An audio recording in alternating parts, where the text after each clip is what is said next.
A man wearing Chinese traditional clothes, with long black hair, was floating above the clouds. The beautiful sunset can be seen behind him and multiple swords are surrounding him. At a distance, a reporter and his cameraman are riding a helicopter trying to get live footage of the black-haired man. They started broadcasting and the reporter described the black-haired man as a weird long-haired person, wearing weird clothing who appeared in the sky of NY City. The black-haired person looked at the camera as the reporter explains that they don't know where this man came from, but he has defeated 26 heroes in the last 2 hours. The reporter stated that it's been centuries since heroes first appeared and the forces of evil decreased dramatically, so it's hard to see that kind of scene these days. He said that they need to thank the mysterious person and cheer for him and their heroes both. As his last words, the reporter asked if justice will once again win against evil, and then he proceeded to sign off. The internet comments were full of support for the mysterious man. Some even said he was cool and hot. Plasticman, an unranked hero, was standing at the top of a skyscraper with his arms crossed. Suddenly, he jumped and dived headfirst. He was descending at high speed and chunks of metal were assembling into his body as he went down. There was a huge impact, and rubble and dust were thrown into the air, creating a smoke screen. As soon as the smoke screen slowly dissipates, the voice of a system starts an initiation count. The system announced that it has successfully started as the smoke screen cleared, revealing a fully armored Plasticman. The reporter in the helicopter stated that it's been half an hour, and they were anticipating who would be the next challenger for the mysterious man. He was still not finished with his sentence when Plasticman passed them from behind at such high speed. Plasticman stopped abruptly and stood in front of the mysterious man. The reporter told his viewers with great excitement that Plasticman has come forth to make his challenge. He said that the mysterious guy is done for, as Plasticman was a hero listed within the top 5 ranks in the world and he has a strong potential since he debuted. The reporter asked for 3 seconds of silence for the mysterious man and said that they hope Plasticman won't go too hard on him. At the same time, the mysterious man greeted Plasticman with a Chinese traditional greeting salute and introduced himself. He introduced himself as the clan lord of Tenjin sect from the Xuan continent and asked Plasticman what place they were currently in. Plasticman ignored the mysterious man's question and proceeded to increase the power of his armor to the maximum. The reporter exclaimed that Plasticman was going all out immediately, raising the power of his armor to the fullest, and that his opponent was in real trouble. After Plasticman raised the power of his armor to the maximum, he centralized all his power in his arm. The reporter already knew what was going to happen next, as this was the signature move of Plasticman, Storm Fist. The reporter narrated all of Plasticman's movements to his viewers vigorously, that he did not notice he was already at the edge of the helicopter and his cameraman was holding on to him to prevent him from falling.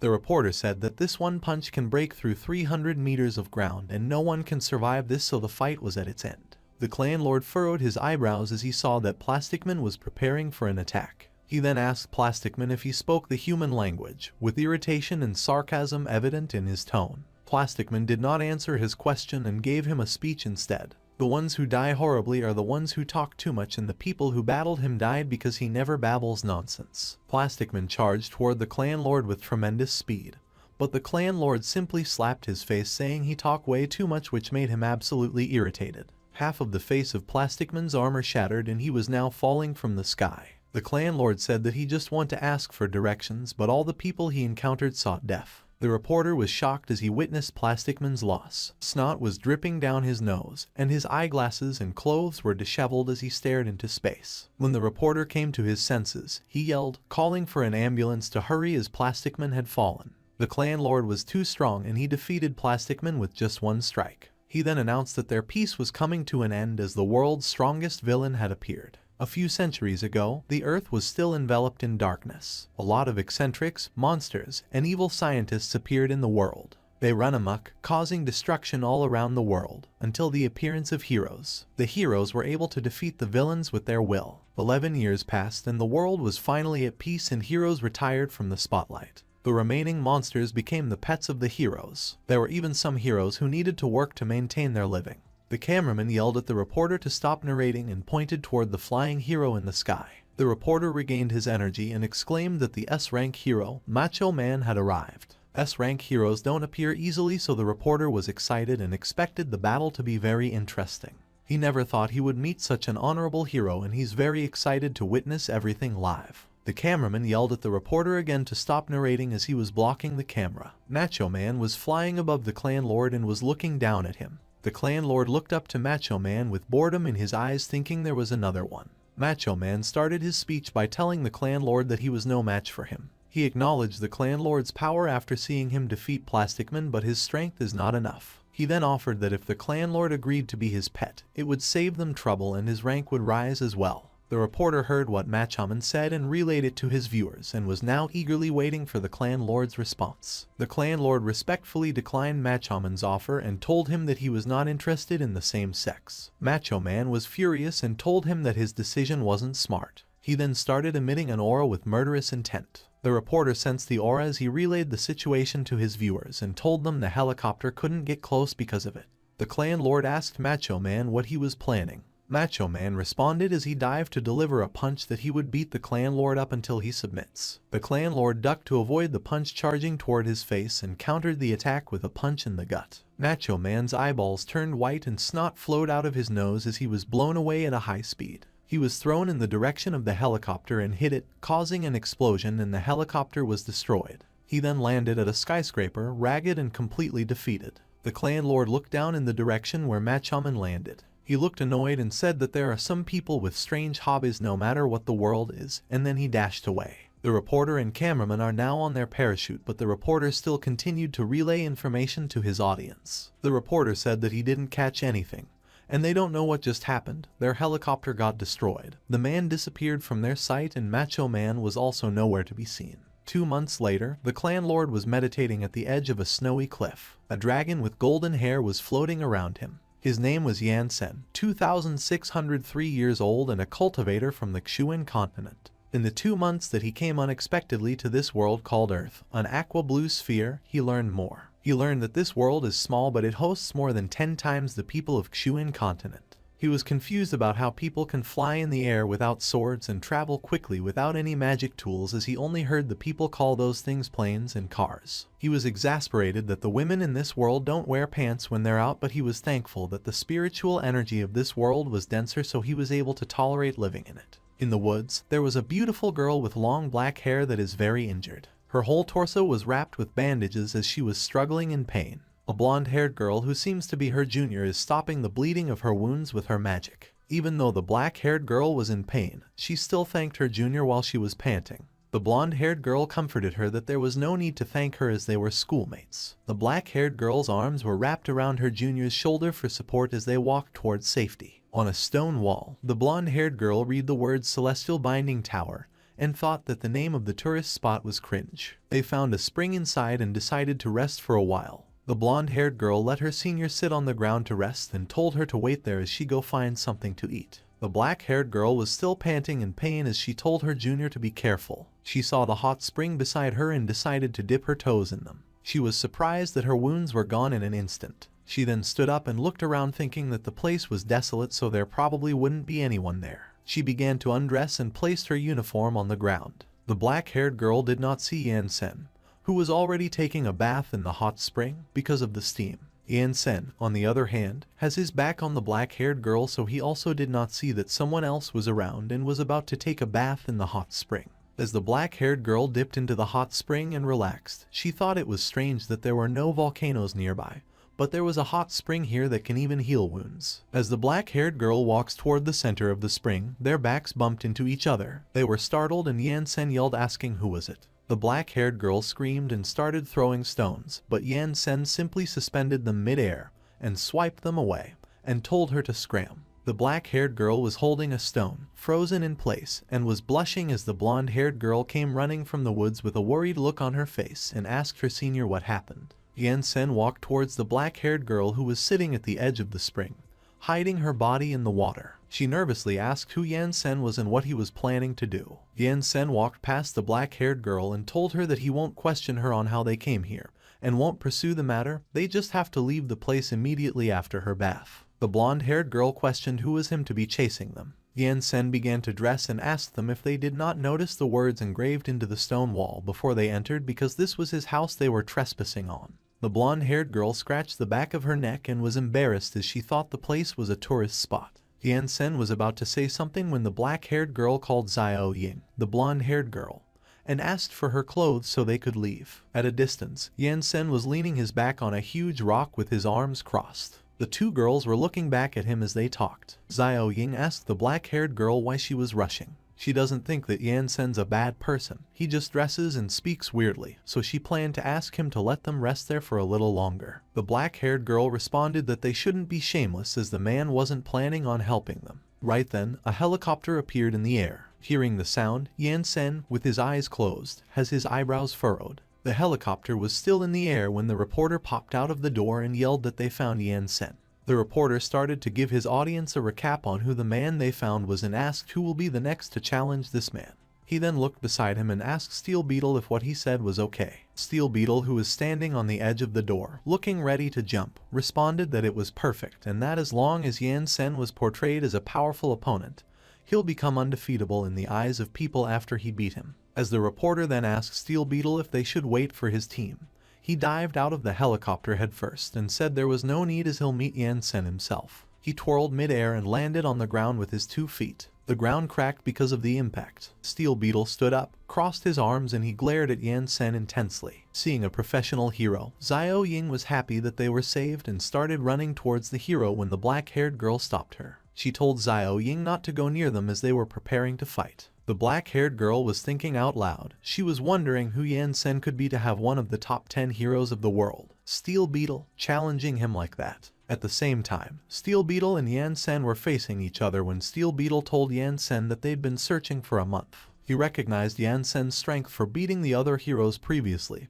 but he can't stand his arrogant attitude. He's unable to fly, but as long as his opponents battle with him on land, he'll defeat them with ease, and looking down on others will put Yan Sen at a disadvantage. Yan Sen told him to be silent, but Steel Beetle proceeded to babble that since Yan Sen can fly, he'll give him a head start of 3 attacks if Yan Sen agrees to fight on the ground, fair and square. Yan Sen said nothing as he swiftly closed the distance between them and kicked Steel Beetle in the stomach. He then asked him why does he always ignore the words of others. The black-haired girl's eyes widened in disbelief at what she witnessed. The reporter, on the other hand, witnessed yet again the strength of Yan Sen as he looked down at the hero kneeling on the ground. Xiao Ying was talking to the black-haired girl if she saw how fast Yan Sen, but she was lost in her own thoughts. She was shocked that Yan Sen's speed and power clearly surpass a rank 7 hero, and she wonders where did he come from and why does he have such strong powers. Xiao Ying sees Yan Sen was so strong and it looks like he might actually win the fight. The black-haired girl replies they can't be sure because the last attack surpassed the power of a rank 7 hero, but it was not enough to take Steel Beetle out. She heard that in terms of strength, Steel Beetle is placed in the top 10 god class ranks when battling on the ground.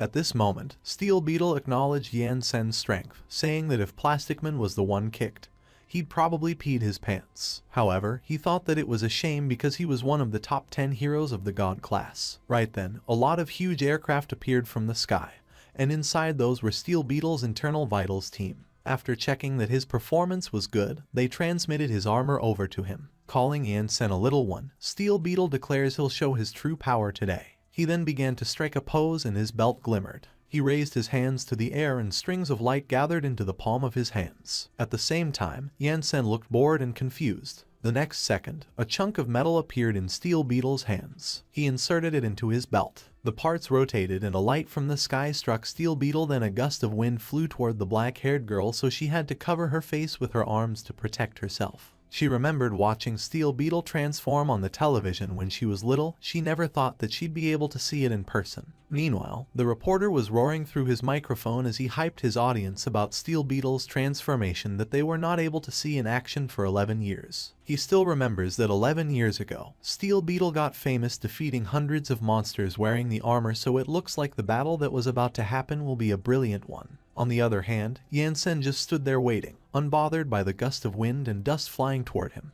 As the dust dissipates, it revealed Steel Beetle in full armor saying that he was done. Everyone at the scene was at a loss, but Steel Beetle urged Yan Sen to continue the fight. Yan Sen sighed helplessly. He stared at Steel Beetle and replies he'll accept the challenge since he was so persistent.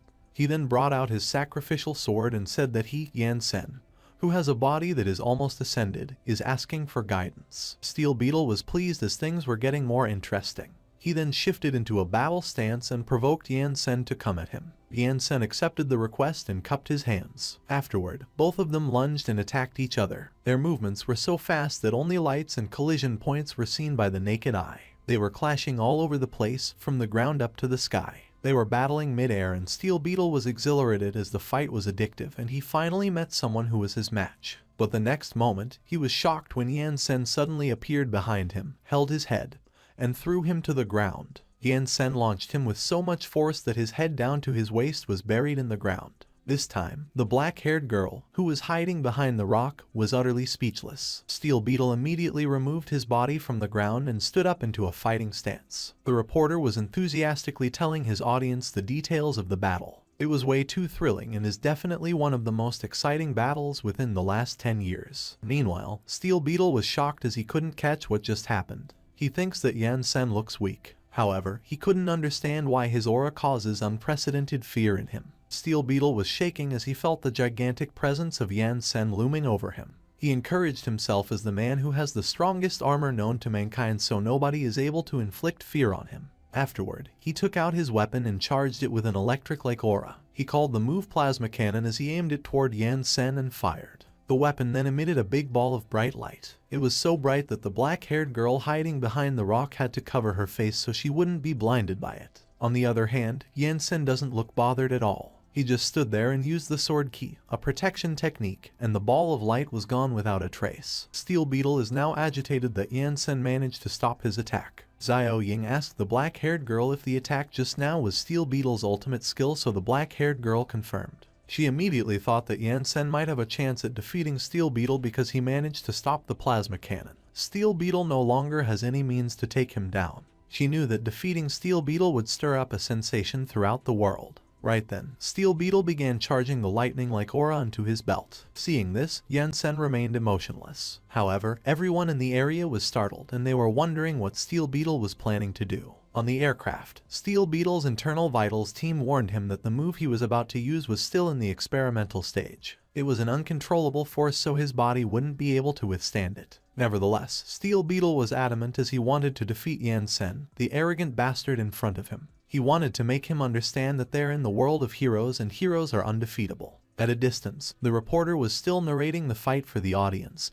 and the cameraman was still recording. The reporter described to his audience that Steel Beetle was radiating a yellow light, and he believes that it was Steel Beetle's latest ultimate skill. Meanwhile, on the aircraft, Steel Beetle's internal vitals team is strongly asking him to stop as his power intake has already exceeded the maximum capacity. They are worried that Steel Beetle would lose control because he currently doesn't have the capacity to control such force, and he would kill the young man he's fighting. Despite all the warnings, Steel Beetle continued to charge his power and even told Yan Sen that he'll be treating him as his test subject. The move he was about to use was still in the experimental stage, but he asked Yan Sen to not worry as he will spare his life because he was strong. The next second, a huge beam of light was charging toward Yan Sen, and Steel Beetle called the skill Plasma Flare as he released the power he accumulated. In response, Yan Sen waved his hand and pointed at the beam with his fingers extended, and used the skill sword key, Materialization. The beam stopped in its tracks and a big dent in the middle of it was created. At the same time, Steel Beetle's armor got shattered into pieces, leaving him completely naked. He screamed as his armor was ruined. Consequently, he was blown away by a great force. The beam disappeared and Steel Beetle could be seen as nothing but a mere twinkle in the sky after he was blasted off by the great force of impact. Yan Sen just stood there, not uttering a single word. But the eyes of the people around who watched the fight widened with confusion and disbelief. Even though he watched the fight live, the reporter did not catch anything and had no idea what just happened. This time, Yan Sen looked at the sky, in the direction where Steel Beetle flew, and called him a weakling. Meanwhile, in the northern hemisphere, a crowd gathered around a huge crack in the ground as they saw a person fall from the sky which caused damage to it. They recognized the person as Steel Beetle, but they were confused about how he got there since he was in a duel just moments ago. On the other hand, Steel Beetle lay on the ground, looking up at the sky with his face filled with shock as he admitted his defeat. Later, under the crescent moon, in a sky filled with stars, Xiao Ying and the black-haired girl are roasting fish on the river bank. Nearby, Yan Sen was meditating at the top of a rock a few meters away from them. The girls are worried that there's something wrong with Yan Sen as he's been sitting there for almost a day and refuses to eat or say anything. So they decided to give him a portion of their food and called out for him. Yan Sen heard their voices, and as he opened his eyes, the first thing he saw was the roast fish he was being offered. Xiao Ying was sitting beside him and she was the one handing it out to him. She told him to have something to eat as he had been sitting there for the whole day, but he refused the offer and replied he was not hungry. Xiao Ying scooted over to Yan Sen and nudged him with her shoulders as she asked if he was not from this world. Yan Sen was baffled at how Xiao Ying knew. She proudly answered there was no need to guess since with his strength, he could have done anything. Plus no one knows his identity even though he bears such great powers, so those things only prove that he was not from this world. She then questions him about where exactly he came from and how he got so strong. Yan Sen let out a sigh and started introducing himself by revealing his name. His mind drifted toward his past as he told his story. He was a cultivator that originated from the Xuan continent. At the age of 6, he began cultivating. When he was 10, he was at the peak of martial arts. At 12, the peak of the key cultivation rank. He attained the arts of spirit cultivation at 16, and when he was 17, he started training in spirit refinement. And before he was an adult, he built up a foundation for the path of coalescence. In less than 100 years, he already became a ruler in the heavens. From being a heavenly deity, he advanced to golden deity, meta deity, and just within 100 years of his life, he'd finished walking the path that people couldn't in thousands or even millions of theirs. In his old age, he became the patriarch of the sect and passed down his knowledge of the martial arts and the ways to being a deity in the sect. Until one day, he sensed a change within the heavens, and he knew that he had reached the highest rank within the boundaries of the heavens, the Emperor deity. In order for the sect to continue and achieve boundless refining, he chose to cultivate in isolation, but he never thought that there would not be any kind of development regardless of how long he stayed in seclusion. Unfortunately, when he was in isolation, hostile forces led by the Caillou sect came to snatch away the most precious treasure of their sect, the heaven-shaking halberd. The sect did its best to protect the treasure, but in the end, they lost it. The hostile forces did not spare a single one of his sect. Within a night, the sky was dyed crimson. They slaughtered everyone in the sect. They humiliated his disciples and had their corpses hung on their sect's door, exposed to the sun for 300 years. When he decided to return from seclusion, he was still a semi-emperor deity, though it was more than enough for him to be considered an invincible existence. As he returned to his sect, he saw his dilapidated sect gate, filled with bones on the ground. He was not able to suppress the blazing anger in his heart, and with only a raise of his hand, he annihilated half of heaven's population. Because of the brutality of his actions, the heavenly realm deities and the demon clan decided to form an alliance to launch an attack against him as they openly announced that he was going to be executed in a rural place. After they tried to seal Yan Sen up in the deity confinement tower, they lost the lives of 5 of their strongest cultivators, 100 transcendent deities, and 1,000 meta deities. Once he was sealed, they had him thrown into the time dimension crack with the deity confinement tower to ensure that he would never be able to return for all eternity. Hence, when he woke up, he had already arrived in this foreign world. Xiao Ying cupped her face with her hands as she listened to Yan Sen's story. She had a funny expression, and upon noticing this, Yan Sen furrowed his brows and asked what was wrong with her. She replied his story was cringe, but she liked it. On the other hand, the black-haired girl who is now sitting on Yan Sen's side asked what he plans to do after today. Yan Sen answered he originally planned to rebuild his sect while waiting for his spiritual energy to recover, as he wanted to open heaven's dimension gates again to return to the heavenly realm. But the world is much more complicated than he had expected. The girl was puzzled and asked what he meant, so he explained that his plans were derailed as this world has something called technology, and there was no longer a need for cultivating deities anymore. When she heard his reasons, the black-haired girl was baffled and speechless. On the other hand, Xiao Ying remarked he was wrong because this world needs someone with strong powers like him. Yan Sen doubted her, but she insisted it was true. Afterward, she handed him a business card for their school. They were students of Jiazia Superhuman Academy, and if he was interested, he could become an instructor so they can help him understand their world. Yan Sen did not say anything. He just stared at the card dumbfounded. Xiao Ying continued that Menki, the black-haired girl, can help him with his entry applications. There was no need to give them a reply so soon, and he could take some time to consider. However, Yan Sen replied there was no need to consider it as he would go. Xiao Ying looked displeased that Yan Sen agreed so readily since she had a bunch of reasons prepared to convince him. Menki chimed into the conversation and advised Yan Sen to change his style of fashion as he'll be surrounded by reporters because he consecutively defeated 2 superheroes.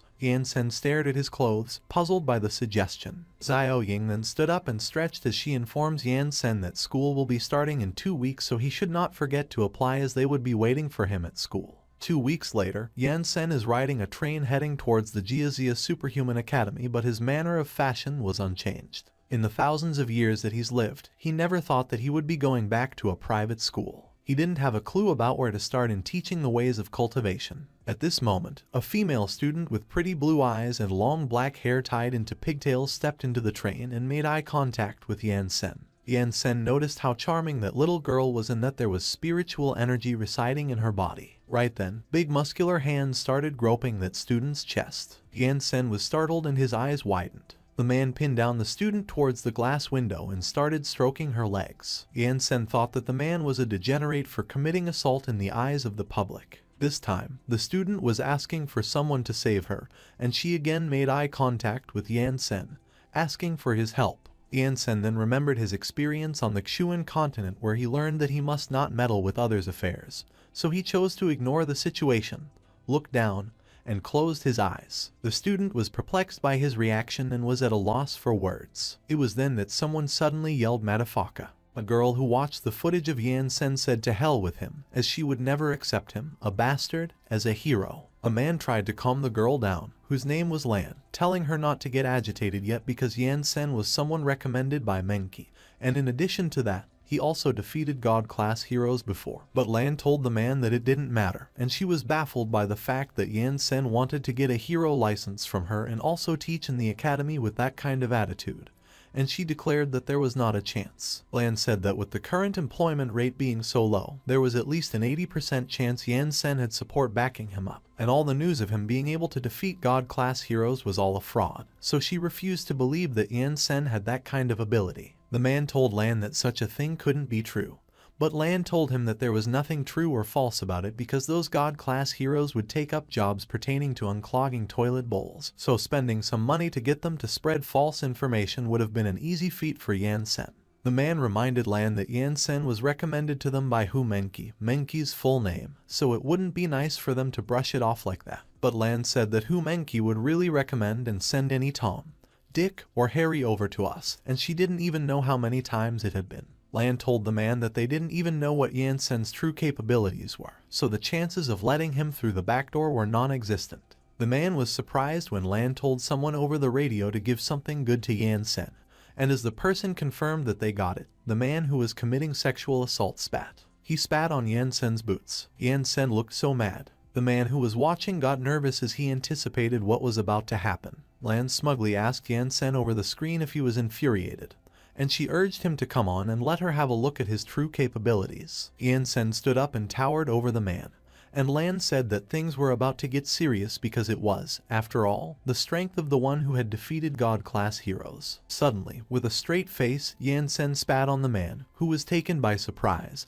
and the girl was also surprised. Yan Sen began to walk towards the train doors that just opened, and as the doors closed and he stood outside, the girl and the man who was sexually assaulting her just stood there dumbfounded. The man who was with Lan was also dumbfounded, while Lan's expression looked grim while she trembled. Lan was so enraged that she said that she would have the bastard, Yan Sen, incapacitated because it was the first mother-ducking time she had ever seen that kind of super ability user. The man told Lan that what she said wouldn't do because Yan Sen was someone affiliated with the principal's daughter. But Lan slapped the man, telling him to move aside, and when she found out that Yan Sen had his connections, she said that it was the type she despised the most, so nobody should even think of stopping her that day. The man knew that Lan was going over to Yan Sen, so he said that it was over and that it would be lethal. Lan Kai Kai, Lan's full name, was the number 7 God-class hero, and as she strode outside, she said that since Yan Sen was refusing to reveal his own capabilities, she would test them out herself. The man said that things really wouldn't do, so he had got to think of a way to stop Lan Kai Kai because that woman would do anything when she was angry. Meanwhile, on the train, the man who was sexually assaulting the girl earlier was crying, questioning why Yan Sen treated her like that when she was clearly a female,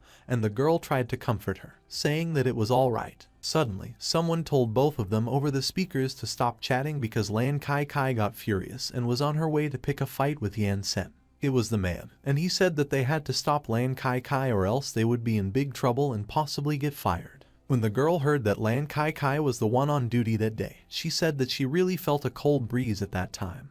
While the other student asked the man what they should do at that moment, the man said that he would stop Yan Sen while the two of them would stop Lan Kai Kai, and they immediately responded that they got it. The man said that they had to be fast so they would split up and carry out their assigned tasks, and he began running. He activated his superpower and increased his lung capacity. He bolted towards the door at an incredible speed. On the other hand, Yan Sen was peacefully walking, and he was asking himself why he felt like someone had been keeping an eye on him for a while. He gazed into the horizon as he noticed the weather. Yan Sen realized that there would be a fight again, and he was intrigued by it. Suddenly, the man appeared, and he called Yan Sen, requesting a moment with him. The man was out of breath, and he told Yan Sen that he had finally caught up to him. Yan Sen asked the man if he was calling out to him, and the man confirmed that he was. While out of breath, the man frantically tried to explain things to Yan Sen, but all he said just came out gibberish. He was still out of breath when he finished talking, and as he told Yan Sen that it was the gist of it, he asked him if he understood what was going on.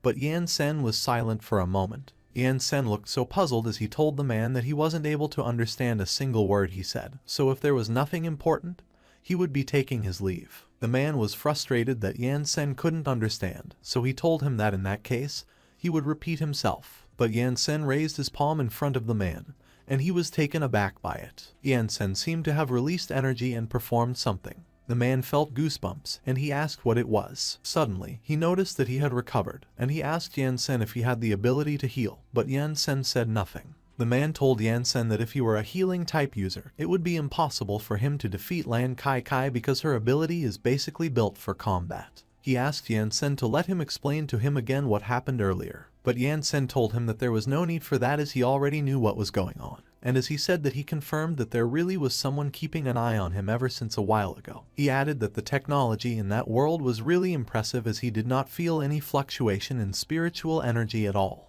The man was surprised by what Yan Sen said, and as he asked him if he was able to read minds too, he asked how someone could be blessed with so many abilities. Yan Sen looked annoyed, but he explained to the man that it was called the soul probing technique and that he had also injected a little bit of spiritual energy when he used it on him. The man told Yan Sen that he had such diverse abilities at his disposal that he would definitely be able to obtain the hero license, and as he said that it was just that Lan Kai Kai was not compliant, he suggested that they immediately take a detour. Yan Sen asked the man why he had to when Hu Mengqi promised him to make him an instructor at the academy, and he said that it would be his first step in re-establishing his sect. The man told Yan Sen that if he hasn't obtained a hero license yet, he won't be able to become an instructor academy, but he was sure he would be able to obtain his hero license when someone else is on duty. He begged Yan Sen, and Yan Sen agreed that he would take a detour. The man could not believe that Yan Sen agreed, and as Yan Sen started to walk the other way, he told him that he was honestly so grateful for that and thanked him.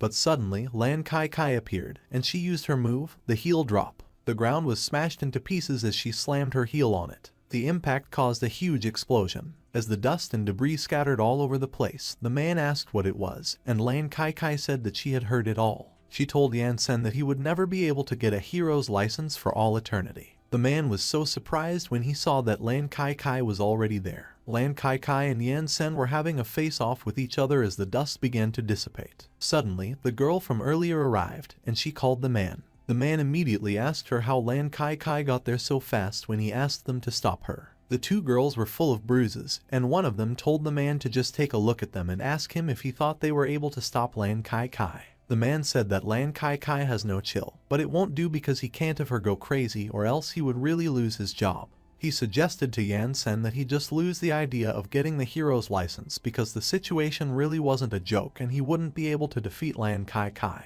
Lan Kai Kai told the man to shut his trap, or else she would have him beat up together with Yan Sen too. The man shrieked as he got scared by what Lan Kai Kai said. Yan Sen asked Lan Kai Kai what she wanted. Lan Kai Kai confidently told Yan Sen that she wanted to beat him up. Waving her hand into the air, Lan Kai Kai told Yan Sen to cut the crap and urged him to go fight. Lan Kai Kai joined her hands around a pendant and gave orders to transform. Suddenly, she was standing on top of a glowing star, and two other shining stars were coming in her direction. More stars came and gathered around Lan Kai Kai. Lan Kai Kai was extending her arms, and the stars started to twirl around her. One of the stars suddenly hit her back. Another one hit her hair. Suddenly, her clothes began to glow, after which, the parts of her body, her arms, legs, chest, and even her hair started to glow. Everything in Lan Kai Kai's body began to glow except her face. Suddenly, she opened her eyes. She began moving forward while her entire body was still glowing. Lan Kai Kai twirls around as he continues to move forward. She was standing in the distance. Suddenly, her outfit and her hair changed. As the sun began to set, a cute skirt and golden locks of hair gently flew in the air. It was Lan Kai Kai, and her hair and outfit looked extremely different from before. Yan Sen was puzzled, so he asked what kind of technique it was. On the other hand, the man started to have a nosebleed, and he was surprised that Lan Kai Kai was going to use that right off the bat, saying that it was way too stimulating.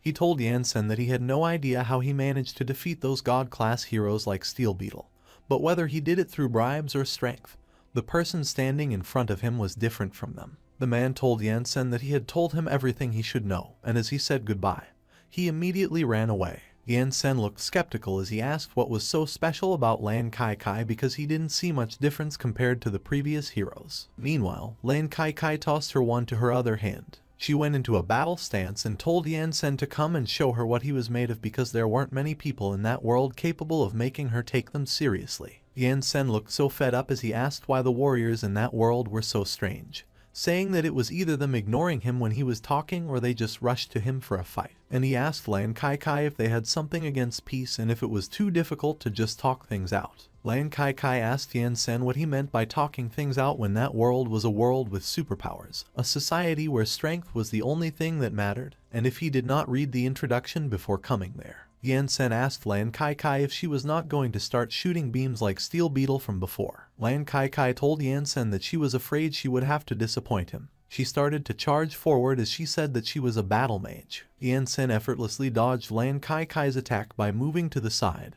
and she was surprised by it. She twisted her hand and used her move, Magic Explosion. Knowing what was about to happen, the man screamed while running away, and he told the girl to get out of there. A huge explosion occurred. In the middle of the chaos, Yan Sen escaped from the dust and debris while Lan Kai Kai was preparing for another attack. She fired a beam of energy and told Yan Sen that she knew how to shoot beams too. Yan Sen managed to deflect Lan Kai Kai's beam by hitting it with his arm.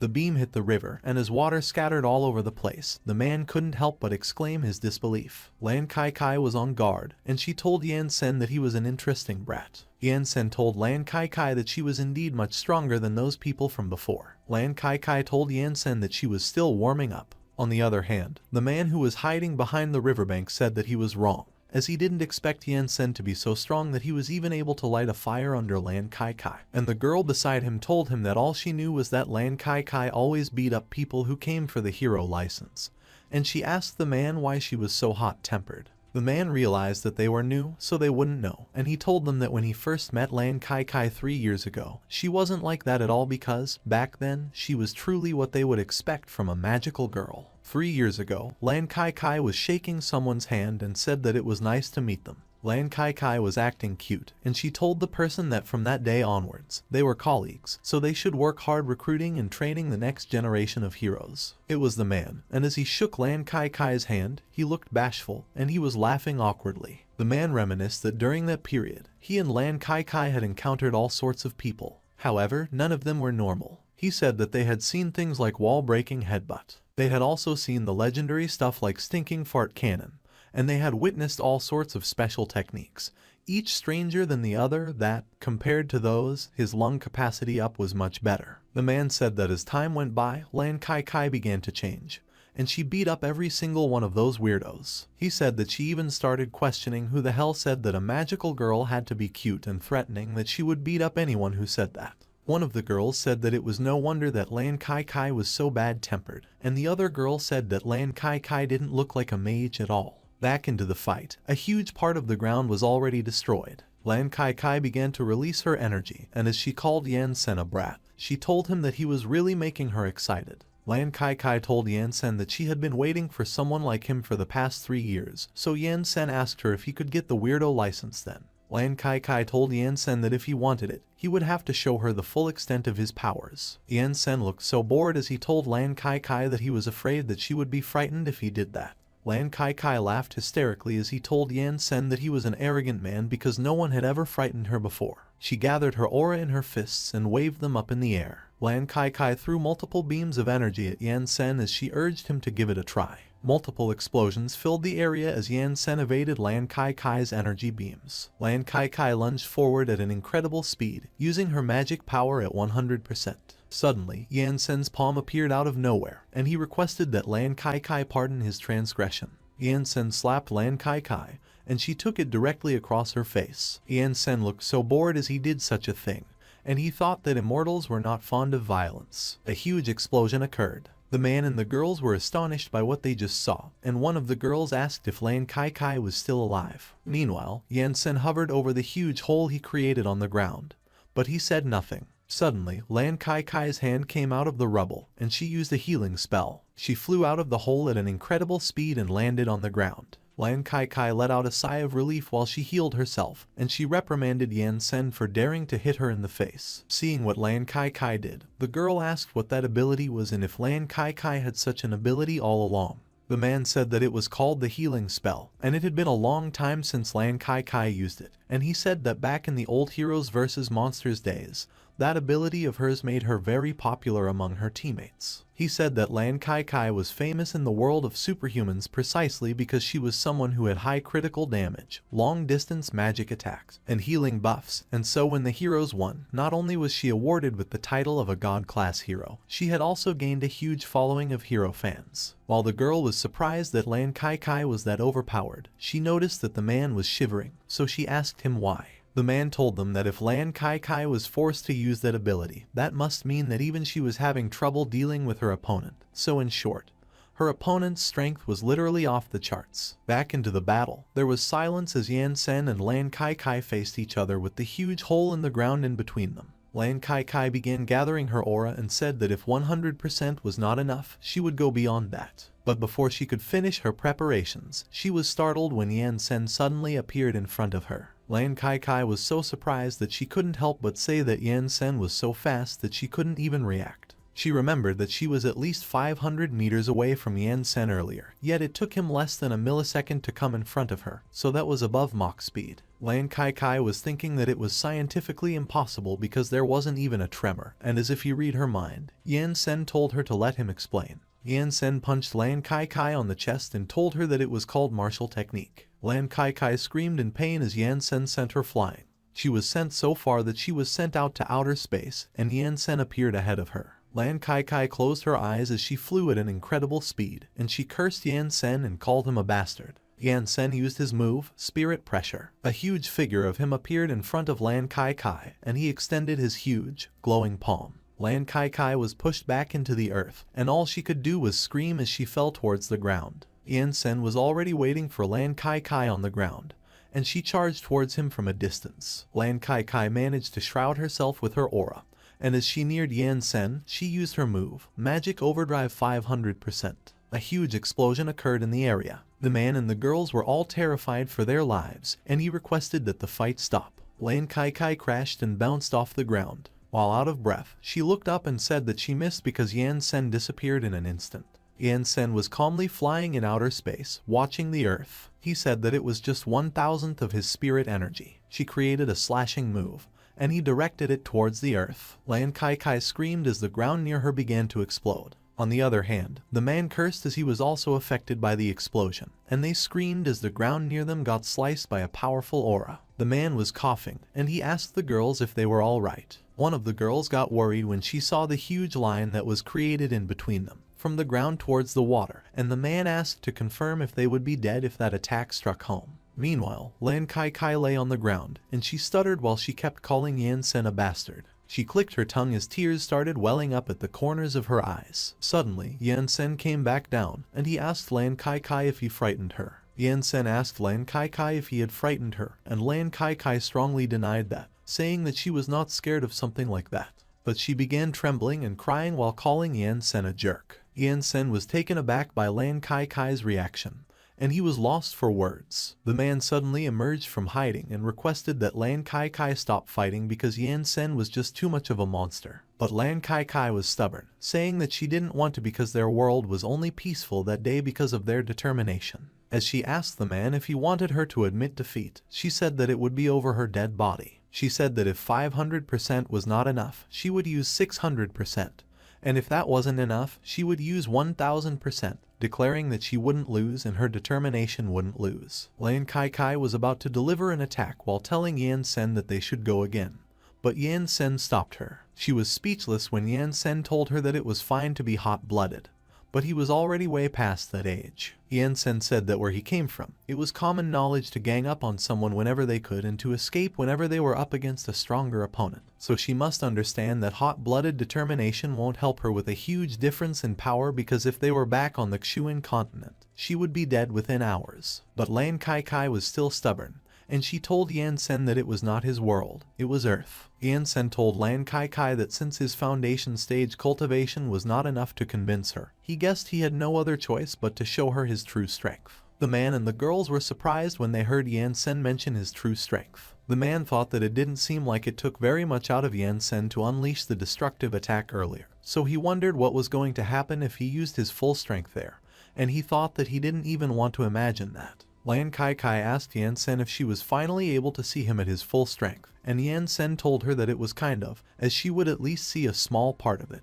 Yan Sen still looked so uninterested as he said that he guessed he would develop a golden pill within him. When they heard about the golden pill, the girl asked the man what it was, and the man told her that it was probably some sort of golden-colored explosion ability. Yan Sen's expression suddenly turned menacing as he ordered something to come, and he began releasing his aura. The deity confinement tower suddenly cracked. Dark clouds suddenly filled the area, and as the man asked what was going on and why it all went dark, Yan Sen warned Lan Kai Kai to brace herself for what was about to come. Lan Kai Kai looked so astonished as she asked Yan Sen what was with those electric currents. Yan Sen told Lan Kai Kai that those were not electric currents but thunderclaps of calamity, but she should disregard that because there will be more to come. On the other hand, at the Jiazia Superhuman Academy, Class 1, a student was telling everyone to look out the window because something was happening, and another student asked him what was up because he looked like he just ate shit. Humenki was in that class, and she was intrigued when the student insisted that they would know once they looked out the window. One of the students was surprised, asking what it was and if it was the end of the world or something, and another student added that he had seen things like that often, but it was the first time he was seeing one that big. A huge bolt of lightning was hitting the ground, and the students cursed when they saw it. Humenki was astonished when the student pointed out that there was someone inside the lightning. But the other student just asked him if he was retarded because even a great god-class hero would be dead if something like that hit them. Humenki suddenly grabbed one of the students, asking them if Lan Kai Kai was in charge of the license exam that day, and as the student confirmed that she was, he asked her what was wrong. But instead of answering his question, Humenki expressed her concern and said that Lan Kai Kai was probably butting heads with Yan Sen at that moment. She grabbed the ring the student was wearing while telling him to let her use his equipment. The student complained, telling Humenki that it was his transformation gear, but Humenki told him that it was an emergency, and she needed to rescue someone while jumping off the balcony. While falling off the building, Humenki used the ring, and she ordered it to transform. The student asked Humenki who she was rescuing. While Humenki was flying away using the equipment, she told the student that it was Lan Kai Kai. On the other end, the area where the battle occurred was filled with lightning. Yan Sen said that when cultivators began to develop their own golden pills and ascend to immortality, they would evoke that natural phenomenon, which is why the thunderclap of calamity was also known as the pill calamity, and he explained that the lightning is 15 kilometers wide. Every strike of lightning could burn up to 37 million acres of land, and it strikes 99,999 times every 6 seconds. He said that after 1 minute, the pill would be fully developed. On the other hand, the man and the girls were kneeling on the ground, crying while saying that it was too scary, and as one of them asked why they were on their knees, another answered that they were unable to move. The man said that there were all kinds of powers in their world, but it was his first time experiencing something like that. He could feel that the moment he raised his head, he would meet his end. Meanwhile, Lan Kai Kai was also kneeling on the ground, but she was still saying over and over again that she was not scared because, as one of the greatest heroes in the world, there was nothing she was afraid of. Lan Kai Kai asked why she couldn't look Yan Sen in the eyes and if, in his eyes, she was really just a noob. As she realized that it was the case, she used her move, Magic Overdrive 10,000%, and she screamed, Suddenly, she was sitting in the palm of a gigantic Yansen, and she was so surprised. It was at that moment that Lan Kai realized she ducked up because Yansen was right. One must cease all futile efforts and focus on escaping when they're up against a strong opponent. And she began to realize how foolish she had been for challenging Yansen, someone who was countless leagues above her, as it wasn't a battle at all because to Yansen, she was as insignificant as a speck of dust and all he needed to do was breathe and she would vanish completely. And so she lost all semblance of her fighting spirit. While Humenki was still flying in the air, she noticed that the thunder had stopped, and she was unable to feel the immense pressure anymore. She exclaimed that it was bad, so she had to hurry. 10 minutes later, Humenki arrived at the scene, and as she noticed the people below, she questioned what she was seeing, and she realized that it was an ambulance. She immediately ordered the equipment to return, and as she landed, she immediately noticed Lan Kai. Humenki approached the doctor to confirm with him if it was Lan Kai, and she inquired how she ended up in that state. And the doctor responded that it was cerebral ischemia resulting from extreme shock, so she would probably have to be hospitalized for half a year. Humenki was surprised when she heard that it would be half a year, and she informed the doctor that Lan Kai was a world-renowned hero, and their hospital had over 1,000 staff with healing-type abilities, so she asked them if they couldn't do something about it.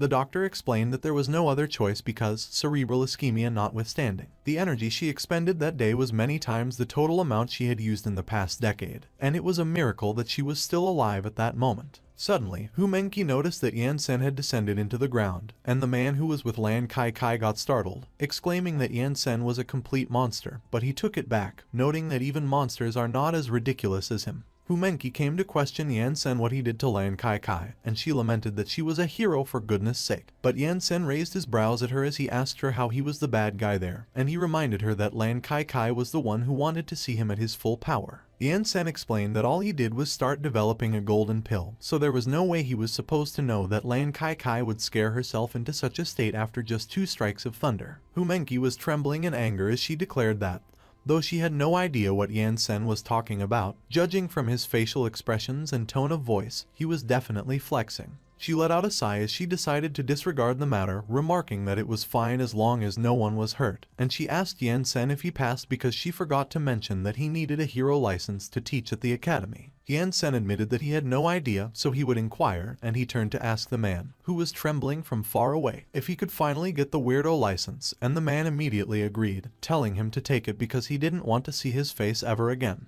After hearing that he had passed, he questioned Humenki what they would do next, and Humenki asked him to confirm if he had nowhere to go, and she suggested that he let her take him to the staff hostel first because that is where the academy houses all their instructors, and she informed him that he could start working the next day. Suddenly, while still trembling, the girl from the train, whom Humenki recognized as Chen Qishan, approached her and suggested to her that they should go together because she was going to return to class after she was done with her part-time job anyway. Yansen was puzzled as Chen Qishan suddenly hid behind Humenki when he tried to look at her. As the girls walked together, Yansen was hovering with them, and when Humenki asked him why he was flying, he just answered by questioning her why he would walk when he could fly. Yansen inquired Humenki what the class thing was all about because he still didn't grasp some of their customs. Humenki explained to Yansen that the abilities of the heroes in their world were split in terms of class, and those classes were based on their ability levels. Superpowers were normally split from class 1 to class 10, and above class 10, they have legend class, myth class, demigod class, and god class. Humenki further added that the god class heroes were the strongest heroes in their world at the moment, and he had already defeated 3 of them, number 68, number 10, and number 7.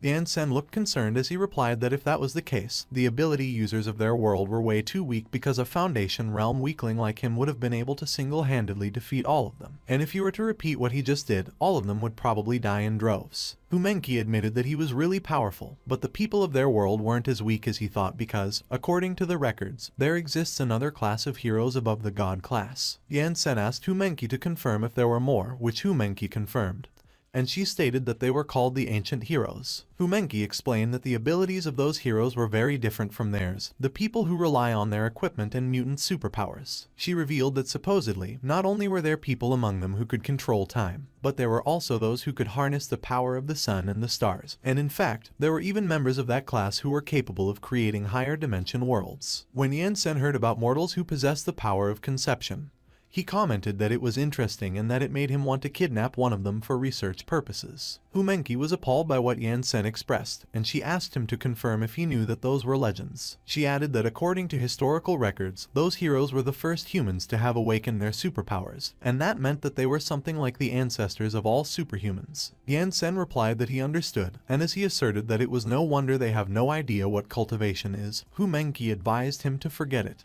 and that they should not talk about it anymore. Hu Menki reminded Yan Sen that the last time they met, he mentioned that he wanted to re-establish his sect, and she asked him why someone as strong as him would even care about that. Yan Sen responded that before his esteemed master passed away, he left the sect in his care, and the words he uttered at that time still remain fresh in his mind. Reminiscing about the past, Yan Sen remembered that while they were at the edge of a cliff, his master taught him that even though he had become one of the strongest deities around, that punch earlier showed that he was still lacking in many areas, and Yan Sen thanked him for his mercy. Yan Sen's master revealed that he had lived among deities his entire life, but even so, he was unable to become an emperor deity, and currently, his failing, dying body is no longer capable of absorbing the spiritual energies around him. Yan Sen argued that it wouldn't happen because he is one of the strongest deities in the entire world, so there was no way he would pass away. But his master reminded him that eventually his time would come, as only the emperor of the deities is undying.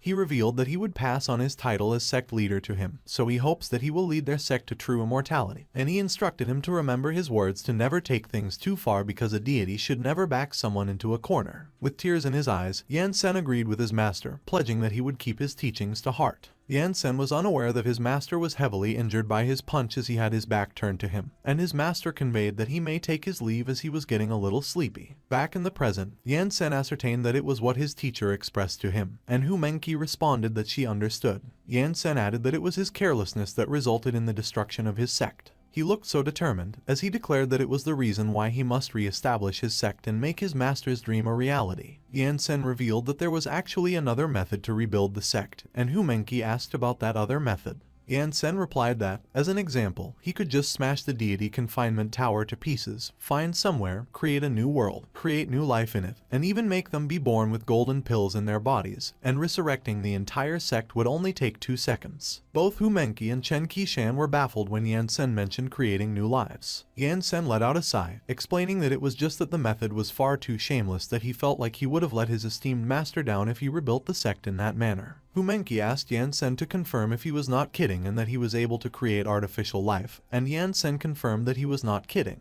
Yan Sen explained that a mystic being is already able to create thousands of worlds, so it would be an easy feat for an emperor deity to create newborn golden pill cultivators. But Hu Menki asked Yan Sen if he was totally hacking because if he was so powerful, she couldn't understand how he got sealed away by others, and that made Yan Sen awkwardly speechless. Yan Sen confessed that it was a little embarrassing to reveal, and he unveiled that there was hostility when he just returned from seclusion and claimed the title as an emperor, so it was inevitable that things got too out of control for a while. Yan Sen recalled the past, where they gathered in a place filled with lava. An old man proclaimed that he was the legendary emperor deity, the emperor of all immortals, because even with all of the heavenly deities and demon clans combined, not even 20 of them were mystic beings, and with one strike, he killed 5 and maimed another 10. The old man was hanging by the edge, cursing Yan Sen as there were countless others who had also died, so the heavenly domain was doomed, and he was condemning the bastard Qiyu, questioning him why he would destroy others' sects for no reason. 2 men were facing each other, one was up in the sky while one was below him.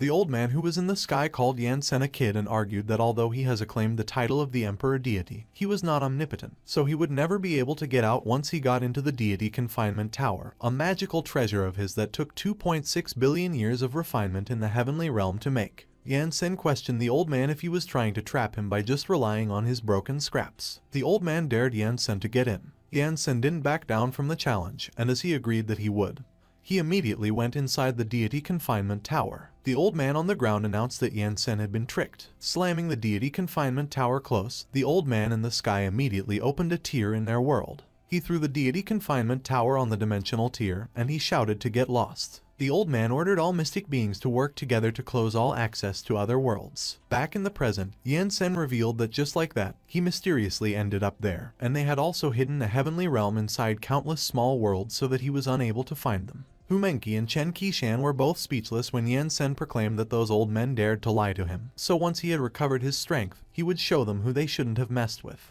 A few moments later, they were about to arrive on a huge campus, and Hu Menki informed Yansen that their school was right in front and the teacher's dormitory was right behind the school. A huge crowd had formed in front of the school gates. They were reporters, and one of them mentioned that in a few days, the school would be holding its graduation exams, so there would be news reports to write, and he asked another reporter if she thought the students would actually be able to graduate that year, and she responded that it was hard to say because that year's examiner was the highest God class ranked hero, and there hadn't been any students that had been able to graduate for 6 years. Suddenly, one of the reporters noticed that Yansen was coming, and as he quickly advised the others to look, he asked who it was. The reporter from earlier recognized Yansen as the one who had the God-class hero fly all the way to the northern hemisphere, and the other reporter was surprised. Hu Menki facepalmed, saying that it was the group of people again, and she reminded Yansen that she had advised him before that he needed to change his style of fashion. But Yansen asked her why he should change when it was not like he had done anything bad. The reporters immediately came running towards Yansen to interview him quickly. They immediately bombarded him with questions, like how he felt at the moment that he had defeated so many high-class heroes, what he thought of Steel Beetle when he first met him, and if he felt pressured when fighting against God-class superheroes. Another reporter informed Yansen that he currently had over 1 billion fans worldwide and asked him if there was anything he would like to say to them.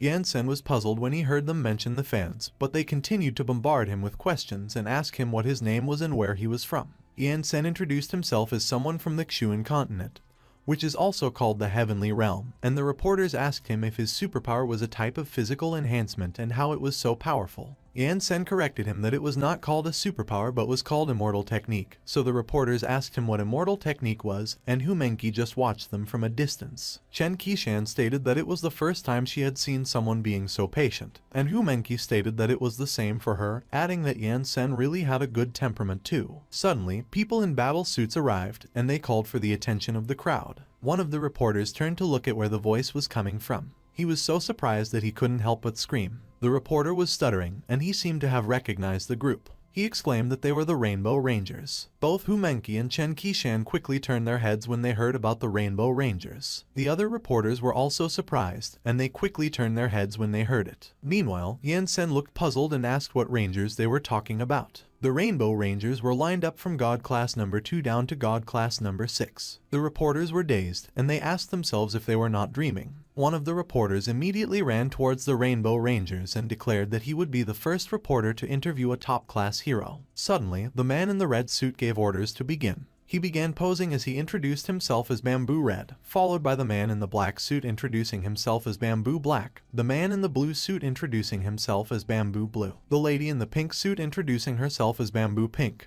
and lastly, the lady in the pink suit introducing herself as Bamboo Yellow. The 5 of them maintained their poses as colorful explosions of energy appeared behind them, and they introduced themselves as the Rainbow Rangers. Yansen turned his back on the group as he shook in anger while Chen Qishan coughed up, and Hu Menki started bleeding from her eyes and mouth, and the 3 of them were left speechless. One of the reporters also shriveled when he saw what they just did, but he just remarked that the Rainbow Rangers were still as unique as ever. The reporters began to interview Bamboo Red, who proclaimed that although the era had changed, the rules hadn't, and the reporters asked him if the Rainbow Rangers were there for the graduation exams of the Superhuman Academy. Bamboo Red confirmed and asserted that they were the main examiners at the time, so they hope that the younger generation can take on their duties and protect the Earth. Chen Qishan didn't agree with Bamboo Red when she heard him state that they would protect the Earth because they had already eliminated all those strong monsters, and they were there to take a stroll out of boredom. Meanwhile, Hu Menki still hadn't recovered and was still trembling when she revealed that she had seen it many times, but she still cringed every time. On the other hand, the reporters expressed their excitement when they found out that it was true that the Rainbow Rangers would be the examiners, and they began bombarding Bamboo Red with questions, like how strong the monsters they captured were and what their powers were, and if the students could hold out for 10 seconds in that exam. Yansen was appalled when he heard the questions that he couldn't help but ask if they were mad, and as he asked Chen Qishan what was wrong with the people in their world because all of them were weird in some sense. Chen Qishan informed him that he just came to their world, so it was natural that he didn't know. Chen Qishan explained that many years ago, all kinds of heroes, including the Rainbow Rangers, Lan Kai Kai, Steel Beetle, and more, protected their world with their determination and unyielding spirit. She explained that they were the ones standing in the front line whenever the Earth was in danger, and after the defeat of the Monster King, The world was finally at peace. Chen Qishan mentioned that it was the reason why they were really popular, and it was natural that those reporters would be excited when they saw them, as the world is currently at peace, but there were also some negative impacts. She elaborated that many heroes had nothing to do once it became peaceful, so some started to be an otaku at home and some started to work in the city using their superpowers. But she concluded that superheroes with battle-type powers were in an awkward position, so in order to kill time, they kept the remaining monsters as pets. While some high-class heroes like Steel Beetle and the Rainbow Rangers were always fighting in secret, they even had a face-off where Bamboo Red confronted Steel Beetle, stating that he heard he had the strongest armor on land, and Steel Beetle replied that it was not the case at all as he was just a bit stronger than him. Chen Qishan mentioned that, as the heroes hate to lose, that kind of scene always happened. Yan-sen listened intently as Chen Qishan noted that, over time, their world became one that admires the strong. Chen Qishan remarked that she didn't think that the Rainbow Rangers would be the examiners at that time and that she was 1000% sure they couldn't pass the exam at that time. And Hu Menki agreed, commenting that they couldn't even pass the exam for the Myth class, not to mention the God class. Chen Qishan looked so frustrated as she complained that there was no hope to graduate her whole life. Yan-sen asked them if the exam they were talking about was something like the sect examination on his side because that sounds interesting. And Hu Menki responded that it was more or less as they have to pass the examination to graduate and become a hero. She explained that according to the rules of the Superhuman Union, students could only take the professional hero graduation exam when their superpower is above class 10. And in the examination, professional heroes let their pet monsters out, and students who defeated them could graduate. Hu Menki revealed her superpowers have actually long passed class 10, and the energy that she releases is at least legend class, but they still wouldn't let her graduate. Yan-sen replied that it was unreasonable as her powers had reached the standards. Chen Qishan chimed in, informing Yan-sen that it was because the heroes were fighting for the students, and as she asked him if he could imagine to what extent those heroes were fighting, she disclosed that they were even fighting for students. One hero was bragging to another that he had more students than them that year, but the other hero argued that his students were stronger than his. Yan-sen mused that the people in their world are really weird, and Hu Menki let out a sigh of exasperation, expressing that many students who couldn't graduate last year have quit school, so she reckoned her dad would be really troubled that year. Yan-sen declared that since he was there as an instructor to re-establish his sect, he would do his share of work, but it was nothing big, just something small, and he affirmed that he would teach Hu Menki a move that would definitely make her pass the exam. Hu Menki got excited, and she asked Yan-sen if it was real, which Yan-sen confirmed, asserting that immortals do not joke. Suddenly, Bamboo Pink noticed Yan-sen, and she called their leader to look at him. She observed that it was the really popular Black Robe Man from the news, and that they say he instantly destroyed many superheroes. Bamboo Blue asserted that the news is not to be trusted as that was not the first time they were sensationalizing a hero in the media. Bamboo Yellow added that Yan-sen's fighting strength is currently unknown to the superhuman. Bamboo Black shared that Steel Beetle has lost, but Bamboo Red insisted that Steel Beetle is just number 10 of the God class heroes and all of them could beat him up easily by themselves. Bamboo Red instructed Bamboo Yellow to check Yan-sen's fighting strength, and she immediately agreed. She called for the superpower battle system. She activated it with Yan-sen as the target. The system showed Yan-sen's height and weight, but his age was unknown. His type and superpower were none, and his fighting strength was 5. Bamboo Yellow was astonished, and she couldn't believe that Yan-sen didn't have any superpowers. Bamboo Black pointed out that Yan-sen was still floating in the air, so he asked Bamboo Yellow if there was something wrong with her superpower. Bamboo Black pointed out that even if Yan-sen was using some equipment, he would need to use his superpower as the source, but Bamboo Yellow expressed that her superpower system could sense the existence of superpowers, and Yan-sen indeed didn't have any superpowers. Bamboo Black remarked that it means that Yan-sen is probably a flying device that uses batteries as its power source. Suddenly, Bamboo Blue chimed in, declaring that he knew the media sensationalized Yan-sen, and he asked Bamboo Red if they should go over and meet them, and Bamboo Red replied that there was no need as they had something else to do there. On the other hand, Chen Qishan was asking Yan-sen if they could learn his superpower, which Yan-sen confirmed, and Hu Menki pointed out to Yan-sen that he just revealed that he would teach them a move, asking him if it was strong or not and if they could really pass the exam with it, and Yan-sen assured her that it should probably be fine.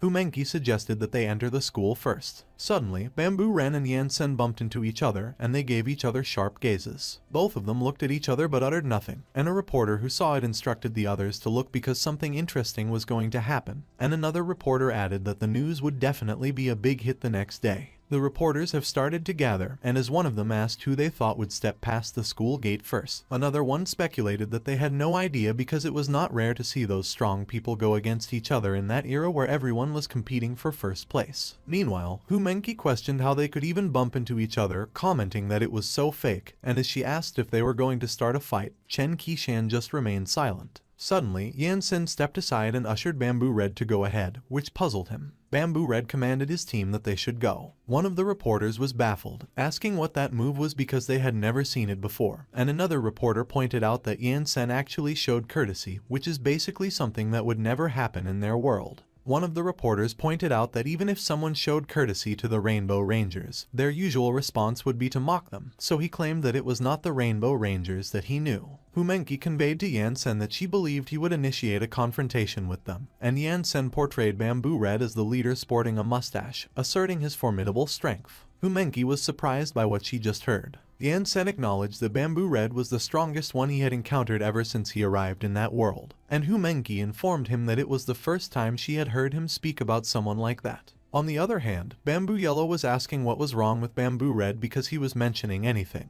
and Bamboo Blue agreed, as Bamboo Red didn't voice anything when he bumped into Yan Sen earlier, and that was not what he was like. Bamboo Yellow asked if it was because of Yan Sen, who was behind them, and she murmured that that couldn't be, but as she was about to turn to look at Yan Sen, Bamboo Red yelled, telling her not to turn around. Bamboo Red looked so anxious, and in his mind, he believed that Bamboo Yellow would die if she did so. Bamboo Yellow was surprised by how Bamboo Red acted, so she questioned him what he was stating, and as she was about to speculate about Yan Sen, she was cut off. Bamboo Red cut her off, confirming that Yan Sen is very strong and he was not a match for him, which surprised Bamboo Blue. Bamboo Pink anxiously asked Bamboo Red if he was joking when he claimed that he was not even a match for Yan Sen, and she reminded him that he was the number 2 superhuman in that world. Bamboo Blue reminded Bamboo Red that they had checked Yan Sen out earlier, and he has no superpower whatsoever, but Bamboo Red hinted to him that his battle instincts suggest that Yan Sen is a very dangerous person. He asserted that numbers and superpowers couldn't describe how strong Yan Sen is, and he admitted that it was frustrating, but it was true that he couldn't beat him. But Bamboo Yellow insisted that she doesn't believe it and that he must be trying to scare them because her superpower system has never been wrong, and she declared that since that was the case, she would go check Yan Sen out again.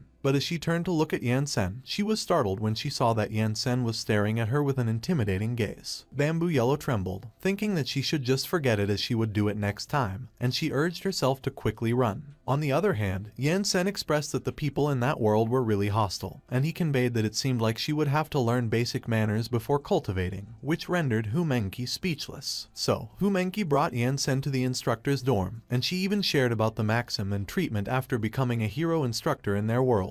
And the next morning was the first day Yan Sen started working. Yan Sen was sitting in his living room when the doorbell rang. He seemed to be meditating, as he did not respond. Hu Menki was the one ringing the doorbell, and she asked Yan Sen if he was awake. Yan Sen opened the door for her and conveyed that immortals do not need to sleep, which rendered Hu Menki speechless. Hu Menki raised the hero license she was holding, and she declared that there were 2 things. Firstly, it was his hero license, and he had successfully kicked Lan Kai Kai out of her spot and became the number 7 of the God-class superheroes. Hu Menki raised the newspaper she was holding, where it showed Yan Sen making way for Bamboo Red, and she relayed that, secondly, he was also infamous as the sensationalized hero with fake strength. Yan Sen expressed that it was fine and simply let them say whatever they wanted because he didn't mind. He inquired how many people were in the class at that moment, and she replied that there were 42 in total, 22 males, and 20 females. Glancing at his hero license, he was bestowed the title God Class Number 7, Black Robe Man, Yan Sen, and he found it to be a peculiar name. As if reading his thoughts, Hu Menki reminded him to be grateful that he got a name because it was his fault for not specifying what kind of hero name he would prefer when he passed the exam. She also added that he was the only one in their world who became one of the top 10 God-class heroes without defeating the Monster King and saving the world. Hu Menki informed him that she had informed her classmates that the news was fake, so that should spare him a lot of trouble. She suggested that perhaps she could help him deal with those intrusive reporters so he could re-establish his sect sooner. However, Yan Sen insisted that there was no need because cultivators mustn't be impetuous. He stated that he was prepared to take a few thousand years to re-establish his sect. Fu Menki just stared at Yan Sen with disbelief and uttered nothing. She declared that she was done with his nonsense and that she would be going to class. She informed Yan Sen that she had spoken with the teacher in the academic office so he didn't have to register before attending class. A few moments later, in the classroom of Superpower Class 1, one of the students asked the others if they had heard that they would be having a Super Opus teacher, which another student confirmed, mentioning that Fu Menki claimed that the news was fake and the teacher's superpower could be learned. They mentioned that it was their first time hearing that superpowers could be learned. Ran Zihao, a 17-year-old who was a battle type with a fire superpower and entered the school at age 8 but still couldn't graduate, stated that it had been 10 years since he started studying in that goddamn place, but he still couldn't graduate, so he hoped that the new teacher could give him a surprise. The classmate behind him asked Ran Zihao if he thought he could graduate just by having an especially strong teacher with his superpower, and he reminded him that it would be a God class instructor's exam that time.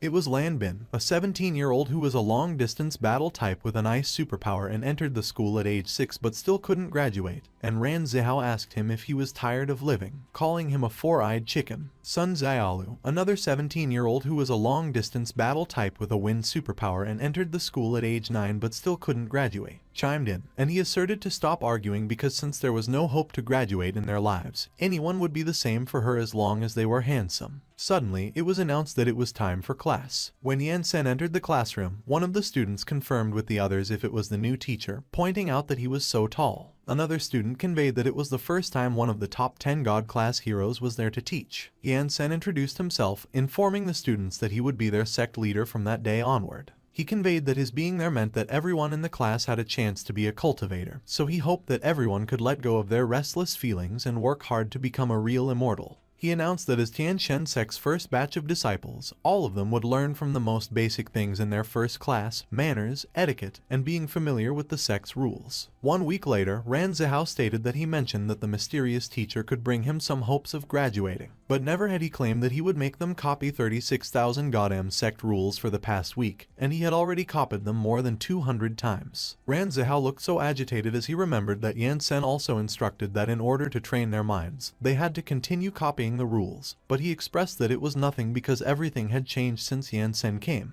Ran Zihao remembered how their classroom looked normal before. It transformed into an ancient-style classroom after Yan Sen came. Ran Zihao indicated that their uniform changed as well into an ancient-style uniform. He expressed that he had endured them to train his mind, as he was a young person who had received modern education.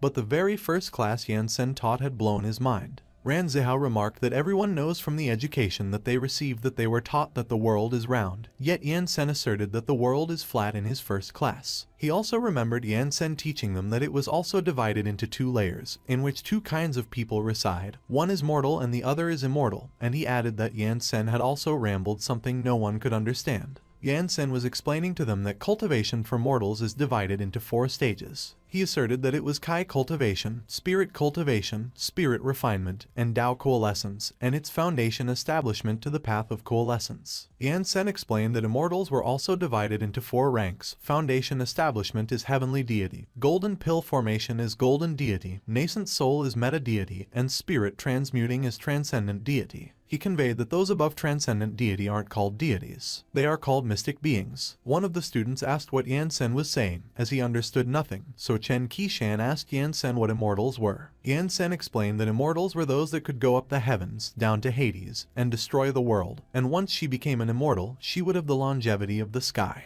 He stated that he would ask them a question, and he inquired why they were cultivating. Fu Menki immediately answered with determination that it was in order for them to graduate and become the strongest hero in history. But Yan Sen tapped her head with the scroll and corrected it was wrong. Fu Menki was speechless as tears welled up in the corners of her eyes, and Yan Sen emphasized that cultivation isn't for them to prevail over others. It is for them to pursue the Tao. Yan Sen believed that it was to pursue the Tao of perpetual longevity. Chen Qishan recounted that he had mentioned they would have the longevity of the sky after they became immortals, so she asked him why they needed to keep cultivating if that was the case. But instead of answering her question, Yan Sen asked her what would happen if the sky disappeared, and Chen Qishan couldn't answer as she grew more confused. On the other hand, Ran Zihao looked so angry, and he stated that he understood nothing but that in order to graduate, he would endure it. Yan Sen continued to explain that although mystic beings could create a sky and spiritual energy, they would still die, just like the 5 he had killed with a strike. Ran Zihao was getting angrier, but he was reassuring himself that he would endure it. Yan Sen declared that only when they became the emperor of the deities could they attain real perpetual longevity. At that moment, Ran Zihao snapped, and he yelled that he couldn't take it anymore. He exclaimed that he was only babbling nonsense from the beginning and never taught them anything useful, mentioning that he even claimed to copy some goddamn rules. He remarked that in their world, the poor have to depend on mutation and the rich have to depend on technology, so ordinary people like them should work even harder. And as the teacher, he should teach them how to use their superpowers and not shoot off his mouth about longevity bullshits. Ran Zihao threw his headdress while cursing cultivation. And as he declared that he quit, one of his classmates asked him where he was going. He announced that he was going to flirt with some girls because nobody had time for that class, and he cursed as he got out and slammed the door behind him. Yan Sen was speechless by what Ran Zihao did, while one of his classmates pointed out that he couldn't take it anymore, and another classmate agreed, saying that it was pretty good for him to persist for a week. One of them observed that Ran Zihao probably really wanted to graduate, and they looked at Yan Sen as the other student noted that the teacher is the number 7 God class hero after all, and any teacher would get angry if their student did that during class. But Yan Sen didn't seem to care, and he stated that they would continue. One of the students was surprised that Yan Sen was not angry, and they looked uneasy as the other student agreed while pointing out that Yan Sen doesn't seem to care at all. Lan Bin smugly questioned how Ran Zihao could graduate with that perseverance, and he remarked that it seemed like he was a bit stronger than him in perseverance. Hearing what Lan Bin uttered, one of their classmates pointed out that only he could dare talk about Ran Zihao like that in their class, and another classmate pointed out that it was because they were equal in strength, and the first classmate agreed that Lan Bin is indeed stronger in perseverance, and the other classmate said that he was amazing. But unbeknownst to them, behind Lan Bin's serious expression, he was already crying deep inside and murmured that he wanted to go home. A few hours later, someone was relieved that it was finally after school. It was Humenki, and she was showing Yan Sen the school's rear ground, and she explained that that empty, big ground was a place especially made for students and teachers to release their superpower. She suggested not to blame Ran Zihao for his actions, as he longed to graduate, and Yan Sen replied that he didn't blame him. Yan Sen remarked that whether they succeeded also actually depended on their luck with cultivation, so they couldn't force somebody to do it. Humenki observed that it was no wonder that he was so carefree, and then, as she suggested that that place would do, she asked Yan Sen if the move he described was strong or not and if she could really pass the exam with it, and Yan Sen reassured her that it should be fine. Yan Sen explained that it was a cultivation technique that any ordinary martial artist could release, so it was the most suitable for her to use to deal with the exam. Humenki hastily urged Yan Sen to teach it to her, as the exam was in a month, but Yan Sen clarified that she would have to feel the spiritual energy first. On the other hand, someone was throwing things into the river and calling someone a bastard.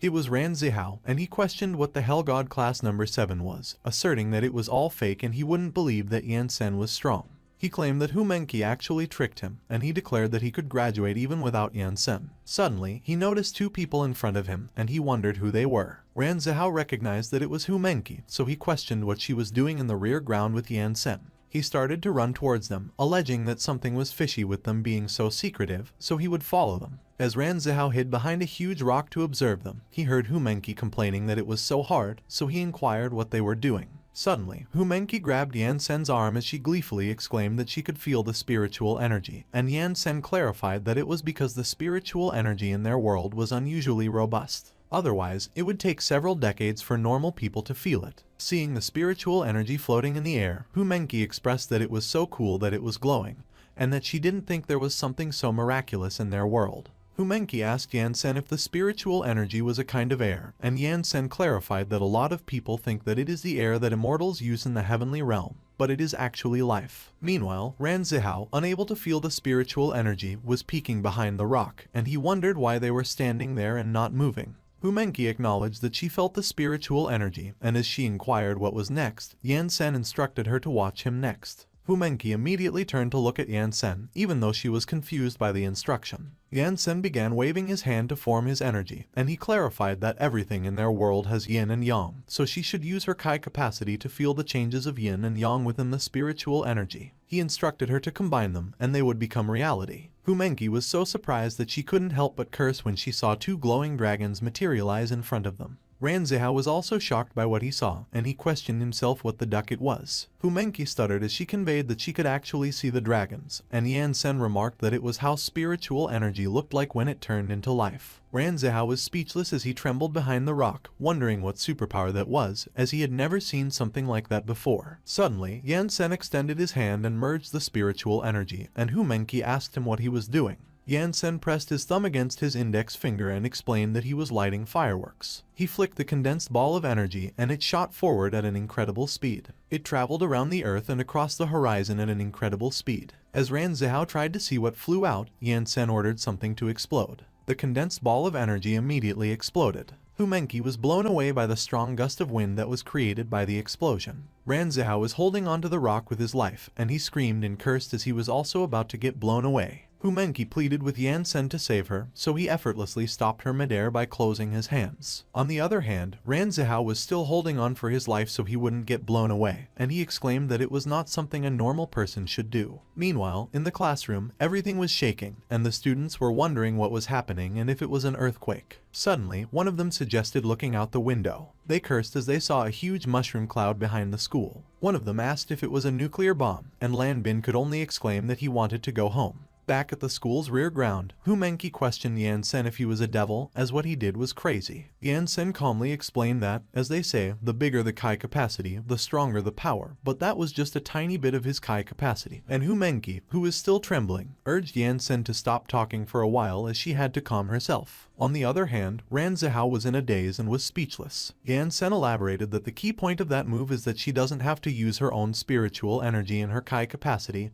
and elixir field for it. Instead, she uses the life formed by the outer spiritual energy to expel a massive amount of energy, and she could release that move as long as her Kai capacity could feel the spiritual energy and grasp the change of yin and yang. Hu Menki remarked that she still didn't get it, so Yan Sen handed her a scroll and instructed her to take it and read it. She would understand. As she looked at the scroll, Hu Menki saw that it was labeled as the Kai Capacity Forming Dragon Technique. She started reading that it was Cultivator's ultimate secret technique, as it doesn't need to use the spiritual energy inside them, and the power that technique releases could defeat anyone who is not immortal. Hu Menki continued to read that it doesn't use their stamina and spiritual energy, and she turned to question Yan Sen if he was the one who wrote such a shameless technique, which made Yan Sen speechless. Yan Sen admitted that he wrote it when he was 6 years old, when he was just brought to the sect by his respected master and he had to participate in the inner sect disciple examination. And he recounted that he wasn't even at the Kai cultivation stage, so he had no choice but to write down that shameless technique. Hu Menki noted that she finally understood why his master didn't let him fight all out, as he was afraid that he would kill someone, and that rendered Yan Sen speechless again.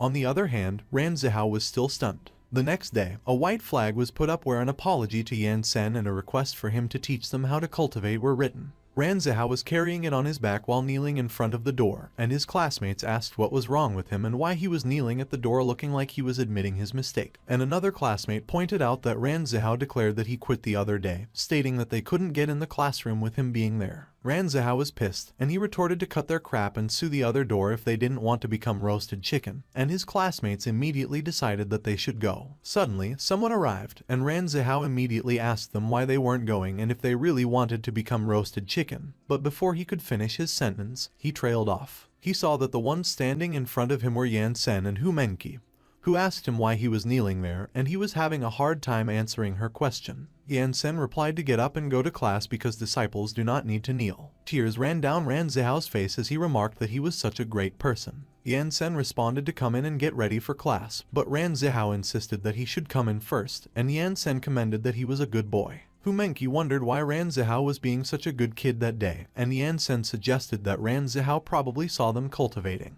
Ran Zihao admitted to himself that the explosion he saw the other day was still on his mind, and he commented that Yan Sen just moved his finger and such a strong energy was released. He stated that he can't let Lan Bin know about it and that he will graduate before him. Ran Zihao's seatmate complained that he stank, and he yelled at him, ordering him to shut up. Ran Zihao explained that he had trashed his uniform out of anger the other day, and he couldn't find it when he went back. So he searched through the garbage dump the entire night, washed the uniform the entire morning, and dried it so it would be weird if it didn't stink. Seeing Ran Zihao, Lan Bin asserted that it was impossible for him to come back with his personality, so something was fishy, and his seatmate whispered to him that he may not know it, but Ran Zihao had been kneeling at the door the whole morning before Yan Sen let him in the classroom. Lan Bin was intrigued by what he had just heard. The students stated that it was time for class, and they were already complaining that it was another day of copying rules again. Yan-sen announced that he reckoned that everyone had memorized the rules after copying them so many times, so they would take a break from copying the rules. The students celebrated, and one of them exclaimed that they could finally stop copying those goddamn rules. But they were stunned when Yan-sen requested that they write them out from memory. They were even more stunned when Yan-sen revealed that he had noticed everyone wasn't using the template when they were copying the rules, so he requested that they write out the 36,000 rules in reverse order. Thus, Yan-sen made his disciples write out the sect rules in reverse order from memory over and over again until the day of the graduation exam. In a stadium, someone from BB Live Broadcasting welcomed everyone to their show and stated that it was the day everyone had been looking forward to, as it was also the graduation exam day of the Superhuman Academy. It was Super Reporter, and as the commentator beside him asked him why it was him again, Super Reporter asked him what he meant because he would be there to broadcast any battles wherever they were. As enthusiastic as ever, Super Reporter expressed that it was rare to see a battle that could create hype in that peaceful era, which is why even if it was just students battling, they wouldn't overlook it, and he would use his life to broadcast it live for everyone, so he requested everyone to follow his WB account. He added that it had been 21 years since the academy had any students graduate, so he reckoned the students were dying to graduate because if no students graduated that year again, the academy would set a new record and become the weirdo in the hero's world, and it would also go into bankruptcy. Meanwhile, Superhuman Academy's Principal Wu, Hu Mengqi's father, was crying, and he implored that she had to work hard for him. Super Reporter asked the commentator beside him what he thought of the students graduating that year,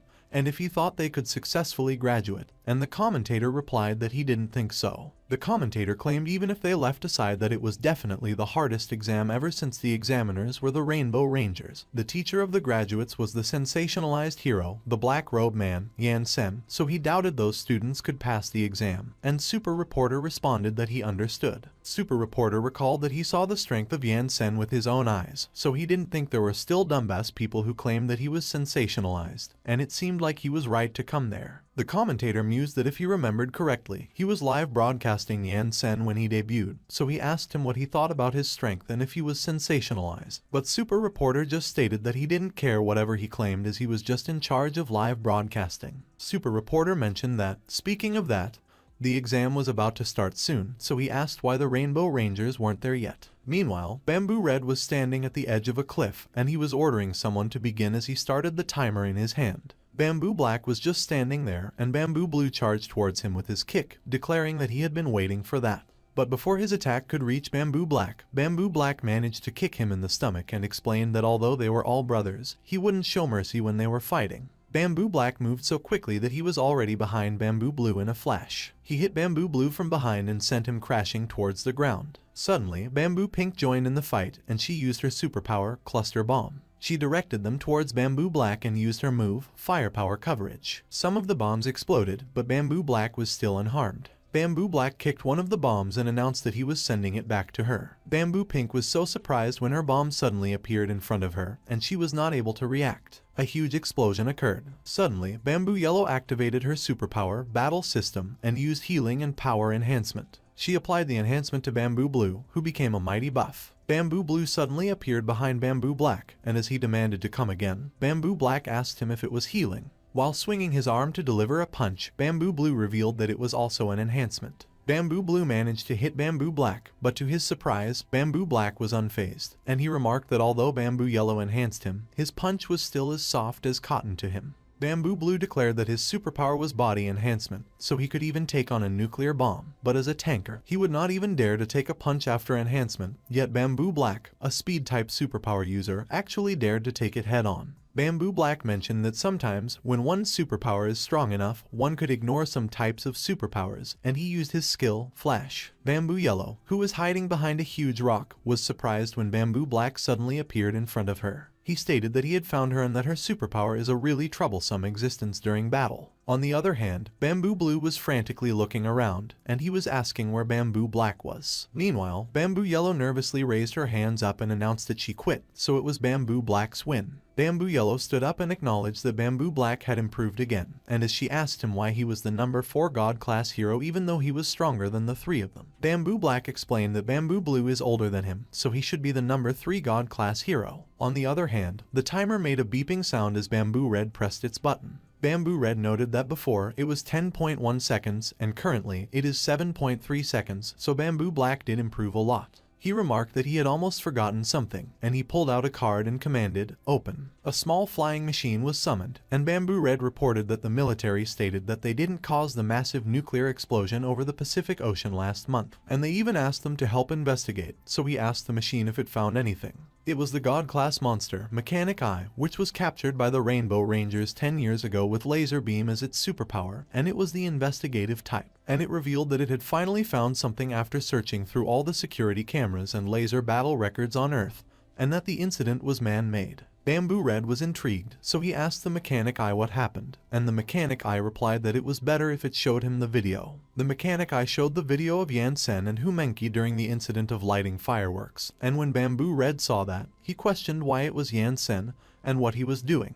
Bamboo Red was rendered speechless when he saw the explosion that Yan Sen caused in the video. He nervously commented that Yan Sen was stronger than he thought, and as he asked to confirm if that was just a tiny bit of Yan Sen's strength, he concluded that Yan Sen was ridiculous. The Mechanic Eye added and informed that it had also investigated Yan Sen, and it seemed like what he was using wasn't a superpower but something called cultivation, and it asked Bamboo Red what they should do. Bamboo Red directed that the Mechanic Eye should send that to the Heroes Department and tell them that the investigation determined that it was a hero lighting fireworks and that the Mechanic Eye shouldn't spy on Yan Sen anymore because it might get killed. On the other hand, Bamboo Yellow mentioned that the graduation exam was going to start soon, and as she asked whose pet they were using at that time, Bamboo Black raised his hand and suggested that they should use his. Bamboo Black reported that he had investigated and found out that most students were the battle type in that school, so they wouldn't be able to pass the exam, which made Bamboo Yellow let out an exasperated sigh.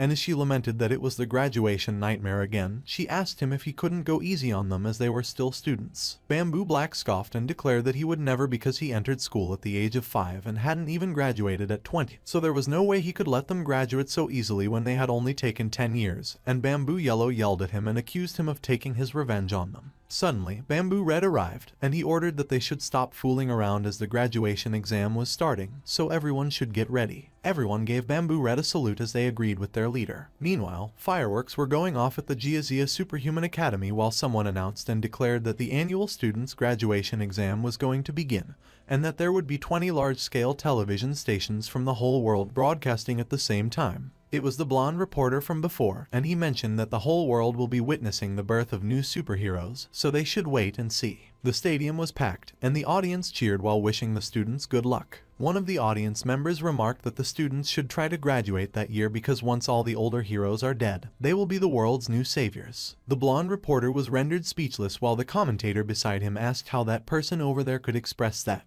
The blonde reporter cleared his throat and stated that they should stop with the chatter and welcome that year's graduates and their instructors. As Yan Sen and his class entered the stadium, the blonde reporter exclaimed that they should welcome the Superpower Class 1. The audience got curious who Yan Sen was, and as he got introduced as the Black Robe Man, he noted that it was a weird name. One of the audience members recognized Yan Sen as the recently sensationalized hero. He mentioned that he didn't expect him to be instructing Superpower Class 1, and as he asked the man beside him if he thought Yan Sen's students could pass the exam, the man inquired what nonsense he was spouting. If the students Yan Sen taught could pass the exam even if he wasn't sensationalized and was very strong, and if he knew who the examiners at that time were. Suddenly, the Rainbow Rangers appeared, and they were perfectly lined up on top of the huge screen at the top of the stadium. One of the audience members saw them, so he pointed at them and indicated that they should look over there as the Rainbow Rangers were there. The Rainbow Rangers dramatically stood on top of that huge screen while gazing over the stadium, which was filled with people. One of the audience members excitedly exclaimed that the Rainbow Rangers have arrived, so they should film them. Another remarked that it was their first time seeing the real Rainbow Rangers, as all they had seen were their figurines, but Humenki commented that it was very pretentious to stand so high.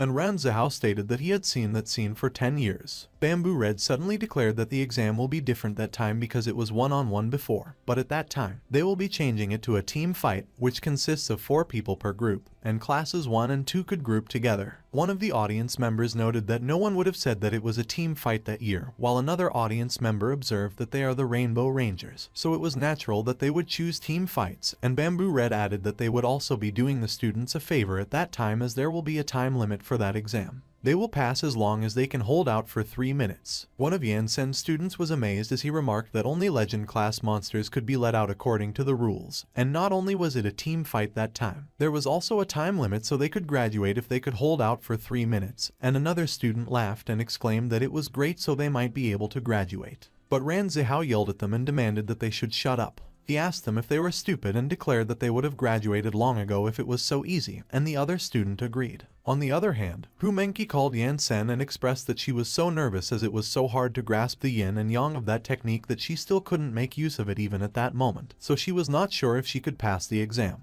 Yan Sen advised that cultivators do not need to be impatient and that Hu Menqi has to cultivate her mind first, so if she can't succeed that year, she should wait for next year. Hu Menqi tried to explain to Yan Sen that that year was the most important.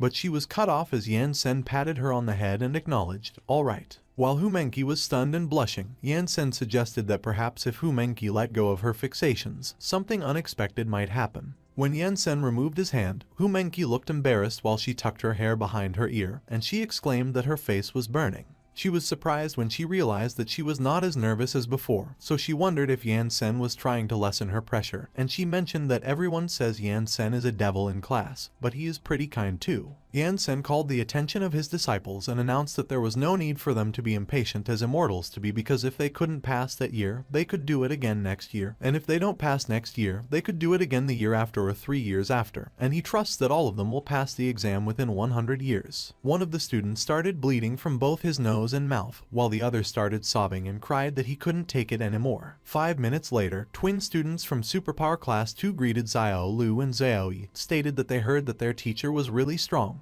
and asked them if they learned something useful from him. One of the twins from Superpower Class 1, Xiao Lu and Xiao Yi, explained that he learned how to copy rules so he could copy 36,000 rules 5 times per day, while the other boasted that he could copy 10 times, and he was even dreaming of copying rules. The twin students from Class 2 were stupefied. One of the twins from Class 2 remarked that it was no big deal if they didn't learn anything because he could predict what monster the Rainbow Rangers were letting out that time, so they should team up. But one of the twins from Class 1 was skeptical, and he asked if he was sure that he could correctly predict the monster the Rainbow Rangers will use when they have at least 1,000 monsters. And one of the twins from Class 2 confidently assured that of course, because he pulled all-nighters for 3 days straight researching the Rainbow Rangers exam, so he will definitely be correct that time. One of the twins from Class 2 pushed one of the twins from Class 1 and urged that they should go because they will be the first students to graduate, but the one from Class 1 protested that he shouldn't push him. As the blonde reporter announced that the exam will begin shortly and the students have finished grouping themselves, he asked what monster the Rainbow Rangers would let out and commented that everyone was curious, including him. The blonde reporter enthusiastically urged that they should stop the chit-chat as they wanted to watch a battle as the exam would begin. Bamboo Red declared that they should start, and Bamboo Black agreed and threw a card. A powerful ray of light emerged from the card and fell to the ground. As the light crashed into the arena, destroying the ground in the process, one of the audience members asked what monster they thought the Rainbow Rangers would use, and another audience member admitted that they had no idea, and another hoped that the students could hold out for 5 seconds. The blonde reporter announced that the first team to challenge is a team made of 2 pairs of twins from Superpower Classes 1 and 2, Xiao Lu and Xiao Yi from Class 1 and Wu Shenkui and Wu Shengsu from Class 2, but he was really curious about what they would do because, from what he knew, their superpower type basically has no offensive power. One of the twins from Class 1 asked the one from Class 2 if he was sure that the Rainbow Rangers would let out a certain monster, and as he explained that the two of them grouped with them noobs because they were betting on them, one of the twins from Class 2 reassured that he shouldn't worry because it was definitely correct. A figure was standing in the middle of the dust and debris created by the crash, and it proclaimed that he gets to beat those brats before they graduate and become heroes, so it was a chance for him, a monster, to become famous. A green humanoid monster stood in the middle of the arena and greeted the group.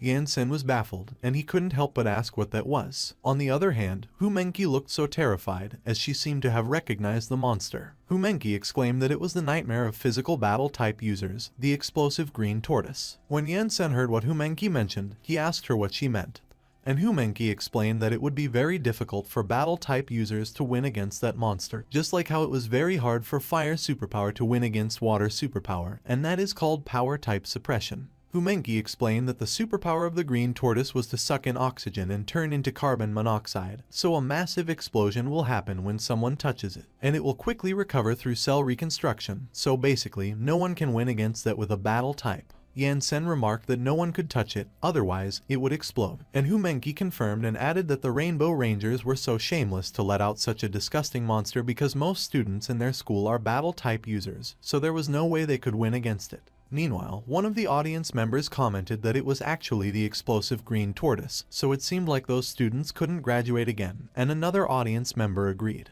The blonde reporter asked everyone if they saw that and stated that the Rainbow Rangers actually let out the explosive green tortoise, so the students are in trouble, and it seemed like it would be really hard for students to graduate that time. But one of the Wu twins responded that he was babbling nonsense because they will definitely win that. One of the Wu twins asked the Zio twins to confirm that he was correct, that it was the explosive green tortoise, and one of the Zio twins laughed and confirmed that it was awesome. Suddenly, the explosive green tortoise called its superpower and sucked in a lot of air. It used its move, Indiscriminate Scope Big Explosion. One of the Wu twins was startled when he saw the explosive green tortoise's move, and he noted that the timer hadn't started timing. But just as he finished his sentence, a huge explosion occurred. The explosion was so strong that the blonde reporter and the other commentator were blown away. While still upside down, the blonde reporter expressed his surprise as he exclaimed that no one would have thought that monster would use a big move from the start, and that the explosion could even blow away the referee place that was 100 meters above the ground, which wasn't an energy a legend-class monster could release. The audience was also blown away, and as they screamed, one of them asked if they were kidding him and exclaimed that the power doesn't belong to a legend class anymore. Hu Menki was also affected by the explosion, and as she screamed while holding onto the railings, she cried that there was also a secondary explosion, so everyone in the stadium would be in danger. On the other hand, Yan-sen just calmly looked at the explosion and remained silent. Yan-sen seemed unaffected by the explosion as he extended his hand. Hu Menki was surprised when she saw that Yan-sen blocked the explosion with his bare hand beside her. She was so surprised and was too stunned to speak. Yan-sen swung his arms to the side and dispersed the explosion like it was nothing. Yan-sen swung his arms to block the explosion in front of him. A huge tornado was produced, which consumed the explosion. The Rainbow Rangers were holding on to each other in order not to get blown away by the strong gust of wind, and as Bamboo Red asked what that wind pressure was when it was supposed to be an explosion, he called Bamboo Black and mentioned that the explosive green tortoise he let out would injure the audience, and Bamboo Black replied that he didn't expect that either. Bamboo Black noted that the wind pressure was obviously stronger than the explosion and that it even blew away the second explosion, so he asked where that wind pressure was coming from. Bamboo Red kept quiet, and he seemed to know the answer as he looked nervous. On the other hand, the audience exclaimed that they were saved and asked what happened earlier. One of Yan-sen's students called Sun Xiaolu and asked if she was the one who did it because she was the only one with a wind superpower in there. But Sun Xiaolu replied that there was no way it could be her because if she could create such wind pressure, she would have graduated long ago. The student acknowledged that it was true and laughed, while Sun Xiaolu was wondering if the others didn't see that Hu Menki and Yan-sen were the only ones that weren't blown away in the entire stadium, and it was definitely not Hu Menki who did that. Looking at Yan-sen, she stated that it could only be him. Meanwhile, the commentators were injured by the broken glass, and as the others trembled in pain and struggled to stand up, the blonde reporter called everyone's attention and announced that the power of that explosion had surpassed the legend class, so the difficulty of that exam was beyond the students' abilities. Suddenly, the explosive green tortoise called the blonde reporter and proclaimed that he was not beyond the requirements of that exam as he is indeed a legend class monster, but he had just made some preparations. The explosive green tortoise explained that in order to become famous in the monster world, he instructed to throw him into a swamp filled with poison gas, and that disgusting smell was still lingering in his head at the moment, so he would show them the power of his explosion after a few months of accumulation. He let out a battle cry as his muscles bulged out. The explosive green tortoise flexed his muscles and commanded the gas for it all to open. Another explosion occurred as the explosive green tortoise challenged the students to come and let him beat them. And as one of the audience members asked what the heck that muscular state was as they had never seen it before, another inquired if the explosive green tortoise had such a skill. They commented that it seemed like the students weren't the only ones working hard for that graduation exam as the monsters were also working hard, and another audience member remarked that if that was the case, it didn't break the rules. But as the dust and debris dissipated, the explosive green tortoise was startled when it revealed a huge mound in front of him, and as one of the Wu twins cursed him and commanded him to stop with his big talk as they were going to graduate, the other commented that instead of getting famous, he was going to be infamous and laughed. The twins, Xiao Lu and Xiao Yi, who have petrification defense as superpowers, were the ones maintaining the mound, and one of them suggested that Class 2 should stop their trash talk because, although he could merge the stones around them into one, it still hurts when the explosion hits the stone. Meanwhile, the twins, Wu Shenkui and Wu Shengsu, who have healing as a superpower, were healing the Xiao twins, and one of them reassured that they shouldn't worry because they got them for healing so they could graduate when 3 minutes had passed. The blonde reporter commented that it was clever of them, and as he asked everyone if they saw that, he observed that no one would have mentioned that the students were prepared as well. He noted that it seemed like they had guessed what monster the Rainbow Rangers would be using and that the only 2 pairs of twins in that school, one for healing and the other for defense, that formation was basically perfect against the explosive green tortoise so they might be able to graduate. The audience cheered and announced that the climax was coming and that the team seemed pretty strong, so they could graduate if they could hold out for 3 minutes. On the other hand, Hu Menki mentioned that those pairs of twins were pretty amazing and that she always claimed that they were only some nobodies, but Yan Sen stated that if the monster came there prepared, it might have guessed that some student would do such a thing. Back into the fight, just as Yan Sen predicted, the explosive green tortoise revealed that he had guessed that some people would do that, so he would show them his new move that day. The veins on the explosive green tortoise's neck started popping as an arm came out of his mouth. One of the audience members commented that it was disgusting, while another asked why that move was so familiar and claimed that he thinks he saw it in a manga before. When explosive green tortoise heard that, he was amused and asked the audience if they had seen that. A smaller version of the explosive green tortoise was also preparing to spit out something. The smaller version of the explosive green tortoise spit another smaller version, and it repeated the cycle until it created a really tiny version. The audience was enraged when they saw that, and as one of them asked what it was and if it was Matryoshka, another asked if it was trolling with them. Meanwhile, inside the mound, one of the students took a peek outside, and as they expressed their surprise, another student warned that he should stop looking because something weird was coming. The explosive green tortoise ordered his small versions to go. As the small explosive green tortoise bombarded the mound with explosions, the Xiao twins screamed that it hurt. One of the Wu twins who was healing, Xiao Lu, advised that he should endure it because, with him being there, they could graduate soon. But Xiao Lu called them bastards and argued that it was easy for him to say that because they were not being hit. One of the Wu twins proudly declared that he couldn't help it that he's a healer, but he was startled when he noticed a green figure beside him greeting him. He was so surprised that his eyes bulged out of their sockets when he saw the small version of the explosive green tortoise flexing its muscles and exclaiming hallelujah. The small explosive green tortoise grinned and its teeth sparkled. A huge explosion occurred, and the Xiao twins screamed as they got thrown up in the air. When Hu Menki saw that, she asked if they weren't doing well earlier and what happened. But Yan Sen simply remarked that it seemed like they lost. While one of the Xiao twins was still flung in the air, he saw that the Wu twins were unconscious on the ground, and he complained that those healers were useless, so he wouldn't have teamed up with them if he knew that would happen. It was announced that, due to a loss of will to fight, the examination failed. The blonde reporter was baffled, and as he asked what happened to make them fail the exam, he noted that they were still praising them a moment ago. One of the audience members asked what happened, as he couldn't see what happened and the exam was finished. Another commented that the monster was so strong. Another agreed and added that it was just a legend class, but even a god-class hero can't take on the amount of energy it accumulated for the past few months. As the explosive green tortoise stood there menacingly, they remarked that at the moment, the question wasn't about whether they would pass the exam. It was whether they would come out alive. The explosive green tortoise called for the next group. It was repeatedly announced that the examination failed. And just like that, within the afternoon, more than half of that year's graduates failed the examination. And with the overwhelming victory of the explosive green tortoise, the examination was extremely insipid. One of the audience members sighed and remarked that they were practically defeated within seconds and there was no suspense at all, so he felt like going home to watch his pre-recorded broadcasts. He stated that the examination was reported to last for 3 minutes, but the students couldn't even hold on for 3 seconds, and another audience member commented that it seems that not only will there be no students graduating in that examination, there will not be any fights either because the explosive green tortoise was way too strong and it was obvious that they were not of the same level at all. The audience started making their way out as one of them noted that they should go because it was time for lunch break, and although they didn't manage to see any fights, they still got to eat the free food provided by the school. During lunch break, at the back of the academy, Yan Sen was watching quietly while Ran Zihao trembled and requested for the fireworks to come out. As he produced small orbs around him, Ran Zihao mentioned that it was entirely on them to be able to graduate, and he cursed and asked why that technique was so hard to learn.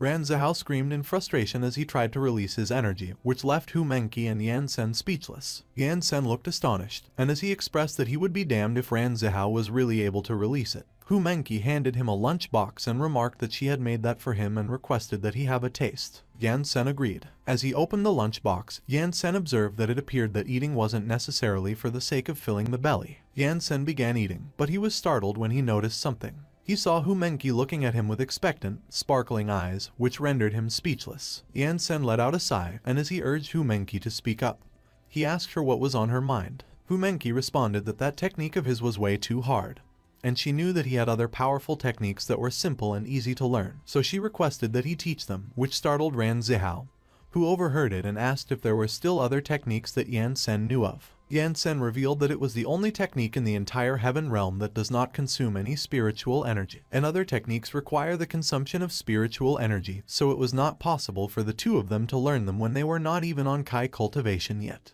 Hu Menki was horrified. She exclaimed that it couldn't be because Yan Sen was thousands of years old, so it was not possible that he had only written one technique, and so she asked him if he was going to watch his students get humiliated in front of citizens all over the world. Ran Zihao chimed in and requested that Yan Sen create another technique that doesn't consume spiritual energy. He asserted that with Yan Sen's ingenuity, he would definitely be able to create an invincible technique that could be learned instantly. Yan Sen looked away, and with a bored expression on his face, he admitted that it was indeed true that he was able to create a powerful technique that could allow them to pass the examination right away. Both Ran Zihao and Hu Menki were surprised, and Ran Zihao laughed and exclaimed that it was awesome because he expected nothing less from Yan Sen. But Yan Sen recalled that his respected master had warned him before to never create any more techniques, and he will always remember the words conveyed to him by his master deep inside his heart, and he will never violate them. Hu Menki asked what the heck was wrong with Yan Sen's master, which made Yan Sen scold her, and he insisted that she should not speak ill of her grandmaster. Ran Zihao inquired why Yan Sen's master forbade him from creating techniques. Yan Sen recalled that more than 2 millennia ago, his master talked with mystic being Liu, handed him the technique, and mentioned that it was created by the disciple he had just recruited, which doesn't consume spiritual energy, doesn't require physical strength, and could be used without limits. There was only one with such a technique in the entire heaven realm.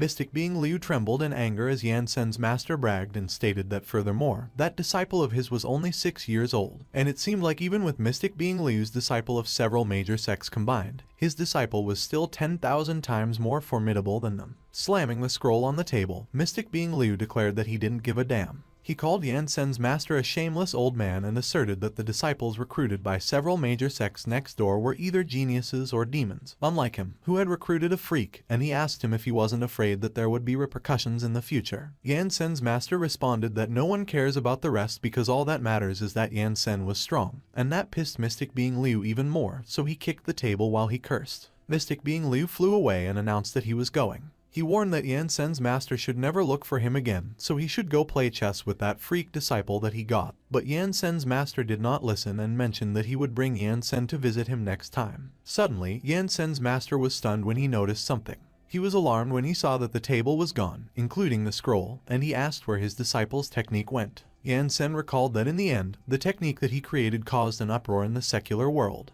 He explained that the flames of war spread throughout the entire heaven realm, and some overconfident mortals had even challenged other immortals using his technique. So all law and order in the world had fallen into complete disarray, and the chaos lasted for hundreds of years, causing more lost lives than he did when he had gone on a rampage himself. Hu Menki and Ran Zihao were too stunned to speak, and Yan Sen remarked that after that incident, his master forbade him from creating any more techniques and even confiscated the brush he used. Yan Sen reflected that he has also pondered on his actions, and because of his youthful vigor, he has brought a lot of devastating chaos to the people of the heaven realm. He admitted that he is a sinner, so he will not do it, and they should also give up on getting him to create new techniques. Ran Zihao tried to refute Yan Sen, but Yan Sen concluded that enough had been said, and no matter how much Hu Menki and Ran Zihao tried convincing Yan Sen, he remained steadfast, so their dreams of learning a powerful and easy-to-use technique were killed in the cradle. Time passed just like that, and as the second half of the examination was about to begin, the blonde reporter welcomed everyone back to BB's live broadcast, and he reported that after the battle that morning, the overwhelming strength of the explosive green tortoise was proving to be triumphant.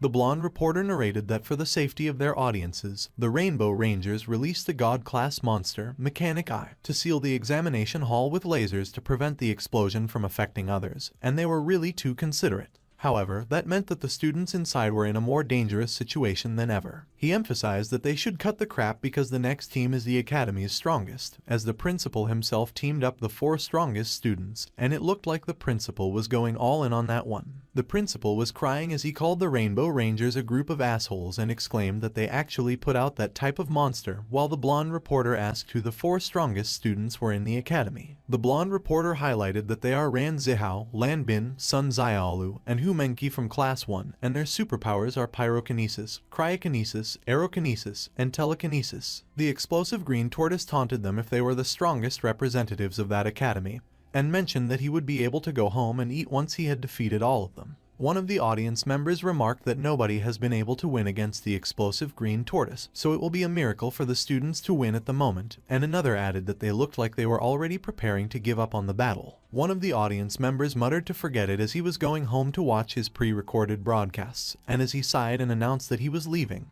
the others started to walk away with him. Back in the arena, Lan Bin mentioned that they weren't able to defeat the explosive green tortoise even with 10 of them, and to be able to win against him at the moment was practically impossible, so they should just surrender. Hu Menqi insisted that they should not give up yet, as she wanted to try defeating the explosive green tortoise, and when Lan Bin heard that, he asked her what there was to try, if she was out of her mind, and if she couldn't see that they were at a disadvantage. But Hu Menqi was determined, and she insisted that they should just give her a minute's time. Ran Zihao asked Hu Menqi if she was going to use that, and she confirmed. Sun Xiaolu got intrigued when she heard that, and she asked what that was. But instead of answering her question, Hu Menqi responded that she couldn't guarantee that it would work, but there was no other choice, so she would try her best. Ran Zihao agreed, and he declared that they would risk their lives to buy Hu Menqi time to send nukes. Lan Bin was stunned when he heard about sending nukes. One of the audience members exclaimed that everyone should look because it seems like the 4 team members of Class 1 weren't ready to give up yet, and they looked like they were preparing to fight instead.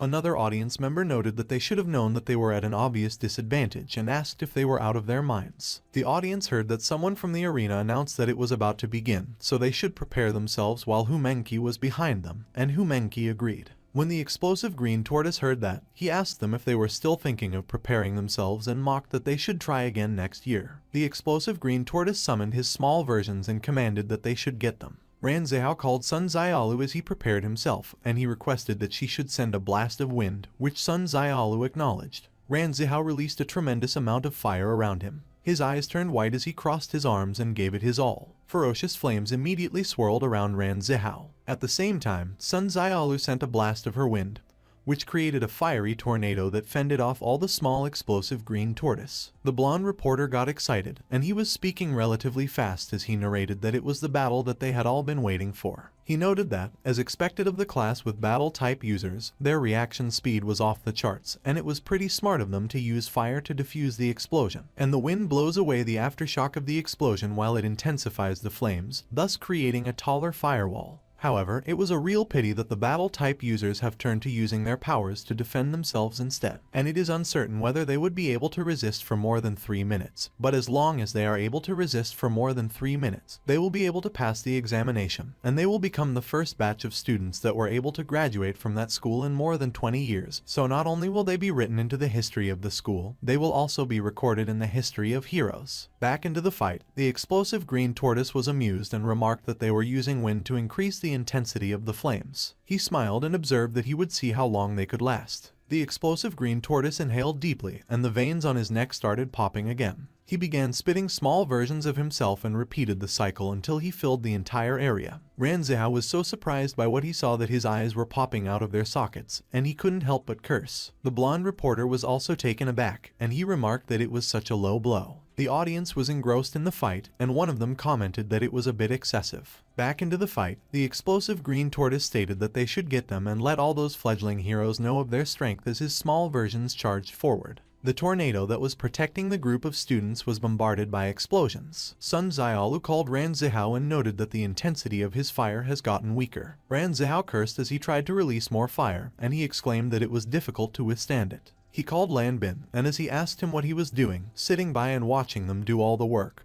he mentioned that they don't always see eye to eye, but he believed that their desperation of wanting to graduate was mutual, so he should hurry up and help them out, which Lan Bin responded he wanted to do. But they got to observe the laws of physics there, and his ice would put out his damn fire. Lan Bin is agitated as he explained that his ability was to turn the surrounding air into ice, and they are currently in an updraft, so he will only cause friendly fire if he were to use his ability, which is why his ability is a burden in that scenario. The explosive green tortoise declared that as a villain who has years of experience being the hero's punching bag, he has learned that only idiots will drag a fight that could be ended in one move. He began inhaling aggressively, and his muscles started to bulge again. The explosive green tortoise called them his dear fledglings and taunted that they should come back for their examination again next year. Ran Zihao warned that the explosive green tortoise was about to use the indiscriminate scope big explosion, and when Sun Xiaolu heard that, she exclaimed that she wouldn't be able to withstand that technique. Ran Zihao called Hu Menqi and asked if she was not ready yet. Meanwhile, Hu Menqi was just standing still, thinking about relaxing,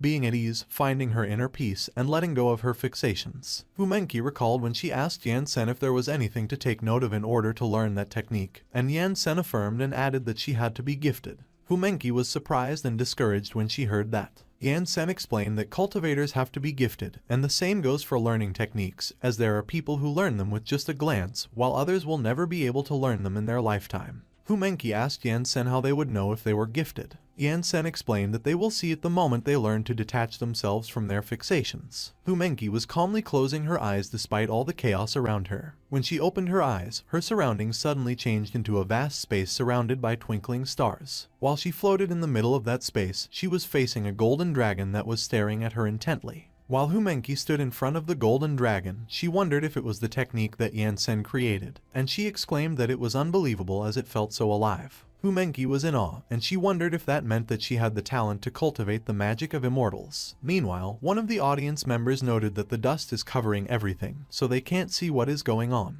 Another audience member asked how they don't see Hu Menqi, and as they remarked that it didn't seem like she could block the explosion, they inquired if they were alright while Yan Sen was just silently observing the fight. Yan Sen looked so proud as he stated that Hu Menqi was a gifted child. Back into the arena, the explosive green tortoise continued to bulk up. One of the audience members suggested that they should look at the monster and ask to confirm if the damage would be so much greater than the last time if something like that went off. And another audience member commented that the students would sustain serious injuries. The explosive green tortoise laughed maniacally and taunted that before the little fledglings could become heroes in the future, they could just eat damn and die. Ran Zihao was pissed, and he retorted that the explosive green tortoise should eat his damn in hell. Lan Bin declared that he doesn't care anymore, so he should use his superpowers full strength. Sun Xiaolu called Lan Bin and warned that Hu Menqi was still back there. But Lan Bin didn't listen and began creating huge chunks of ice. There was also huge ice that appeared around Hu Menqi, but it didn't hit her. A huge explosion occurred, but unlike last time, the explosion was now enclosed, and the mechanic eye laughed proudly. The audience was startled and terrified as they saw the effect of the explosion right in front of their faces within the barrier, and the mechanic eye assured that they shouldn't worry because with him around, they wouldn't be harmed. Meanwhile, Yan Sen just looked at the explosion with a bored look on his face and remained silent. Back into the arena, huge chunks of ice were steaming, and as one of the audience members asked if the students would be okay in there with such a strong blast, another observed that they couldn't see anything with the smoke. On the other hand, the blonde reporter was speechless while the commentator beside him trembled and predicted that no one will ever pass the exam with that amount of power. And as he expressed his concern, he wondered how the students were doing at the moment. Suddenly, the blonde reporter saw something, and he was surprised. He saw that the students were unharmed, and Ran Zihao revealed that Lan Bin put up his skill just in time.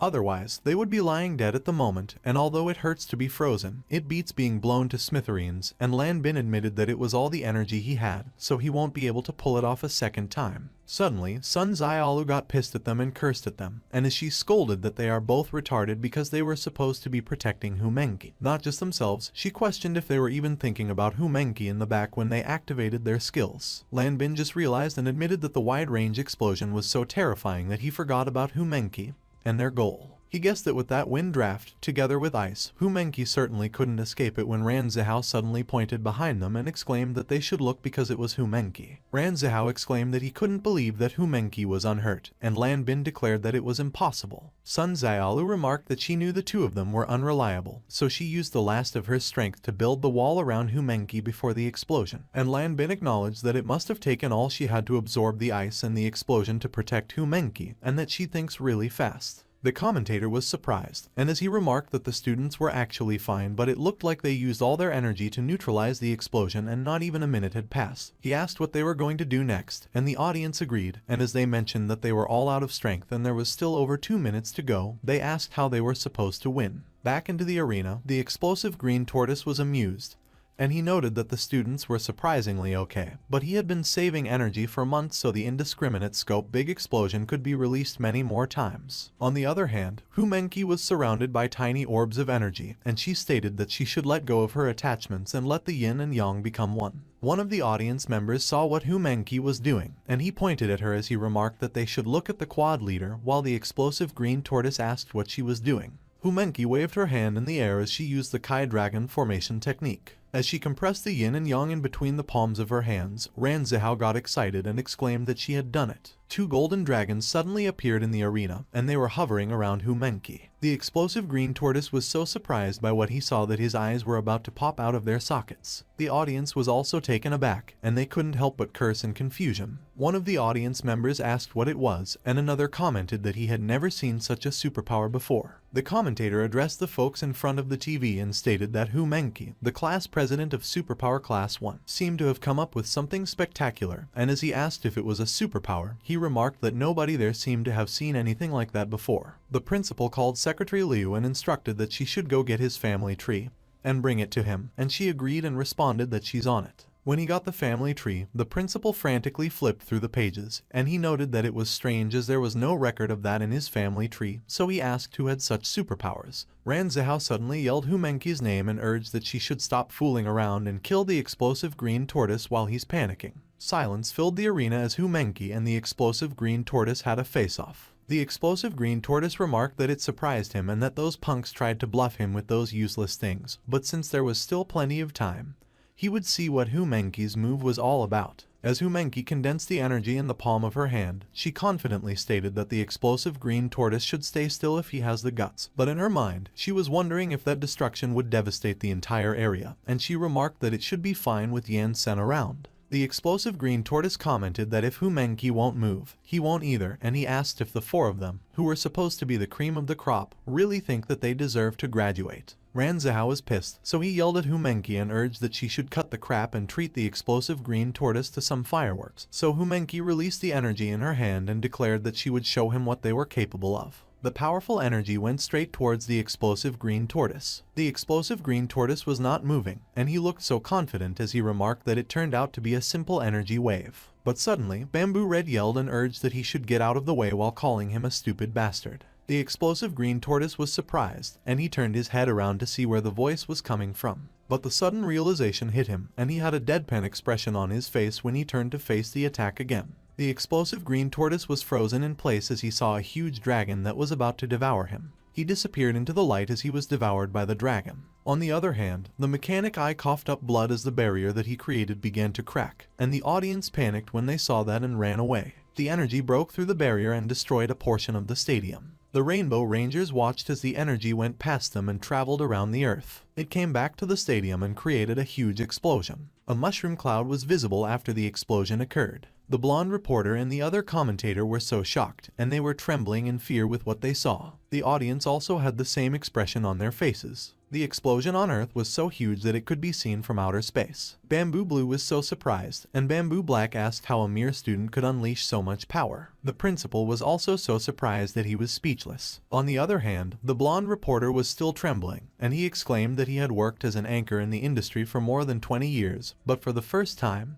he was speechless. One of the audience members asked if Humenki was just a student, while the one behind him was calling his mommy and shouted that they wanted to go home. Humenki was speechless when she saw the huge mushroom cloud in front of her. On the other hand, Lan Bin was stupefied, and he remarked that it was a big broccoli. Humenki was trembling, and she cursed as she cried that it was supposed to detonate under the stadium. Ran Zihao called Humenki and asked her what the hell she was doing, why she didn't detonate it under the stadium, and what she was afraid of when she had Yan Sen. And Humenki explained that it was not exactly what she meant to do because the technique was very strange and she did not expect that she needed to manually detonate it. As the dust in the stadium began to dissipate, a silhouette could be seen, and it shouted at the students, calling them sucking jerk-offs. Ran Zihao and Hu Menqi were surprised when they heard that. It was the explosive green tortoise, and with a huge chunk of his body gone, he was trembling in anger as he declared that he couldn't believe that he's unable to regenerate, and if it wasn't for Bamboo Red reminding him to get out of the way, he would have been killed off that day.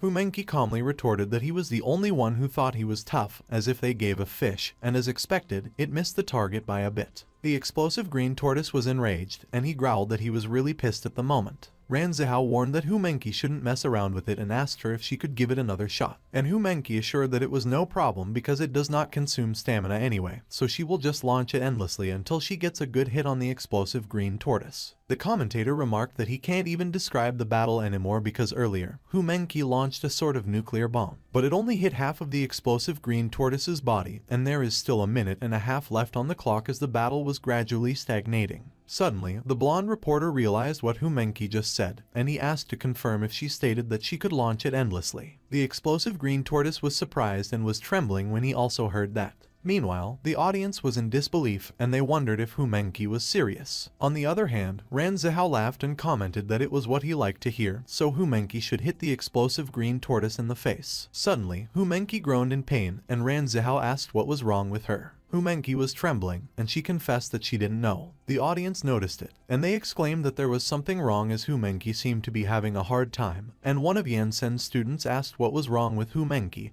and if she suffered the side effects of the nuclear bomb. Yansen explained that it was not a side effect. He mentioned that it was just that releasing that move requires the mind to remain serene at all times, and earlier, Hu Menqi wavered, damaging her dantian. But it's okay because a year or two of adjustment will solve that problem. The student was surprised, and he inquired how Yansen knew. Yansen was speechless since the students had only been copying the sect rules, so they did not know that the move was created by him. Back in the arena, the explosive green tortoise laughed, and it taunted Hu Menqi if she couldn't launch it anymore. The explosive green tortoise mocked what that was about unlimited uses, trying to scare him, and claimed that his explosion was the only unlimited one. Hu Menqi called the explosive green tortoise a bastard, and she remarked that if she had just detonated it underneath him earlier, there was no way he could act arrogantly. Ran Zihao asked Hu Menqi if she was capable of releasing it anymore, and Hu Menqi replied that she didn't know if she could still release it because earlier her mind was unstable, so she guessed that it would take time to gather the Kai again. Ran Zihao stated that there was no time for Hu Menqi to collect it again because when she's done, the test will be over. Hu Menqi noted that she thought it was over when she was able to successfully materialize the dragon earlier, but she never mentioned that she would have to keep her mind serene. She admitted that she was the one who was cocky and apologized. On the other hand, the explosive green tortoise started inhaling aggressively, and he declared that it looked like he was the one who would win that match. Sun Xiaolu chimed in and called him a dickhead as she suggested that he take that back. Both Ran Zihao and Lan Bin turned simultaneously to look at Sun Xiaolu and ask her what she was talking about. The two of them were extremely surprised by what they saw. Sun Xiaolu was waving her arms in the air just like Hu Menqi did to gather the yin and yang, and she announced that there she goes. The explosive green tortoise was surprised when he saw that, and he exclaimed that it was cheating. It was initially a doomed graduation exam, but due to the class representative Hu Menqi and her nuclear bomb, the outcome became uncertain. The current situation was extremely chaotic, and everyone present became speechless because of what was happening. Ran Zihao cursed as he asked how Sun Xiaolu knew that technique too, and Lan Bin exclaimed that it was madness. Sun Xiaolu explained that it was not particularly difficult, as it becomes clear as soon as they see it, but he was just not quite familiar with it yet. Ran Zihao requested that Sun Xiaolu speak human words, and he mentioned that he didn't even learn it with Yansen helping him, but she could from just seeing it once. Sun Xiaolu remarked that the two idiots were always restless, and the other one was too stubborn, and that made the three of them speechless. Sun Xiaolu repeated that Yansen mentioned that a person who cultivates towards immortality should never be impatient, and she asked them if they still don't get it after copying the sect rules so many times. Ran Zihao observed that it turns out that Sun Xiaolu's not caring much about graduation, combined with her calm personality, led to her being able to learn the technique really fast, so if that's how it's going to be,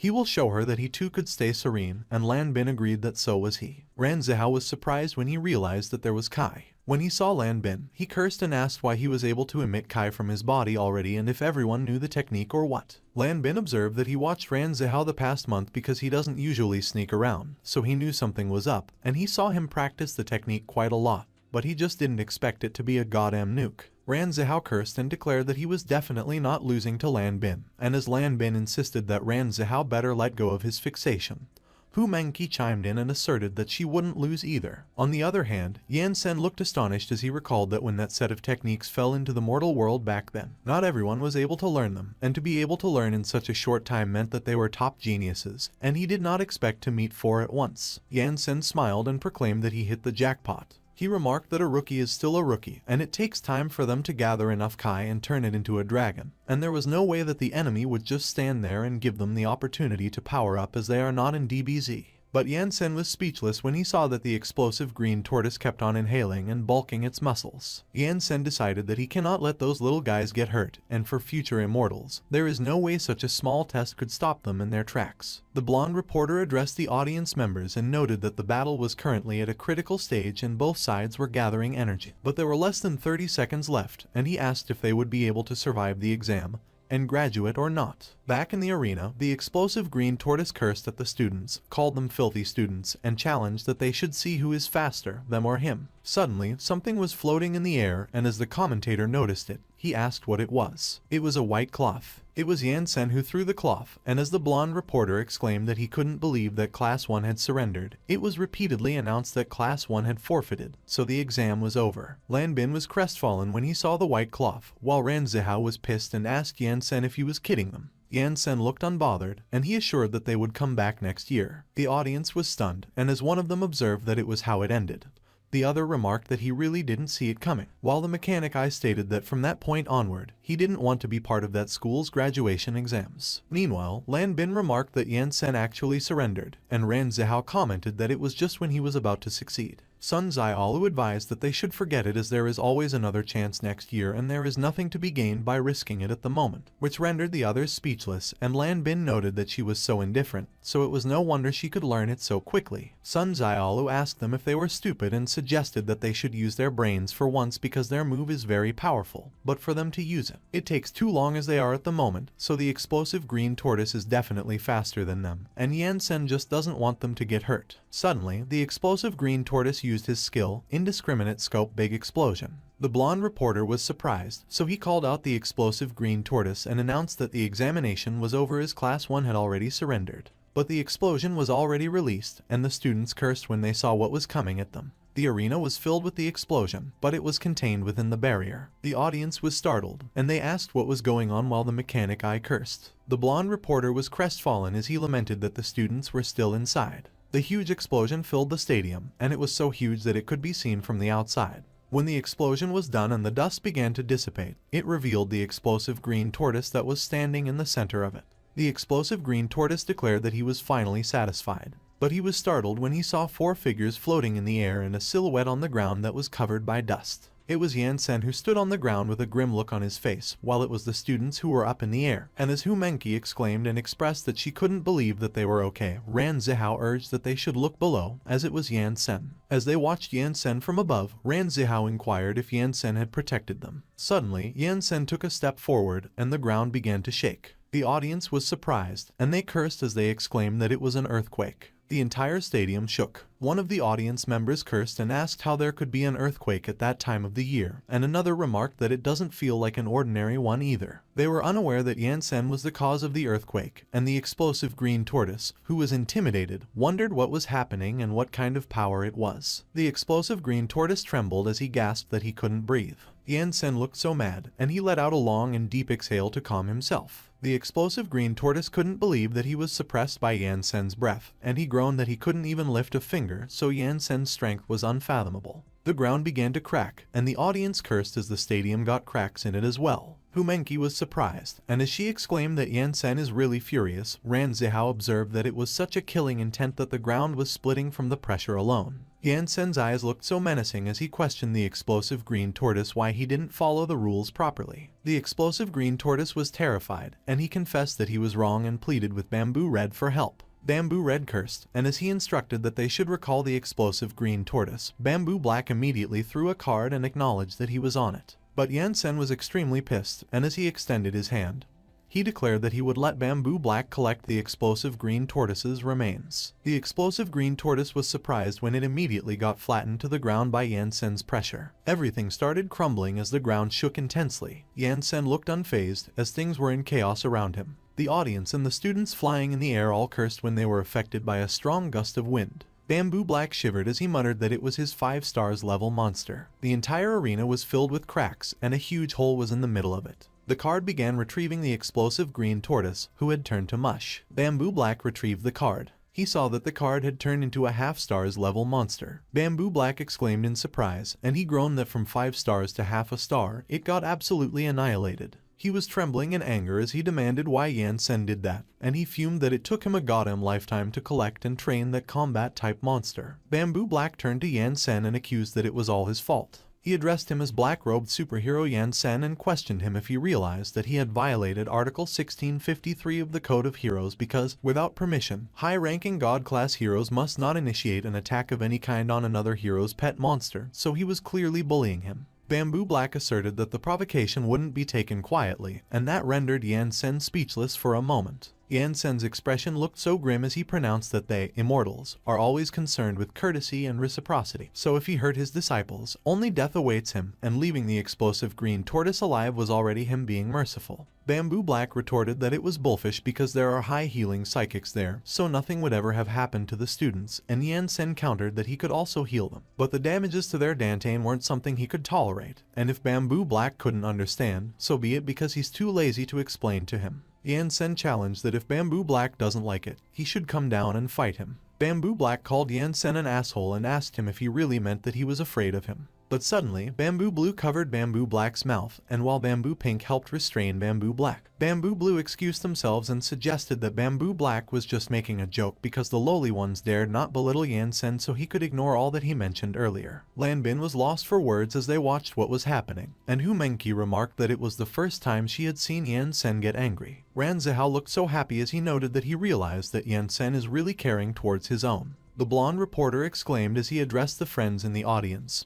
Friends in front of the TV, and hoped they have heard everything. He declared that the world's 7th-ranked God-class superhero, the black-robed immortal Yan Sen, has challenged the Rainbow Rangers. And not only that, the Rainbow Rangers also accepted his challenge, which was a situation rarely seen in the last decade. Bamboo Yellow asked the blonde reporter what he was trying to do and when they accepted any challenge, and she clarified that Bamboo Black was just being a bit aggressive. But one of the audience members laughed and observed that they had also heard it earlier, and that it was going to be nice, and another audience member agreed that it was definitely worth the ticket price to see the Rainbow Rangers struggle. The blonde reporter suggested that they should all shout Rainbow Rangers together. The audience did as they were, and everyone chanted the Rainbow Rangers' name. Bamboo Yellow looked troubled, and she vowed that she was going to kill the commentator, even if it was the last thing she did. On the other hand, the blonde reporter was grinning evilly as he noted that, at last, it was an opportunity. The stadium was filled with the chants of the audience calling the Rainbow Rangers' name. The Rainbow Rangers looked so dejected, and they were speechless. Bamboo Black declared that he doesn't understand how they know they can't beat Yan Sen if they haven't even tried. He insisted that Bamboo Red should allow him to go down and face Yan Sen. But Bamboo Red commanded that he should shut the hell up because Yan Sen will literally grind his ass to dust and he was going to lose with his third-rate superpowers. Bamboo Black looked pissed and he called Yan Sen a bastard. Bamboo Yellow asked Bamboo Red what they were supposed to do, and Bamboo Red fell silent as he thought about it. The blonde reporter announced that it was a battle between some of the highest-ranked God-class heroes, and as he addressed the friends both on site and in front of the TV, he mentioned that it looked like they would be celebrating Christmas early that year. A man in the audience called their son and instructed that they should turn on the TV and watch channel 233 because something huge was about to happen. And as the son asked what it was and if it wasn't the channel where the students were being evaluated, the man informed that not anymore as it was a duel between high-ranked God-class superheroes. The son turned on the TV and saw the footage of the stadium where the audience was chanting the Rainbow Rangers' name. The son was in awe as he watched what was happening on TV. Back in the stadium, the blonde reporter stated that according to the statistics, their channel's global live viewership has literally gone through the roof, and the numbers just kept rising. The cameras were on standby, and the blonde reporter was confident that the whole world would be watching them in less than 5 minutes. Meanwhile, in their homes, a girl urged that they should hurry up and switch to channel 233, the live broadcast of the student evaluation, because something amazing is happening. Another person got a call from someone who advised that he should put the channel on 233. In an instant, a news channel started broadcasting. A female host welcomed the audience and reported that, according to the press agency, the newly appointed God-class hero, black-robed superhero Yan Sen, ranked 7th, challenged the Rainbow Rangers at the end of the student graduation exam, and the male host thanked the audience for tuning into the midday news. The male host announced that the Rainbow Rangers apparently accepted a duel from black-robed superhero Yan Sen, who recently got his hero license, and the female host ensured that they will be broadcasting for the audience the whole time to provide them with the maximum amount of information. The director ordered to cut the crap and redirect it to the action, and the crew agreed immediately. In a hospital, someone was also watching the broadcast from channel 233. It was Lan Kai Kai, and she was watching the broadcast intently. In the northern hemisphere, the fight was also being broadcast on a huge billboard on the streets. Steel Beetle was also watching the broadcast intently. In another residence, the voice of the audience chanting the Rainbow Rangers' name filled the place. Plasticman and Machoman were drinking together inside the residence, and they were watching the broadcast as well. Back at the stadium, Bamboo Blue was in a panic, and he cried that it was absolutely hopeless. The audience was unstoppable, and they continued to chant the Rainbow Rangers' name. The Rainbow Rangers fell silent, and they all looked dejected. Bamboo Yellow was pissed, and she exclaimed that it was all the asshole commentator's fault, and she swore that she would cut his tongue out.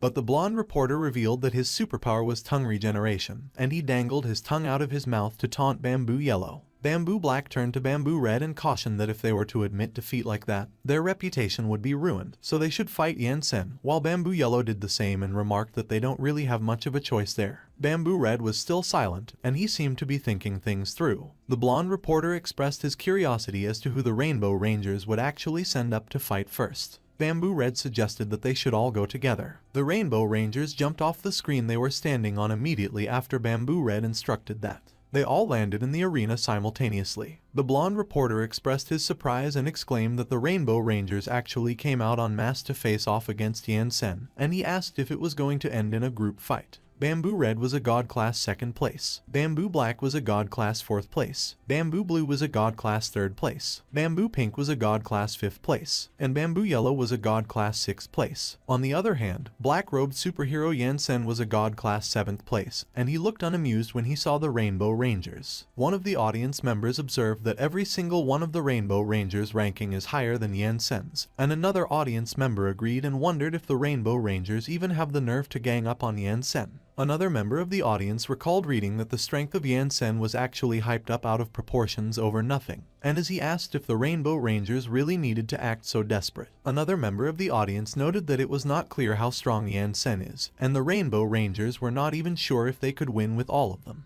Back at the arena, Ran Zihao remarked that he couldn't believe that the 5 of them came together, so Yan Sen should be careful, but Yan Sen simply instructed that they should head back up there first. Yan Sen glared at the Rainbow Rangers, and he looked so menacing. Bamboo Yellow was alarmed, and she got nervous when she saw that. Yan Sen extended his fingers and pointed them towards Bamboo Yellow. Bamboo Black panicked, and he urged that they should protect their healer. Bamboo Blue quickly moved in front of Bamboo Yellow. He crossed his arms and declared that serving as a meat shield was his main purpose because his body could resist even a nuclear explosion. When Yan Sen's attack exploded and hit Bamboo Blue, it shredded his clothes into pieces. Bamboo Blue was pushed back by the pressure of Yan Sen's attack, and his butt hit Bamboo Yellow's face. The two of them flew at an incredible speed and crashed into the distance. The two of them were immobilized, and their mouths were foaming. Bamboo Black cursed and called Yan Sen a bastard as he used his skill, Lightning Step. Yan Sen quickly moved his arm up. In an instant, Yan Sen caught Bamboo Black in his hand without even looking at him. Bamboo Black trembled as his helmet began to crack, and he was asking how it happened.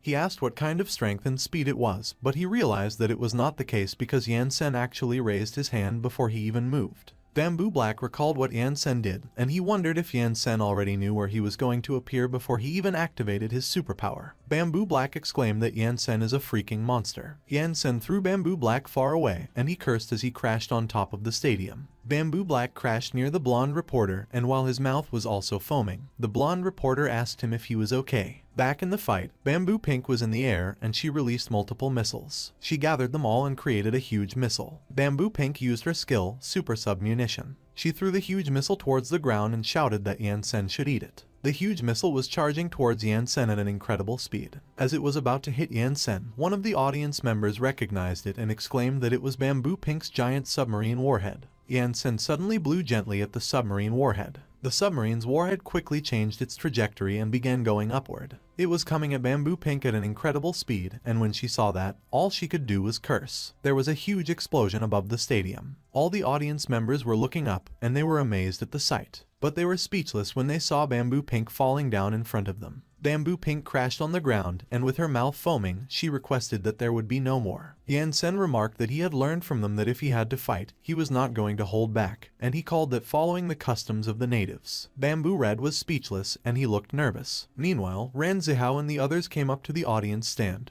And when they arrived, he asked Xiao Lu and Xiao Yi how it was and if the battle had begun yet. One of the twins looked at them awkwardly and responded that it was already over. Both Ran Zihao and Lan Bin were surprised by what they heard. As if right on cue, the blonde reporter commented that the Rainbow Rangers were all slaughtered in less than 3 seconds with only their leader still standing, and it was completely beyond anything they could have imagined. The audience was in disbelief, and one of them asked which son of a witch claimed that Yansen's strength was overestimated. Yansen addressed Bamboo Red as the gentleman in red and asked him if he was not going to take action. Bamboo Red was silent, and he admitted that it was a major suck-up. He noted that Yansen was not only smart but also very experienced in combat. Bamboo Red originally asserted that the 5 of them together would be able to handle Yansen more or less, but no one could have imagined that Yansen's battle experience, accumulated over thousands of years, would catch him completely off guard. He conceded that not only was Yansen's speed and strength very high, but his combat experience was also leagues above his, and he expected to only be able to survive 2 moves from him.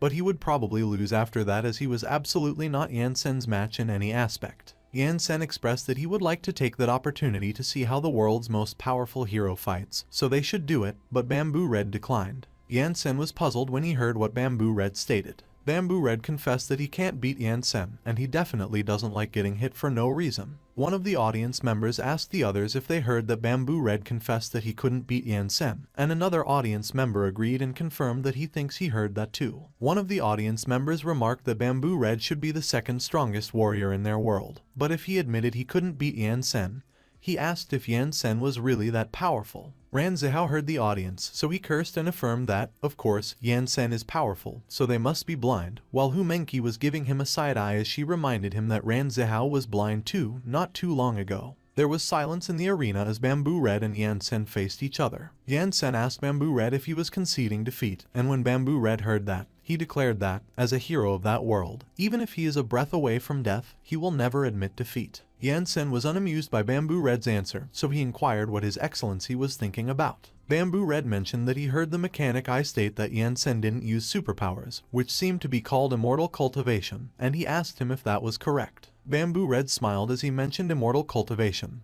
and he asked Yansen if he had ever heard of the ancient heroes. Everyone was surprised when they heard Bamboo Red mention the ancient heroes. Yansen stated that he heard that the strength of those ancient heroes in that world was above the level of most immortals in his. Bamboo Red raised his arm and used his skill, molecular synchronization. He fired multiple rays of energy, which went to enclose the other Rainbow Rangers. Yansen was amused, and he asked Bamboo Red if he could heal too. Bamboo Red replied that it was something like that and that they vowed back that they would not release that power until it was absolutely necessary, and currently, it is the 2nd time they have had to use that last resort. Bamboo Red called the others and instructed that they should get up as it was show time. The other Rainbow Rangers quickly flew and gathered up in the sky. They assembled around Bamboo Red, and as Bamboo Black asked Bamboo Red if he was serious because they had not been able to control that thing until that time, Bamboo Pink commented that when Bamboo Red urged to go together, it turned out that it was his plan all along. Yansen was speechless as he was surprised by what the Rainbow Rangers did. Bamboo Red declared that they would let Yansen experience the highest level of power their world has to offer. Yansen was uninterested as he asked the Rainbow Rangers to confirm if they were going to transform like the other idiots from before. The Rainbow Rangers explained that morphing with that thing 20 years ago forced them to stop fighting for a while, and they pulled out some devices and called for Megazord. They simultaneously pulled out cards. The Rainbow Rangers inserted the cards into each of their devices. A huge summoning circle appeared in the sky, and as the Rainbow Rangers jumped towards it, Ran Zihao cursed due to surprise, while the blonde reporter remarked that they were really unleashing everything they had, while Yansen still looked unamused. A mecha was summoned. The blonde reporter asked what it was. The mecha began flexing its parts and it let out a battle cry. It was the ancient Super Mecha N0, which hovered over the stadium, and it was huge. The audience expressed their surprise while Ran Zihao was asking what super it was, and the blonde reporter confirmed that it was ancient heroes and that it turns out that the stories were true. On the other hand, Yan Sen seemed amused by what he saw. He looked excited as he exclaimed that it looked really fun. The blonde reporter addressed the friends on both viewers and audience, and he recalled reading that 10 years ago, in the Great War, they once used that thing, and it was only thanks to that they could achieve the peace they have at the moment, yet there was no footage of it. He mentioned that the only ones who actually saw it were probably the world's top heroes, but he never mentioned that the big guy was in fact an artificial ancient hero, so they have really squeezed their tickets for all their worth that day. The audience was in awe, and they remarked that it was massive, while Ran Zihao exclaimed that it was the first time he had seen such a thing. And Hu Menki called Yan Sen and requested that he be careful. Yan Sen grabbed his robe and asserted that it was the power of the immortals from that world if theirs, so it was good as he also wanted to see which world's immortal is more powerful. He threw his robe away and declared that he had accumulated too much Kai, so it was time for him to use a little bit of his power. Yan Sen's disciples were looking at him with wide eyes as he proclaimed that they should look closely. He asserted that it was what immortal cultivation was all about, and he called for his formation. Multiple flags suddenly appeared in the sky. Each of the flags released energy and combined them together. The energy was fired into the ground. The ground shook, and Hu Menki asked what Yan Sen was up to at the moment while the other students cursed. The ground rumbled as a huge mound began to appear, and the audience panicked and ran as they asked why there was another earthquake. Ran Zihao and Lan Bin were surprised that their eyes were popping out of their sockets, and they asked Yan Sen if he was shitting them. Yan Sen created a giant spirit summoning formation and summoned the Sword King Immortal, which was extremely massive. The audience's eyes were popping out of their sockets due to shock, and they cursed when they saw the Sword King Immortal. The blonde reporter's glasses shattered as he had the same reaction, and he cursed as he asked what was going on. The Sword King Immortal was shown on TV. The kid watching the TV cursed, and his eyes popped out of their sockets due to surprise. Lan Kai was also surprised by what she saw. The people were still watching on the huge billboard, and both Steel Beetle and the people who were watching with him were surprised that Yan Sen could also summon ancient heroes. Meanwhile, both Plastic Man and Machoman were silently watching the TV, and were secretly sweating profusely. Back at the stadium, the Sword King Immortal stood outside it, and he was huge that the arena was small compared to him. The voice of the blonde reporter trembled as he asked if the Sword King Immortal was some kind of monster or maybe an ancient hero, and as he addressed the viewers, he stated that Yan Sen seemed to have come up with something quite remarkable as well. On the other hand, one of the audience members asked if they were going to get trampled if they stayed there. Meanwhile, Sun Xiaolu claimed that it was the power that comes from the immortal cultivation, and as one of the Xiao twins mentioned that Yan Sen turned out to be hella strong. Hu Menki remarked that she told him, but he never believed her. The Sword King Immortal suddenly spoke, and as he thanked Yan Sen for summoning him, he declared that he was awaiting his orders and called him his lord. Yan Sen, who seemed to be in the Sword King Immortal's consciousness, responded that there was no need to be polite and asked the Sword King Immortal if he saw the guy in front of him. He instructed that the Sword King Immortal should go sharpen his blade on that guy. On the other hand, Bamboo Yellow and Bamboo Black were astonished, and as Bamboo Yellow questioned that Yan Sen has a similar skill too, Bamboo Red looked both nervous and excited as he admitted that he should have guessed. The ancient Super Mecha commented that after all those years, Bamboo Red and the others finally remembered that he existed. Bamboo Red explained that there was just no decent opponent before, but at that moment, the ancient Super Mecha should look in front of him. The Sword King Immortal and ancient Super Mecha were facing each other, and as the ancient Super Mecha remarked that they had quite the contender, the Sword King Immortal responded that it was how it was. The Sword King Immortal reassured that the ancient Super Mecha shouldn't worry because he will cut him cleanly with a single slash and promised that he won't feel a thing. But the ancient Super Mecha countered that 1 second is enough for him to chop the Sword Immortal King in half. While the blonde reporter changed his broken glasses, the other commentator insisted that it was no joke, so someone needs to stop them. But the blonde reporter slapped the other commentator across the face, and as he cursed at him, the blonde reporter asserted that even if the world ends, the battle must go on. The blonde reporter declared that just like life, the fight must go on and that they should tell all the heroes in the building industry to get ready because they will be very busy the next day. And as a professional commentator, he will risk his life to report that spectacular battle to them. He continued that furthermore, as watching it from the scene would be life-threatening.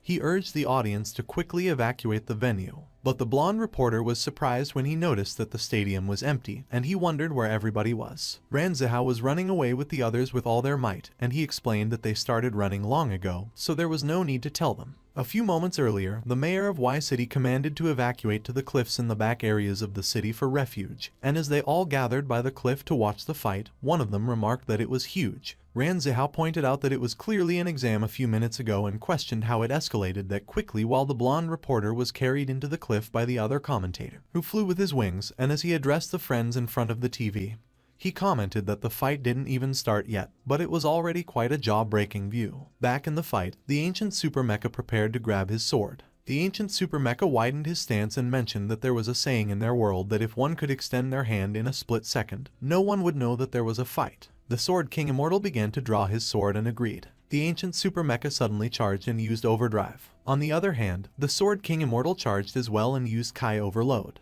Hu Menki yelled and instructed that everyone should get down immediately, which startled Ran Zihao and the others, while Steel Beetle and Lan Kai Kai were astonished that they couldn't help but curse. The Sword King Immortal used his skill, Perfect Spirit Slash, and he swung his sword, while the ancient Super Mecha used his skill, Will Severing Strike, and he swung his sword as well. Everyone managed to get down, thanks to Hu Menki's warning. But the blonde reporter remained standing, so he got the top of his hair slashed away. Those two slashing attacks were powerful that they cut the mountain in half. The upper half of the mountain that was cut landed back on its lower half like nothing happened, and Ran Zihao, along with his classmates, were dumbfounded. Back into the fight, the Sword King Immortal asked if there were no big injuries and remarked that the ancient Super Mecha was really something, while the ancient Super Mecha declared that a single strike could not kill the Sword King Immortal. The two of them agreed that they would cut each other as much as needed, and as they began exchanging blows, the blonde reporter was amazed, and as he addressed his friends in front of the TV, he commented that the ongoing battle is absolutely breathtaking. The blonde reporter noted that the huge attacks the two giants just fired at each other sliced the entire mountain range flat, but their massive bodies remained unaffected, and they didn't even slow down in speed as they grew bigger, and every moment was still breaking the sound barrier, which is way past human capabilities. The town beneath the two giants' feet was destroyed, and when the citizens saw that, one of them exclaimed that their town was ducked, and the other lamented that he didn't even finish paying his mortgage. The ground collapsed as the ancient Super Mecha used it as a driving force to jump into the air. While the ancient Super Mecha was in the air, he raised his sword to prepare to attack. The ancient Super Mecha swung his sword at the Sword King Immortal, and the Sword King Immortal blocked the attack with his sword. Their gigantic swords clashed, and both were blown away and got stuck in the ground. The ancient Super Mecha demanded that they should transfer more energy to him, to which the Rainbow Rangers immediately agreed and insisted that he should take all he wanted. The ancient Super Mecha flew into the sky, which surprised the Sword King Immortal. Yan Sen stated that there was no need to use the Sword King Immortal's sword anymore, and he would help him fly, so he should go crush them. The Sword King Immortal immediately agreed with Yan Sen and flew up in the sky to follow the ancient Super Mecha. The ancient Super Mecha flew into outer space, and the Sword Immortal King followed him. When she looked behind her, Bamboo Yellow was surprised when she saw that the Sword Immortal King could fly too, and he was faster than them. The Sword Immortal King looked like he was enjoying chasing after ancient Super Mecha, and he taunted that he shouldn't run while calling him a big guy. Meanwhile, the people watching on the huge billboard asked where everyone was and why the video was gone. They were enraged, and as they shouted that they wanted to see the battle, they asked who was in charge of the live broadcast and threatened that they were going to give them the worst review. Back at the cliff, someone asked where the mechanic eye was and where it went when they needed it most. The blonde reporter managed to snatch the mechanic eye, and as he shook him, he exclaimed that the mechanic eye was not dead, so it should get its ass up there and start broadcasting again. To which the mechanic eye grumbled that he got it, so the blonde reporter should stop shaking him already. The mechanic eye asked them if they, the humans, were even ready to die just to watch a battle. He used his superpower, Powerful Energy Tracking, and connected to the broadcasts. Everyone saw how the Sword King Immortal chased after the ancient Super Mecha in outer space. One of the Zio twins cursed and remarked that those duckers were in outer space, while the other called their mom and pleaded that he wanted to cultivate immortality so badly. Meanwhile, as the chase continued, Bamboo Pink commented that the Sword King Immortal was strong, and she questioned if Yan Sen was even human because he had almost caught up with them. The ancient Super Mecha declared that there would be no more running, and as he abruptly stopped, he swung his sword at the Sword King Immortal and used his skill, the Energy Blade. When the Sword King Immortal saw that, he muttered that it was a sword strike again and used his skill, Kai Armor. With his attack, the ancient Super Mecha's strike sent the Sword King Immortal back down to Earth. The Sword King Immortal was falling towards the Earth, which one of the audience members noticed, and he exclaimed that there was one falling down while the Sword King Immortal was crashing towards the town at an extreme speed. Yan Sen looked unconcerned when he asked the Sword King Immortal if he was okay. The Sword King Immortal prepared to land feet first on the ground, and he boasted that he has never been better. The entire town shook, and the part where the Sword King Immortal landed crumbled. When the governor saw that, he exclaimed that they should look at what was happening to his city, and he fainted due to stress, which alarmed his bodyguard. The governor was trembling in the hands of one of his bodyguards, and as the bodyguard pleaded that the governor should pull himself together, another bodyguard cried that the governor couldn't die like that. Back into the fight, the Sword King Immortal picked something up and threw it towards the sky. It was a huge chunk of land, and when the ancient super mecha saw that, he cursed, and Bamboo Pink shouted that the ducking beast threw half of the city all the way up there. Suddenly, the ancient super mecha cut the land in half and chuckled that he was just kidding because it was nothing much. But the ancient super mecha was surprised when he saw that the Sword King Immortal suddenly appeared in front of him, ready to deliver a punch. The Sword King Immortal managed to land his punch on the ancient super mecha's face, and he declared that they should play his way. The Rainbow Rangers inside the ancient super mecha could feel the vibrations caused by the Sword King Immortal's punch, and they exclaimed their alarm. The Sword King Immortal suddenly hopped away from the ancient super mecha and returned to grab the ancient super mecha's leg. He began twirling the ancient super mecha around while laughing maniacally. The Sword King Immortal threw the ancient super mecha and commanded that it should go back to the ground.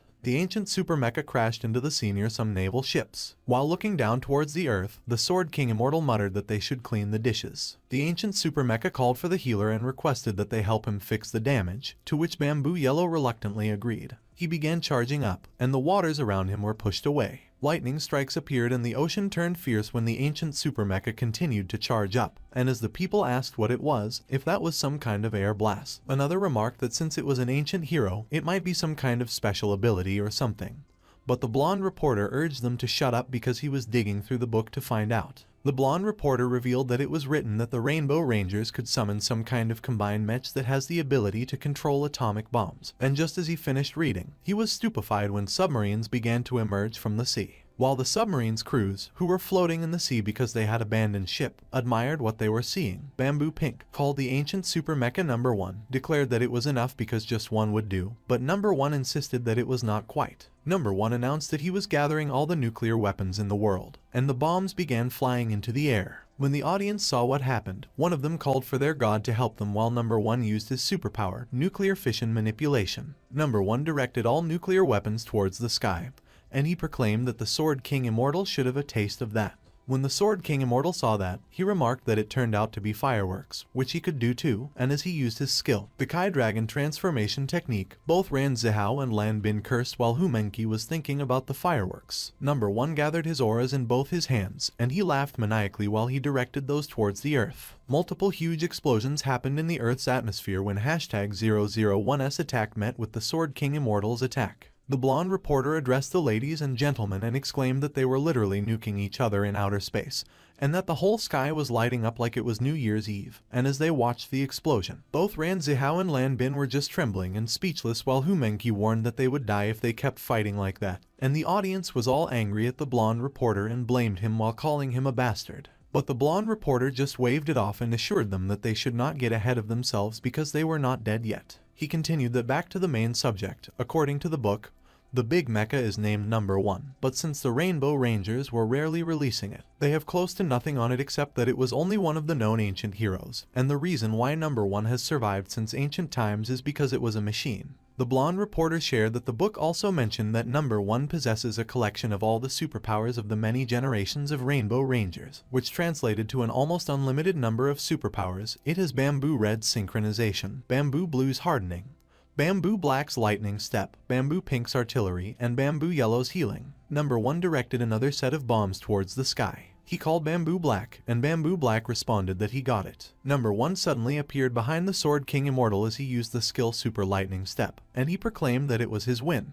But as number 1 swung his arm, the Sword King Immortal quickly moved behind him and taunted that he was still too green. But when the Sword King Immortal was about to deliver his attack on number 1 also disappeared. The outer space was filled with explosive sounds. Everyone was dumbfounded as they looked up in the sky, and the blonde reporter cursed due to surprise. Number 1 and the Sword King Immortal were exchanging punches, and the fight seemed to be equal. While the blonde reporter was still dumbfounded, one of the commentators asked how long they had been fighting and if they would ever run out of stamina. And as one of the audience members urged him to read the book faster, the blonde reporter came back to reality and agreed with the audience. Both number 1 and the Sword King Immortal were dodging the attacks they threw at each other. Their attacks were fast and strong that only the impact could be seen in outer space. Suddenly, number 1 and the Sword King Immortal moved away from each other. And as the two of them turned to charge at each other, number 1 called for Bamboo Blue, and Bamboo Blue acknowledged that he was on it. Number 1 swung his arm as he used his superpower, Machine Hardening, while the Sword King Immortal did the same, and he commented that he knew that low-grade technique too. Everything around them vibrated as their fists collided with each other. The earth shook, and everyone screamed. Number 1 and the Sword King Immortal distanced themselves from each other again. Bamboo Pink inquired if Yan Sen's stamina was bottomless, while Bamboo Black commented that it was quite a tough fight, and Bamboo Red kept quiet, and he seemed to be thinking about something. Meanwhile, the blonde reporter who was reading the book revealed that he had found that it was Bamboo Red's ability, Atomic Synchronization, which acts as the power generator for number 1, and one of the audience members confirmed that it was how it was. The blonde reporter addressed the viewers and friends and explained that the reason why Bamboo Red could become the world's second superhero was because his superpower was different from others, as superpowers like physical strength have a limit cap.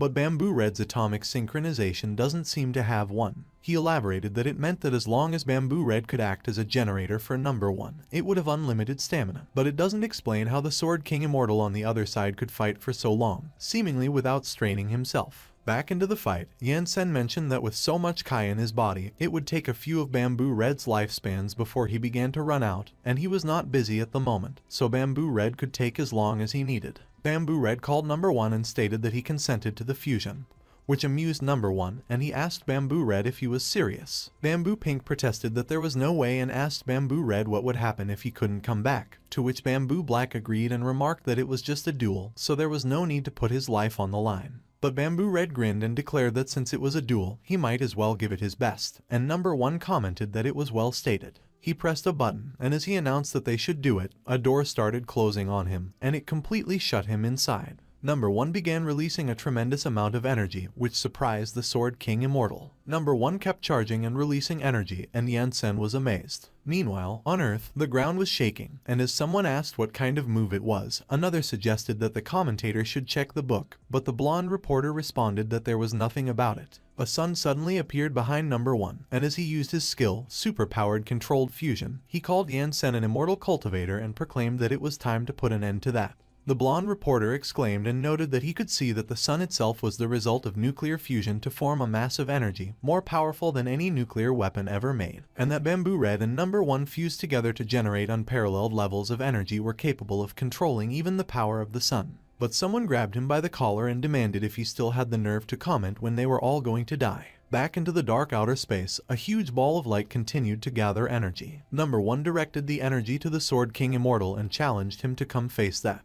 The Sword King Immortal responded that it was excellent, and as he questioned how he could refuse a heartwarming invitation, he asserted that they, the Immortals, also have their own means, so he would show number 1. Yan Sen agreed with the Sword King Immortal and conceded that he would let him have all the Kai he wanted, but he should remember not to kill anyone. The Sword King Immortal started creating a circle with the palm of his hand as he acknowledged that he understood. He immediately created a huge ball of energy, which he raised above his head. 2 golden dragons made of energy were making their way towards the energy the Sword King Immortal created. When the people on Earth saw that, one of them exclaimed that it was the end of the world, while the blonde reporter urged everyone to get down. Number 1 fired the energy that he gathered. He used his skill, the nuclear fusion heat blaster, and directed it at the Sword King Immortal. Meanwhile, the Sword King Immortal swung his arms and prepared the palm of his hand. He released powerful energy through the palm of his hand and used his skill, the Ordinary Foundation Establishment of Lesser Tian Zion Immortal. The 2 powerful attacks met, and the horizon was filled with light. Everything turned white, and as number 1 started to get dissolved by the energy, the Rainbow Rangers inside it expressed their surprise. Number 1 groaned in pain as it began to disintegrate and crumble, and the Rainbow Rangers inside were surprised. On the other hand, the Sword King Immortal was surprised as well. The people on Earth also turned white, and they were also so surprised that they couldn't help but curse. The powerful energy lit up the other side of the Earth, and it was very visible through outer space. As the light disappeared, everything turned silent. Yan Sen stood there in the Sword King Immortal's consciousness, and he observed what happened.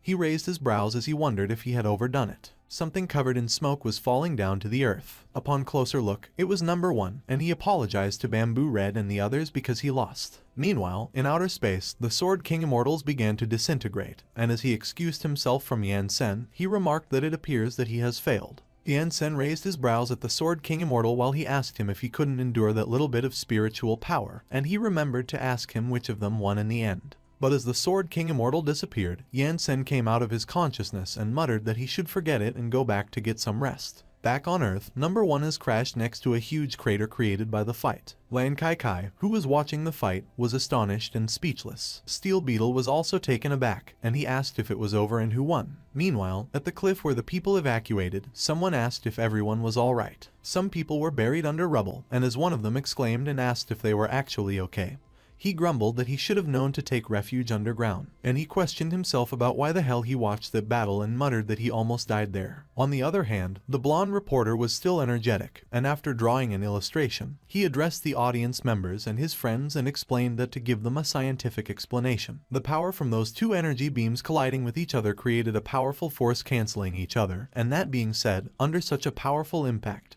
them being alive was simply a miracle. The mechanic eye was pissed, and he yelled and exclaimed that without him, they would be dead. While Sun Xiaolu helped Hu Menqi up, Hu Menqi commented that it was scary, even if they were even fighting in outer space, and Lan Bin observed that it was just an exam at first, yet it ended up like that, such a big city, just done like dust in the wind. Ran Zihao tried to be optimistic and noted that there was still a little bit of it left, and their school was far from the test side, so it should still be there, but Lan Bin was dejected, and he lamented that his house was gone. Meanwhile, one of the audience members asked who won in the end and if they did not know yet, while another audience member used a pair of binoculars and suggested that they should look ahead because it looked like they were coming down. The blonde reporter quickly called the mechanic eye and requested that it should take him to the scene to see how his master was doing, which rendered the mechanic eye speechless. Sun Xiaolu proposed that they should go check it out too, and as Lan Bin asked how they could get there when they couldn't exactly fly, Hu Menqi suggested that they should go and borrow flying gear from their classmates. A few moments later, the mechanic eye was speechless as it flew while someone was grabbing at him.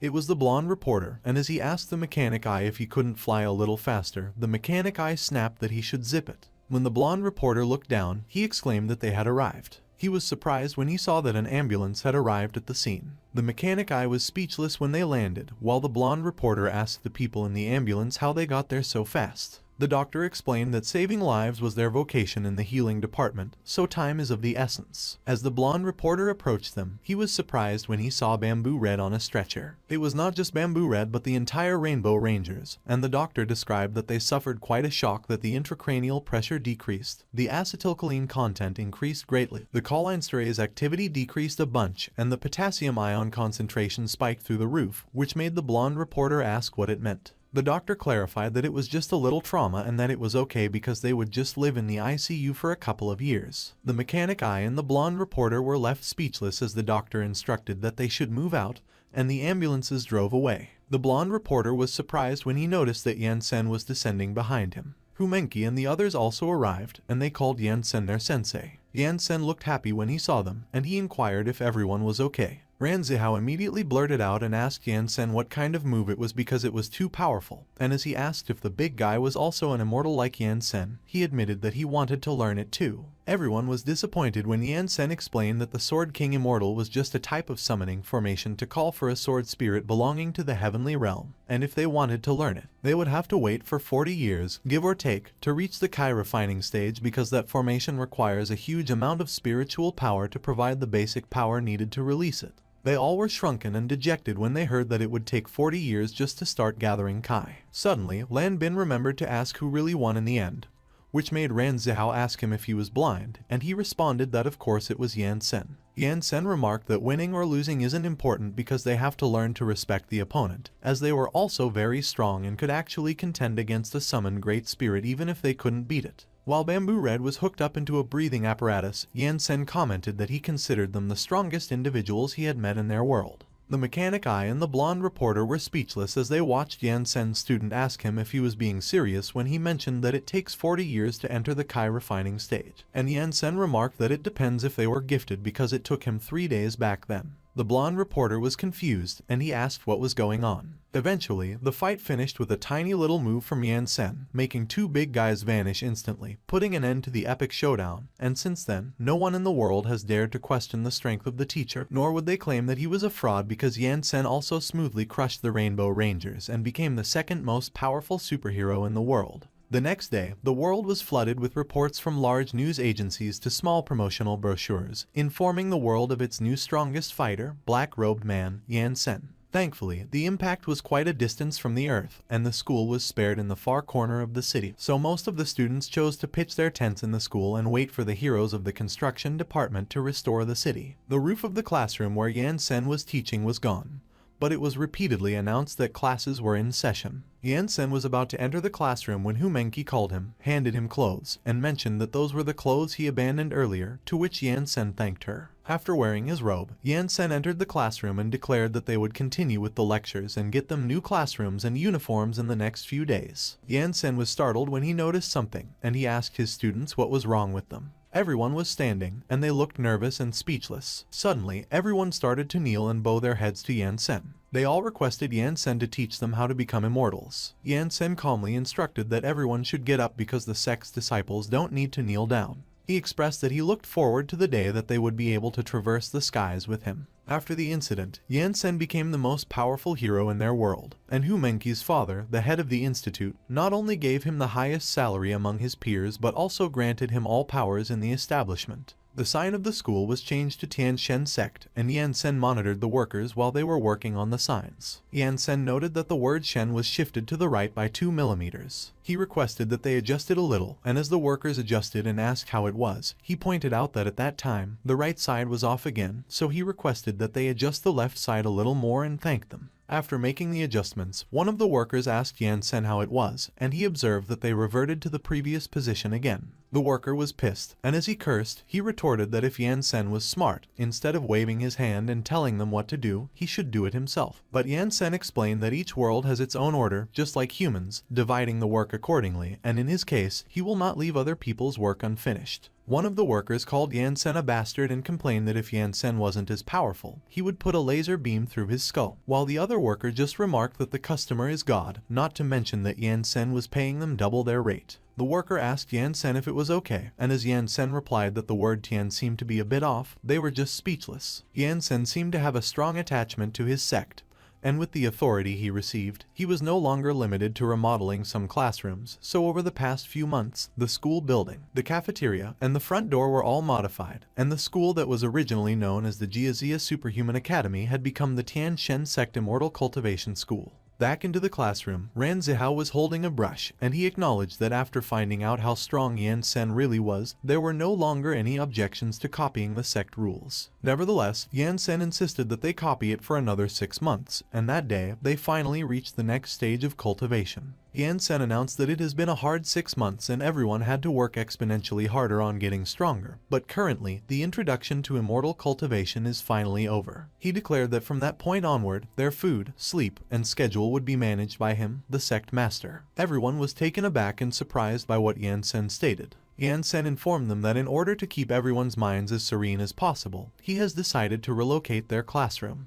He snapped his finger. Everyone was surprised when their classroom started to shake. In an instant, their classroom was flying above the clouds. The Zhao twins were surprised, and as one of them cursed, the other asked if they just teleported. The students were astonished, and they asked what that place was. Yan Sen calmly explained that they would start the lesson at 12,000 meters above the ground that day. He hoped that they would study diligently, and the students were scared, while one of the Zhao twins called for their mommy. Meanwhile, Ran Zihao was shrunken, and he muttered that her mom doesn't have to worry about him skipping classes anymore. He was speechless as he kept looking out the window. Just like that, Yan Sen moved their classroom 12,000 meters in the air, and since then, the idea of lazing around and playing outside has been completely obliterated. After some time, the class went to Antarctica, and as Yan Sen supervised their running, he instructed that they should run fast and steady. Yan Sen was flying beside his running students, and he explained that starting that day, there would be 12 hours of uninterrupted gender-equal training, and that week they would do 10 kilometers in the morning on Tuesday, Thursday, and Saturday, with 10 kilometers in the afternoon and evening every other day, and that they should train themselves physically and hone their bodies beyond human limits, and his students cursed when they heard that. Some time has passed, and somewhere in the Pacific, Yan-sen was leisurely lying on a small moving boat, and he stated that just like running, they would do swimming 10 kilometers in the morning, 10 kilometers in the afternoon, and 10 kilometers in the evening with the same schedule, because if they wanted to acquire the power to move mountains, they shouldn't stop. Lan Bin and Ran Zihao were pulling the boat Yan-sen was in by swimming, and as Lan Bin criticized that the way Yan-sen was encouraging others was rather tasteless, Ran Zihao boasted that he was definitely going to be stronger than Lan Bin. Lan Bin called Ran Zihao a burnt rat and scoffed that he could dream on, which made Ran Zihao yell and do his best. On the other hand, the Sword King Immortal was teaching Hu Menki how to swim, and he advised that Hu Menki should just alternate her legs like that.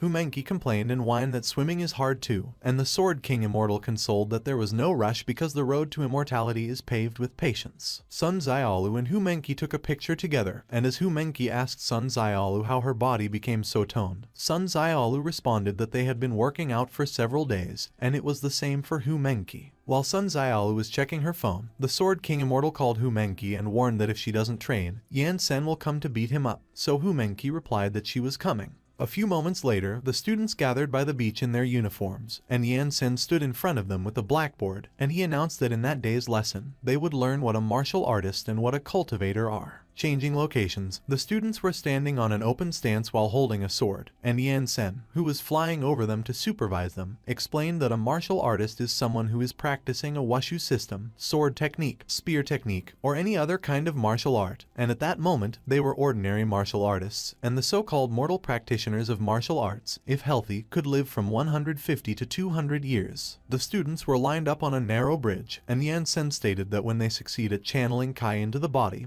and using it to nourish their body, they will be able to live far longer, and the necessary condition to reach Kai refining is to achieve the peak martial artist stage, which is the limit of all human beings. Yan-sen noted that speed, strength, and spiritual power would all transcend the limits in order to absorb Kai into one's body, which is why they were urged to train themselves every day. He mentioned that everyone has something called a danshin, and after reaching its limits, the danshin will have enough capacity to absorb and assimilate the spiritual essence of heaven and earth, which they call the Kai refining, and the mortals in his world like to refer to the energy inside their bodies as true Kai when in fact it is just spiritual energy. Time passed one day after the other without the students realizing how long they had been practicing. Yan-sen was chopping ingredients. He was cooking with Hu Menki assisting him, and as he requested that she should pass him the salt next to her for a second, she agreed. A few moments later, Hu Menki went to place a dish on one of the tables, but she was startled when she saw that Ran Zihao and Lan Bin were already stuffing their faces, so she asked them why they were always so lazy when Yan-sen was cooking for them every day. But Ran Zihao replied that he didn't know how to cook, and it certainly would not be as delicious as Yan-sen's fine cuisine, and Lan Bin added that Hu Menki should come too because there would be nothing left if she didn't start eating soon. Hu Menki was pissed, and she grumbled that she really wanted to throw the soup in the faces of those two morons. On the other hand, one of the students slapped a burger out of another student's hand, and he exclaimed that he was nuts because Yan-sen reminded them that they shouldn't eat that strange meat when they were training. But the other student protested that he didn't eat it in forever, so he just wanted to remember the taste of a fried chicken burger. The other student insisted that Yan-sen claimed he made food with medicinal herbs to help with their cultivation, and he inquired if the student forgot that last time Zio, Lu, and Zeo you were punished with a night of horse stance because they drank half a cola. The student suggested that the other student should put it away while Yan-sen wasn't looking, and he could eat it when the training was over, but the other student complained that it would be moldy. Unbeknownst to them, Yan-sen was already observing them, and with a smile on his face, he remarked that they were funny youngsters. Sun Xiaolu was meditating. Everyone was confused, and Lan Bin asked her what she was doing. But Sun Xiaolu replied that all of them should be quiet, and Ran Zihao asked her if she was too serious that she really had to maintain a meditative state of mind even when she was eating. Sun Xiaolu suddenly opened her eyes. She caught a fly with her chopstick. Everyone was surprised by what she did that they couldn't help but curse. Sun Xiaolu was pleased, and as she exclaimed that she finally did it, she called the fly a nasty little bastard.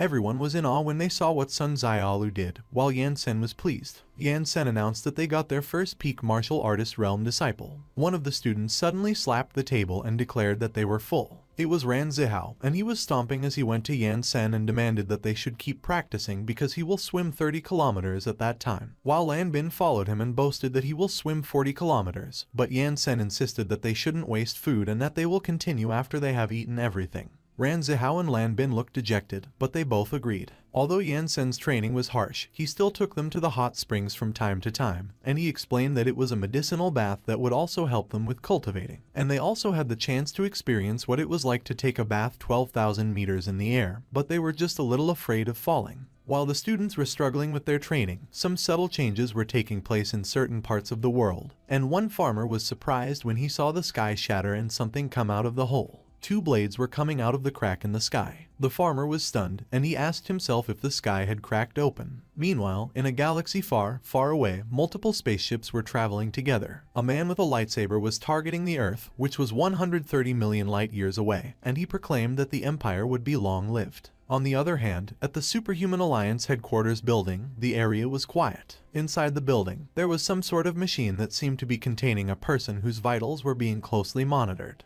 The system reported that there was a planetary crisis detected, so it was requesting the awakening of the number 1 God class, so it has permission to wake up. Black smoke came out as the doors opened. A person wearing red boots came out of the door. 2 years later, back at Tian Shen Sect Immortal Cultivation School, there were 2 people moving around the field at an incredible speed, and they were celebrating. One of them was Ran Zihao, who shouted that it was how it feels to channel Kai into his body, and it was amazing. The other one was Lan Bin, and as he ran past Ran Zihao, he called him a noob and mocked that he should shut up. Ran Zihao was pissed, and as he retorted that Lan Bin was obviously slower than him, he questioned him for daring to call him a noob. The 2 of them ran past their other classmates, and Ran Zihao called Lan Bin a son of a witch and yelled that he should wait for him. The other students were running with all their might, and as one of them asked if it was the legendary innate talent, he cursed at them, and another asked what was great about having talent. But they admitted their jealousy, murmured that they wanted to channel Kai too, and cursed. Sun Xiaolu was the first person in their class to channel Kai and entered the early stage of Kai refining realm.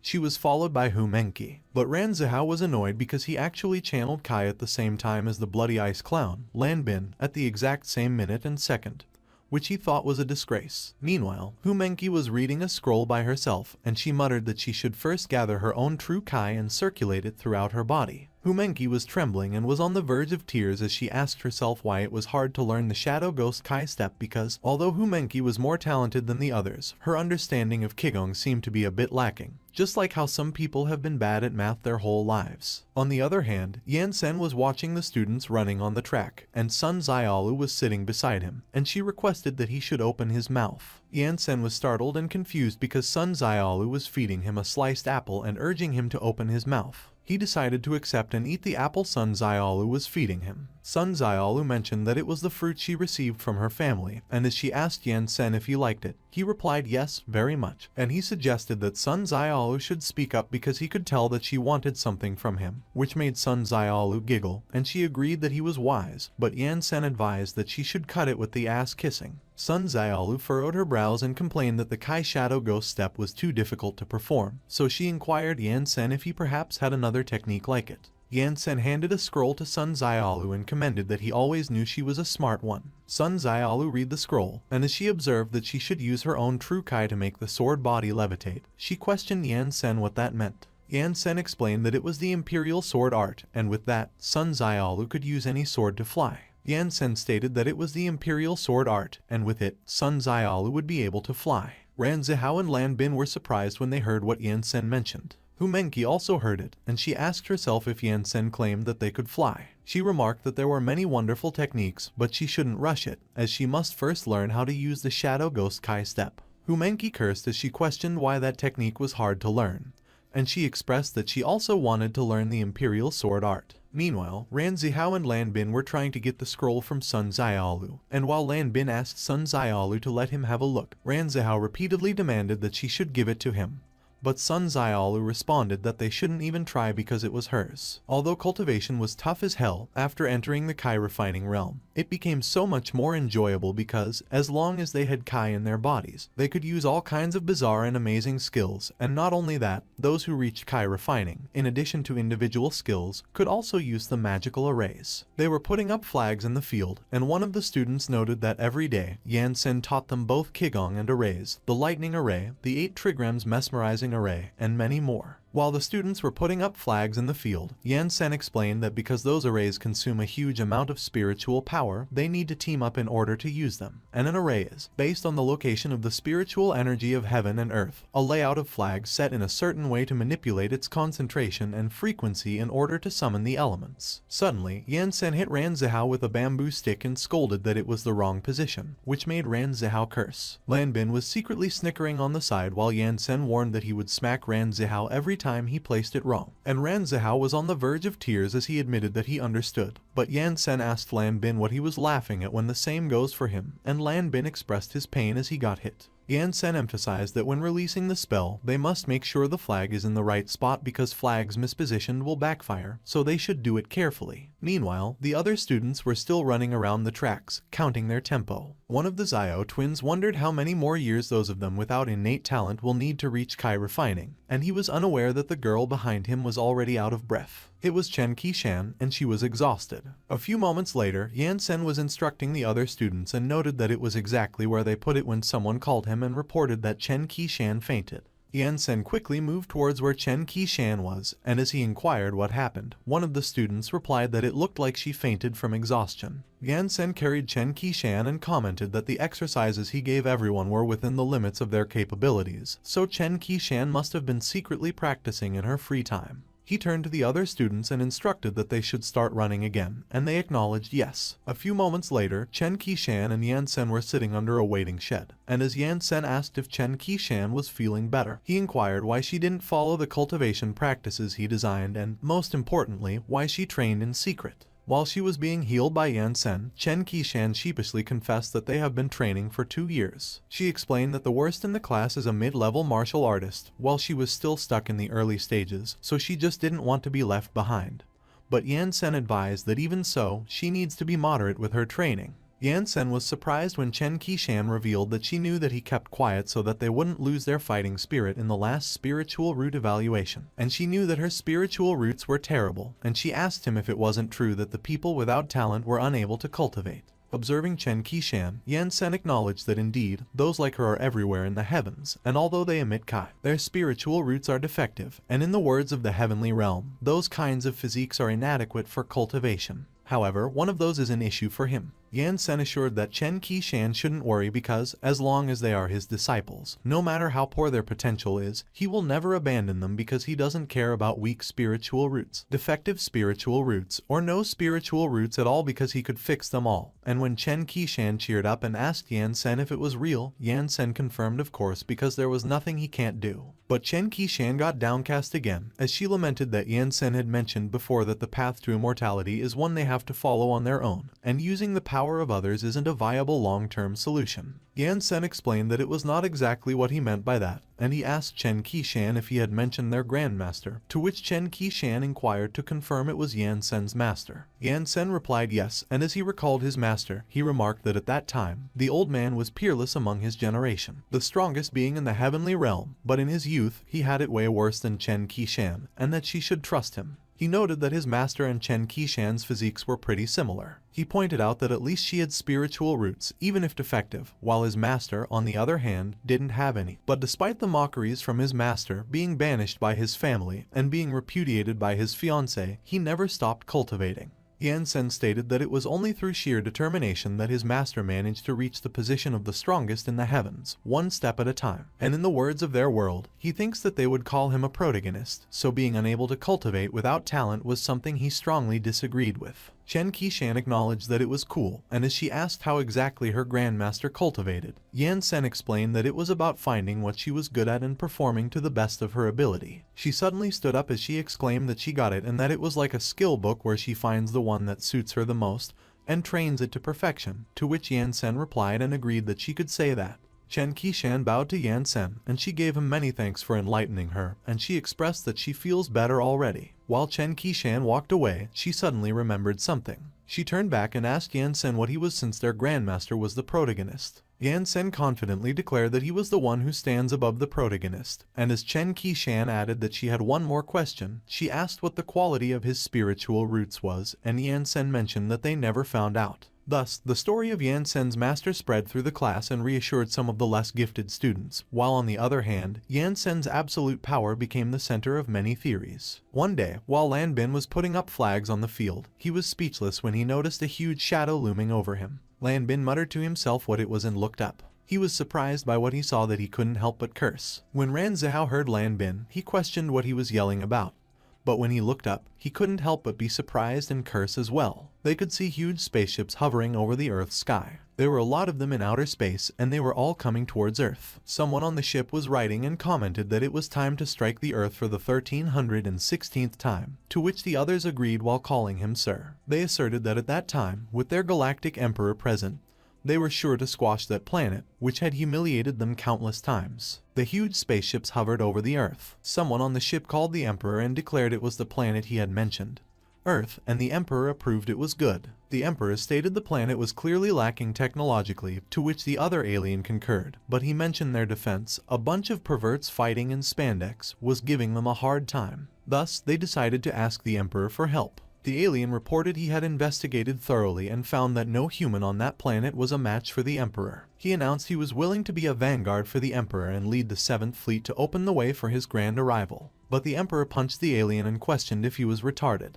The alien crashed against the wall, and the Emperor inquired what century it was in if he still believed dispatching troops one by one was a good plan. The Emperor stated there was no need for greetings, and they should just use the main weapon. He summoned the attention of the entire fleet. The Emperor instructed they should fire the Star Destroyer, and it immediately began preparing a downward strike. He commanded they should destroy all those animals at once. A few minutes earlier, at the Superhuman Alliance headquarters, the alarm system alerted the entire building and announced there was an alien invasion. The system indicated it was a red alert, so they should notify all God-class heroes to gather in each city to prepare for the battle. Meanwhile, at the top 10 God-class agents' office, the president's secretary contacted the Tiantian Sect Immortal Cultivation School, and as he explained the enemy fleet was immense and they couldn't contact the black-robed man Yan Sen, the president remarked they were in deep fish. On the other hand, Hu Menqi's father stated he didn't know where Yan Sen was at the moment. He revealed Yan Sen had taken Hu Menqi and the entire class and disappeared for more than 2 years already, and the secretary insisted he should figure something out. Back at the office, the secretary called the president, and as he reported they still hadn't found Yan Sen yet, he inquired if the president was sure that it was serious this time because it was not the first or second time that aliens attacked, to which the president responded and explained the main fighters of their world were centered in the top 10 God class, but from those 10, 6 were currently hospitalized,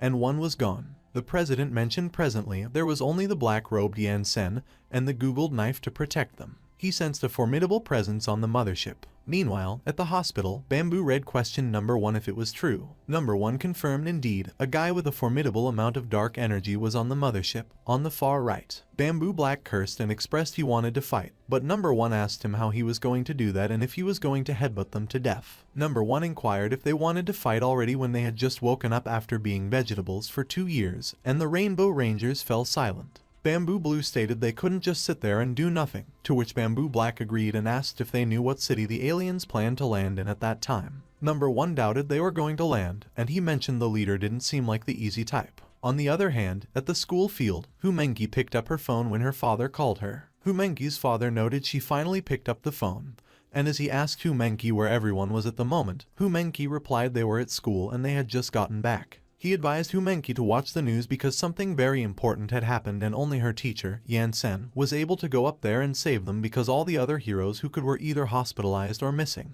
Meanwhile, the blonde reporter was riding on the helicopter, and he explained as the viewers could see, at least 1,000 alien battleships were gathered in outer space. Mechanic I stated there was a guy inside one of those battleships who was incredibly powerful, so he thought it would be better for them to hide, but the blonde reporter insisted he wouldn't hide. The blonde reporter mentioned at the moment, a large number of high-ranking heroes were gathering in H City, and even though they had the courage to come, the only outcome for them was to get their heads shoved up their asses, and Mechanic Eye remarked at that time, it felt like the aliens wouldn't even come down to fight fairly against them. On the other hand, at the mothership, the alien contacted the Emperor and reported the Star Destroyer was fully charged and ready to blast. The Emperor ordered they should fire. As the Star Destroyer fired its powerful beam towards the Earth, the blonde reporter exclaimed and questioned what the hell that was, while some of the heroes condemned the aliens as shameless bastards and some called for their mama to save them. The powerful beam continued to travel towards Earth at an incredible speed. The president declared they were doomed, while Number 1 acknowledged he knew it and called for his system to come and reboot,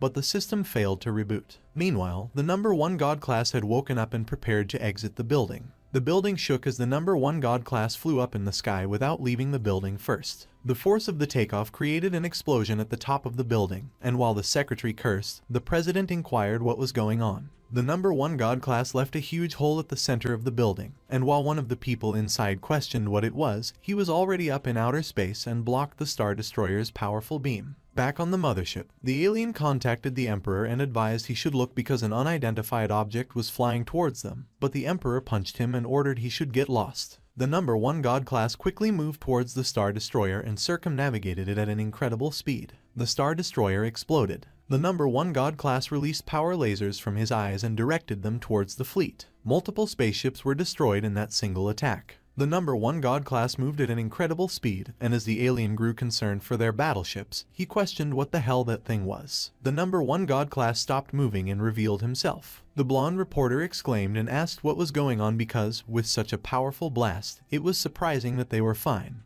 He called Mechanic Eye and stated he should find out who saved them, and Mechanic Eye mentioned he acquired the footage so it would be ready in a few seconds. On the other hand, one of the Zio twins asserted they were screwed while the other claimed they were fine, and Ran Zihao inquired what could possibly happen to them with Yan Sen around. Ran Zihao questioned Yan Sen if it was him who struck the battleships, but Yan Sen was baffled. Yan Sen reported it appeared that the aliens survived his attack, and Ran Zihao asked him who did those things. Meanwhile, the president wondered if it was possibly the top hero of the God class, and the secretary queried who he was talking about. On the other hand, Number 1 observed it looked like they would have to head out to greet an old friend, and Bamboo Pink inquired him who it was. Number 1 asked who else it could be and revealed it was the first place of the God class, Photogenic Astro Man. Bamboo Pink was surprised when she heard what Number 1 mentioned, while Bamboo Black cursed and questioned if the exhibitionist running around half naked wasn't dead. Bamboo Pink recalled how Photogenic Astro Man mentioned she was the most beautiful girl he had ever seen walk that earth, and she responded not that sleazebag.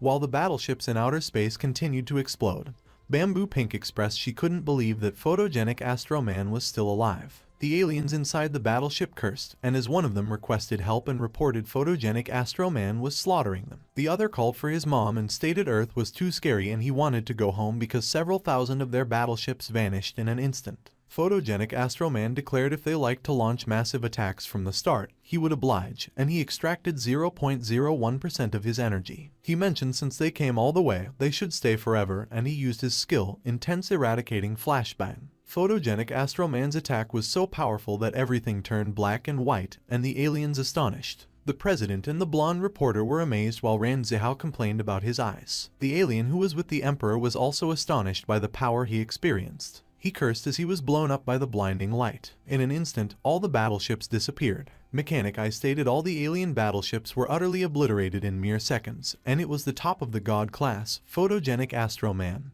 But the blonde reporter inquired if the first of the God class wasn't already dead. Back in space, the Emperor survived, and after he coughed, he acknowledged he was careless because there was still someone that powerful on Earth. Photogenic Astro Man asked if the Emperor was still alive and mentioned he was quite robust to be able to survive that, worthy of the leader, but too bad that he was still too weak to count as a warm-up. He claimed Earth would become the sole civilization in the entire universe. Meanwhile, Ran Zihao expressed he couldn't believe that it was the first of the God class and that he was still alive. The blonde reporter announced his dear viewers should listen up because it was the first place of the God class and he was not dead and he returned. The people on the street affirmed it was really the top hero of the God class, Photogenic Astro Man, and that he was still alive. One of the people suggested Photogenic Astro Man was secretly protecting them the whole time, which was awesome, and the other began cheering for Photogenic Astro Man. Back at Tianshan Sect Immortal Cultivation School, one of the Zio twins cursed and claimed it was really the asshole. but one of the Zio explained it was his childhood because when he was young,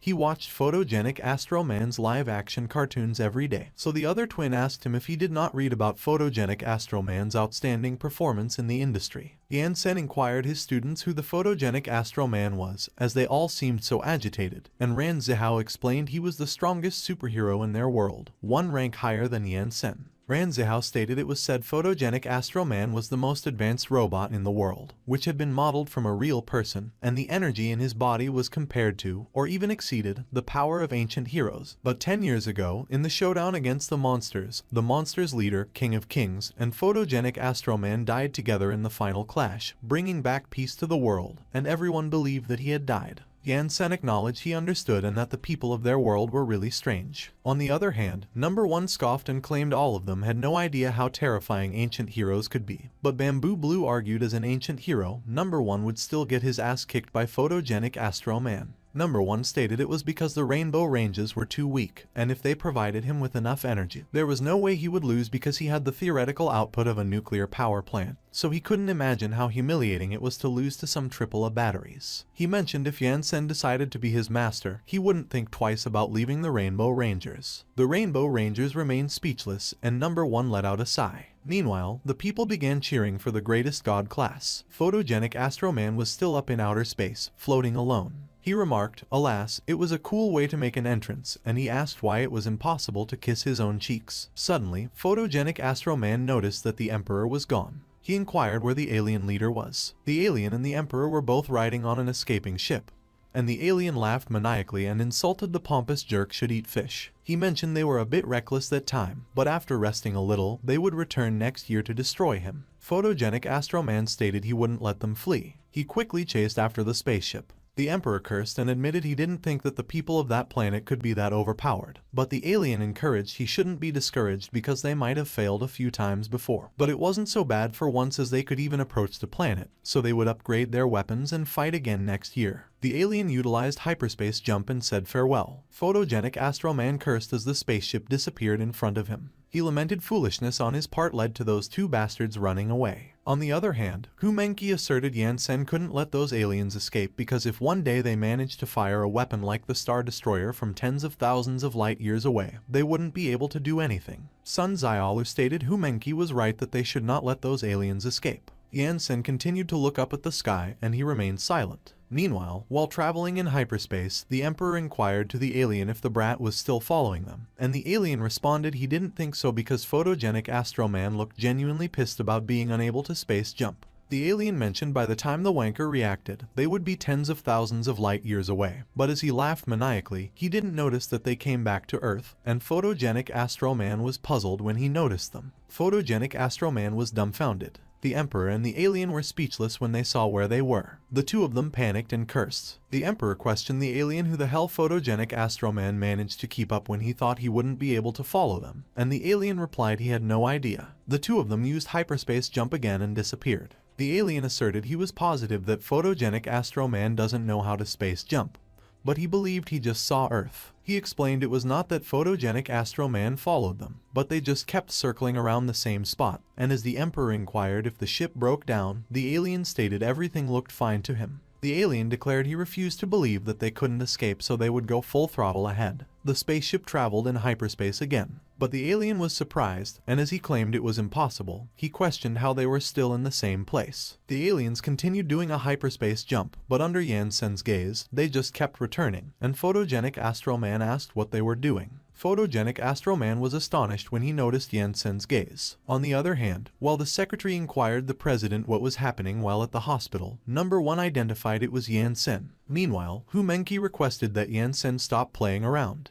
Yan-sen agreed and remarked they were impolite fellows. He stated they must apologize first if they wanted to leave. Yan-sen utilized his skill, the Kai Sword. It hit the spaceship, and as it exploded, the alien and the Emperor expressed their exasperation for it happening again. On the other hand, Photogenic Astro Man was surprised when he saw Yan-sen's Kai Sword break through space. The Emperor and the alien both cursed and questioned how many experts there were. The alien sought forgiveness and admitted they were wrong. Photogenic Astro Man stuttered as he mentioned the space itself cracked. He wondered if someone that powerful was still on Earth and how it was possible that he wasn't aware. Photogenic Astro Man was speechless as he looked at the Earth. Meanwhile, Yansen just continued to look up at the sky and remain silent. Back at the hospital, Number 1 stated there was no need to watch any longer because it was already over. Bamboo Black inquired if it ended just like that, and as Number 1 mentioned, it seemed that they were still underestimating Yansen, and he would have gone back to bed if he had known he was watching. Bamboo Yellow remarked he was acting like a groupie. Back at the school, Hu Menki asked if it was over while Ran Zihao laughed and proclaimed Yansen as the greatest, and Yansen just stated it was time to resume their training. On the other hand, Photogenic Astro Man was returning to the Superhuman Alliance headquarters while carrying the 2 aliens he tied up. The alien was sobbing and mentioned Earth is too scary while the Emperor remained silent. Photogenic Astro Man threw them, and they rolled into the floor. The president inquired Photogenic Astro Man if it was really him and expressed relief he was still alive, and when Photogenic Astro Man recognized him, he stated he would have to trouble him with those 2 on the ground. As the president questioned Photogenic Astro Man what happened to him because everyone thought he sacrificed himself, he mentioned the secretary should bring the aliens to the Arkham prison, and the secretary quickly agreed. Photogenic Astro Man explained he survived due to an unexpected encounter. He asked who was it that literally tore space apart, and as the president suggested it was probably done by the 2nd place of the God class. Photogenic Astro Man inquired if it was Bamboo Red, but the president clarified it was not Bamboo Red anymore as there was a new guy who took his place. Photogenic Astro Man found it interesting because the little ancient hero was defeated as well, so he hoped he would get a chance to fight against the new hero. The president stated Photogenic Astro Man shouldn't dare because 2 years had already passed and yet there was still half a city floating in space, and as he inquired if they could stop destroying everything all the time, Photogenic Astro Man responded it was just a joke, and besides, he still had many things to do. The president questioned Photogenic Astro Man what things he was talking about and which poor heroine had the misfortune to get fancied by him, to which Photogenic Astro Man responded by asking the president what he was talking about and if he really looked like a scumbag to him, but the president just asked him if he even needed to ask. Photogenic Astro Man asked the president if it wasn't time for the International Monster Hunting Contest to start. The president confirmed that the Triennial Monster Invasion and the Monster Hunting Contest were expected to happen in 2 months, and in addition to being the hero community's big event, it was also the occasion for them to go get a better ranking, and he questioned Photogenic Astro Man why he asked and if being the number 1 of the God class wasn't enough for him anymore. Photogenic Astro Man suspected that an accident might occur since he was awakened by the system alerting him of a planetary crisis, and as he inquired the president if he knew anything about it, the president asked him what the crisis was and if he didn't just overcome one. Photogenic Astro Man asked the president if he was referring to the 2 idiots and stated it was not them because they were not even as strong as an average monster. The president started thinking. Suddenly, he realized who it was. He questioned Photogenic Astro Man if he was perhaps referring to the leader of the monsters, the King of Kings. Photogenic Astro Man acknowledged he could see that the president was as quick-witted as ever. He stated since he was still alive, the King of Kings might also be. 2 months later, the International Monster Hunting Contest began. Meanwhile, at a supermarket, Yansen was waiting in line as the cashier took care of his purchases. The cashier welcomed Yansen and informed him that his total was 17,000 yen, and while Yansen paid for it, the people behind him in line were talking about him. One was even taking a picture. A black-haired man asked the brown-haired one if he didn't know that the internet was currently obsessed with who was stronger between black-robed Yansen and Photogenic Astro Man, and as the brown-haired man stated that his vote was for Photogenic Astro Man, the black-haired man asserted that it had to be Yansen. The brown-haired customer claimed Photogenic Astro Man was the strongest, and the black-haired man challenged him, suggesting he was nuts because Yansen would crush him. Suddenly, Yansen put the bags he had purchased into his storage ring, and the 2 men inquired about what it was. On the other hand, there was a parade going on in the street for the monster hunting contest. Yansen was speechless when he saw the parade. He was surprised, and he remarked that the world was getting more bizarre with each passing day. A reporter explained to the dear viewers that the Triennial Monster Hunting Contest would begin shortly, and as always, it would be the occasion for some heroes to change their rankings and a celebration day for others. She stated that it would be a week-long event and they would be broadcasting it simultaneously on a number of international news channels when suddenly the cameraman pointed out that she should look because it was the black-robed Yansen, and the reporter inquired about his whereabouts. But Yansen quickly flew up into the sky, and the cameraman wondered what was going on when Yansen had been there a second ago and how he had disappeared so fast. While the reporter questioned him if he was sure that it was Yansen because she wanted to ask him if he would participate in that iteration of the monster hunting contest.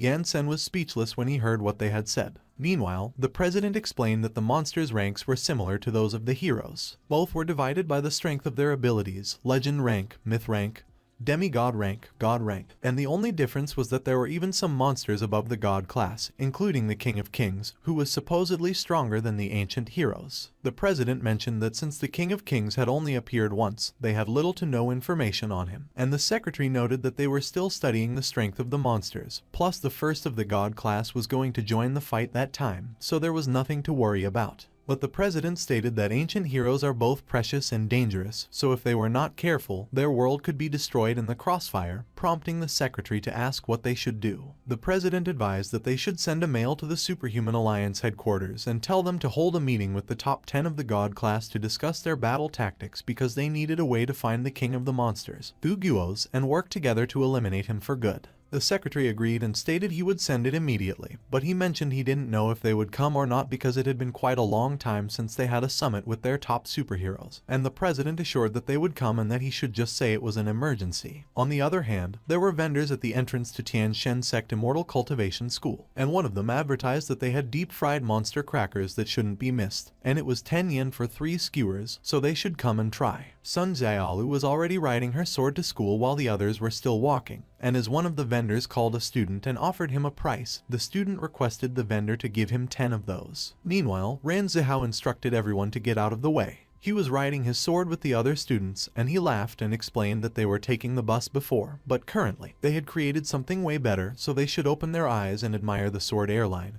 and that they should come on because they were almost there. Inside the classroom, Hu Menki asked Yan Sen if he had bought enough provisions for their next excursion, and Yan Sen replied that he had bought all he could from the various supermarkets in the city, but it was barely enough to fill one storage ring. Hu Menki assumed that Yan Sen was already familiar with the structure of their world, and Yan Sen confirmed that he had a basic understanding of it. Yan Sen asked Hu Menki what she was watching, and Hu Menki responded that she was watching someone saying a lot of bullfish. Hu Menki showed it to Yan Sen, and Yan Sen was surprised. It was a broadcast, and the host mentioned that they had the pleasure to welcome Photogenic Astro Man, the #1 god class, as their guest commentator that day, and he asked Photogenic Astro Man if what he had heard was true and that he would also participate in that year's contest. Photogenic Astro Man affirmed that he would, as he would be leading his junior sisters in the competition that time, and as the reporter inquired if his sisters should get a decent amount of points that time, Photogenic Astro Man confirmed that, of course, and that they would definitely get into the top 10 of the contest leaderboard.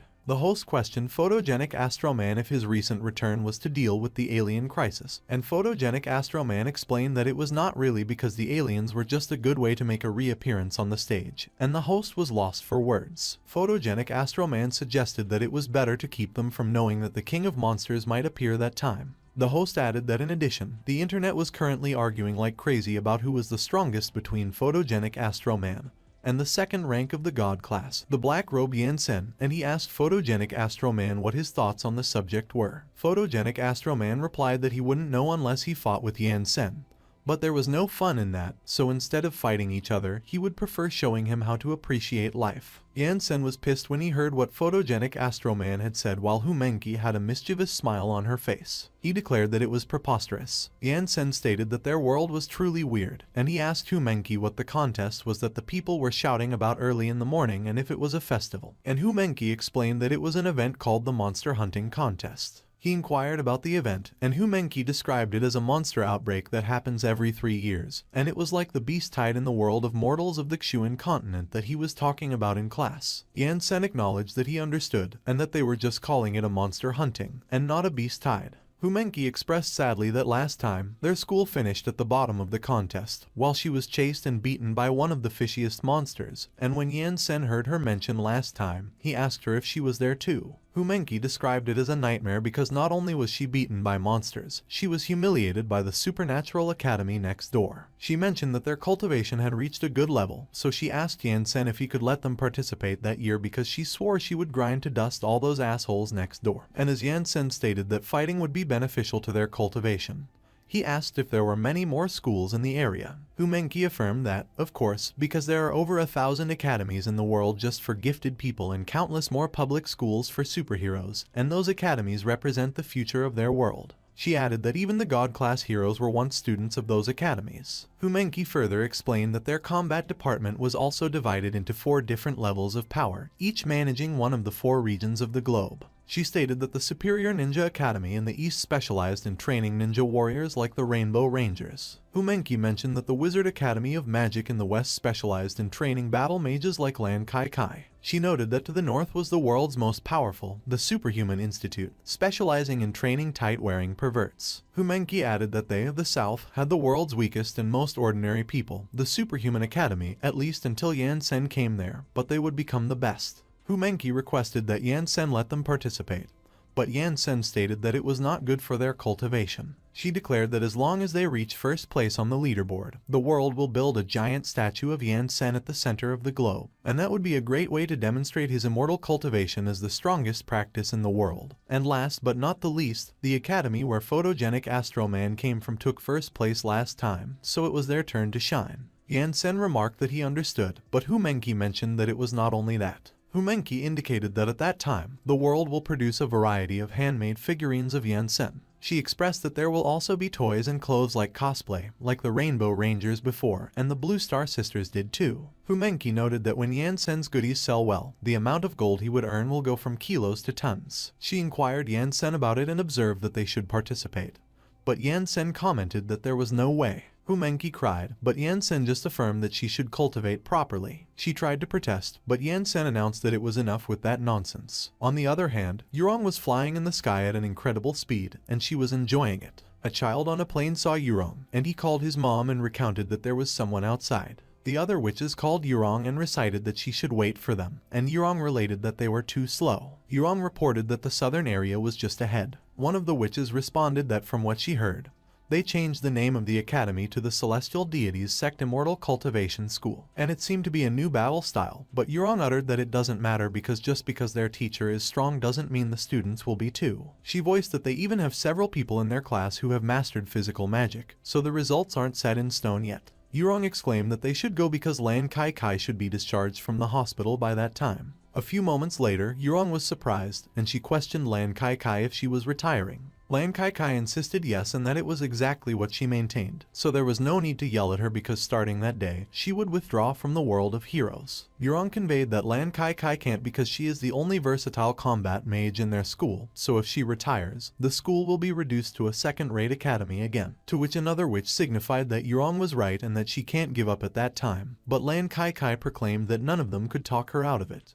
Lan Kai Kai spelled out that she already submitted her resignation to the Alliance, and her assistant has made arrangements for her to retire. One of the witches testified that Lan Kai Kai is one of the top 10 God-class heroes and one of the world's strongest fighters, and if she retires like that, he queried what would happen if there is another major world crisis. Lan Kai Kai confided that the world had been already at peace for a long time, so there was no way there could be such a crisis, and even the so-called monster invasion was just an excuse for those bored heroes to have something to do. But Yurong acknowledged that they heard that the first place of God class actually reappeared to deal with a potential disaster. Lan Kai Kai probed if the alien invasion didn't work itself out, but Yurong verified that it can't be them because they attack Earth every year but never win. To which another witch agreed and enumerated that a hero who hasn't beaten up aliens can't even be called one, and the aliens are lucky they don't invade them and return. Lan Kai Kai demanded what it was all about, and Yurong recapped that her brother is working as the assistant of the president of the Alliance, and she hears them talk on the phone occasionally,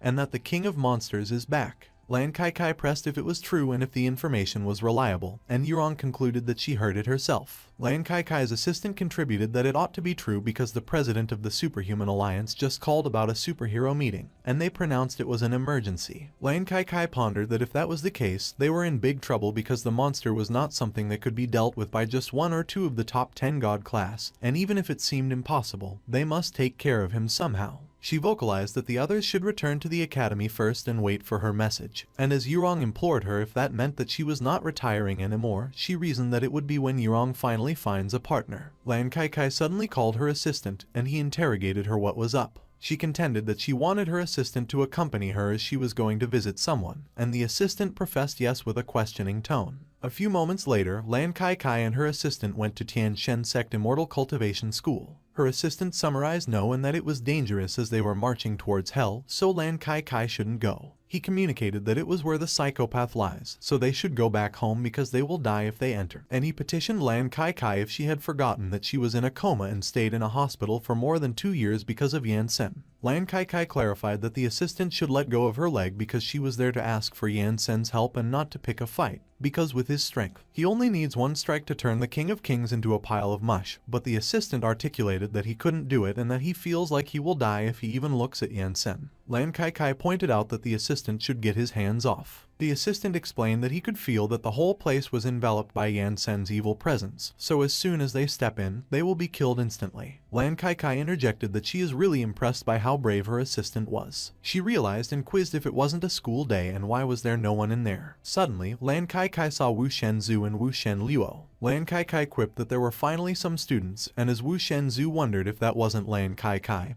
he opined that it was nice to see that she has been released from the hospital. Lan Kai Kai averred that she was there to see their teacher, Yan Sen. She challenged if they knew where she could find him. And when Wu Shenzhou asserted that she had to go to class 1 because Yan Sen is their homeroom teacher while they are in class 2 and their homeroom teacher is Mr. Hades, Lan Kai Kai pursued them what they were doing those days. Wu Shenzhou muttered that they were copying the sect rules, and Wu Shenluo spoke that he had copied them more than 1,000 times that month, and they were on their way to submit their homework to Mr. Hades. Lan Kai Kai and her assistant were both speechless, and Wu Shenzhou went on that they have to go, so they would see them later. Lan Kai Kai pleaded if it was Yan Sen's way of teaching students about their superpowers, and as the assistant blurted that it was his first time seeing something like that, they both echoed that it was scary. Fu Menki was calling Lan Kai Kai while she was flying towards her using her flying sword. She abruptly stopped right in front of them, which startled the assistant. Fu Menki commented that it had been a long time since she saw Lan Kai Kai, but Lan Kai Kai queried Fu Menki what the hell it was and if it was a superpower, to which Fu Menki remarked that it was just the Imperial Sword Art. Lan Kai Kai inquired Fu Menki if she knew that they were coming. Fu Menki noted that Yan Sen told her that there were 2 people sneaking around at the front gate,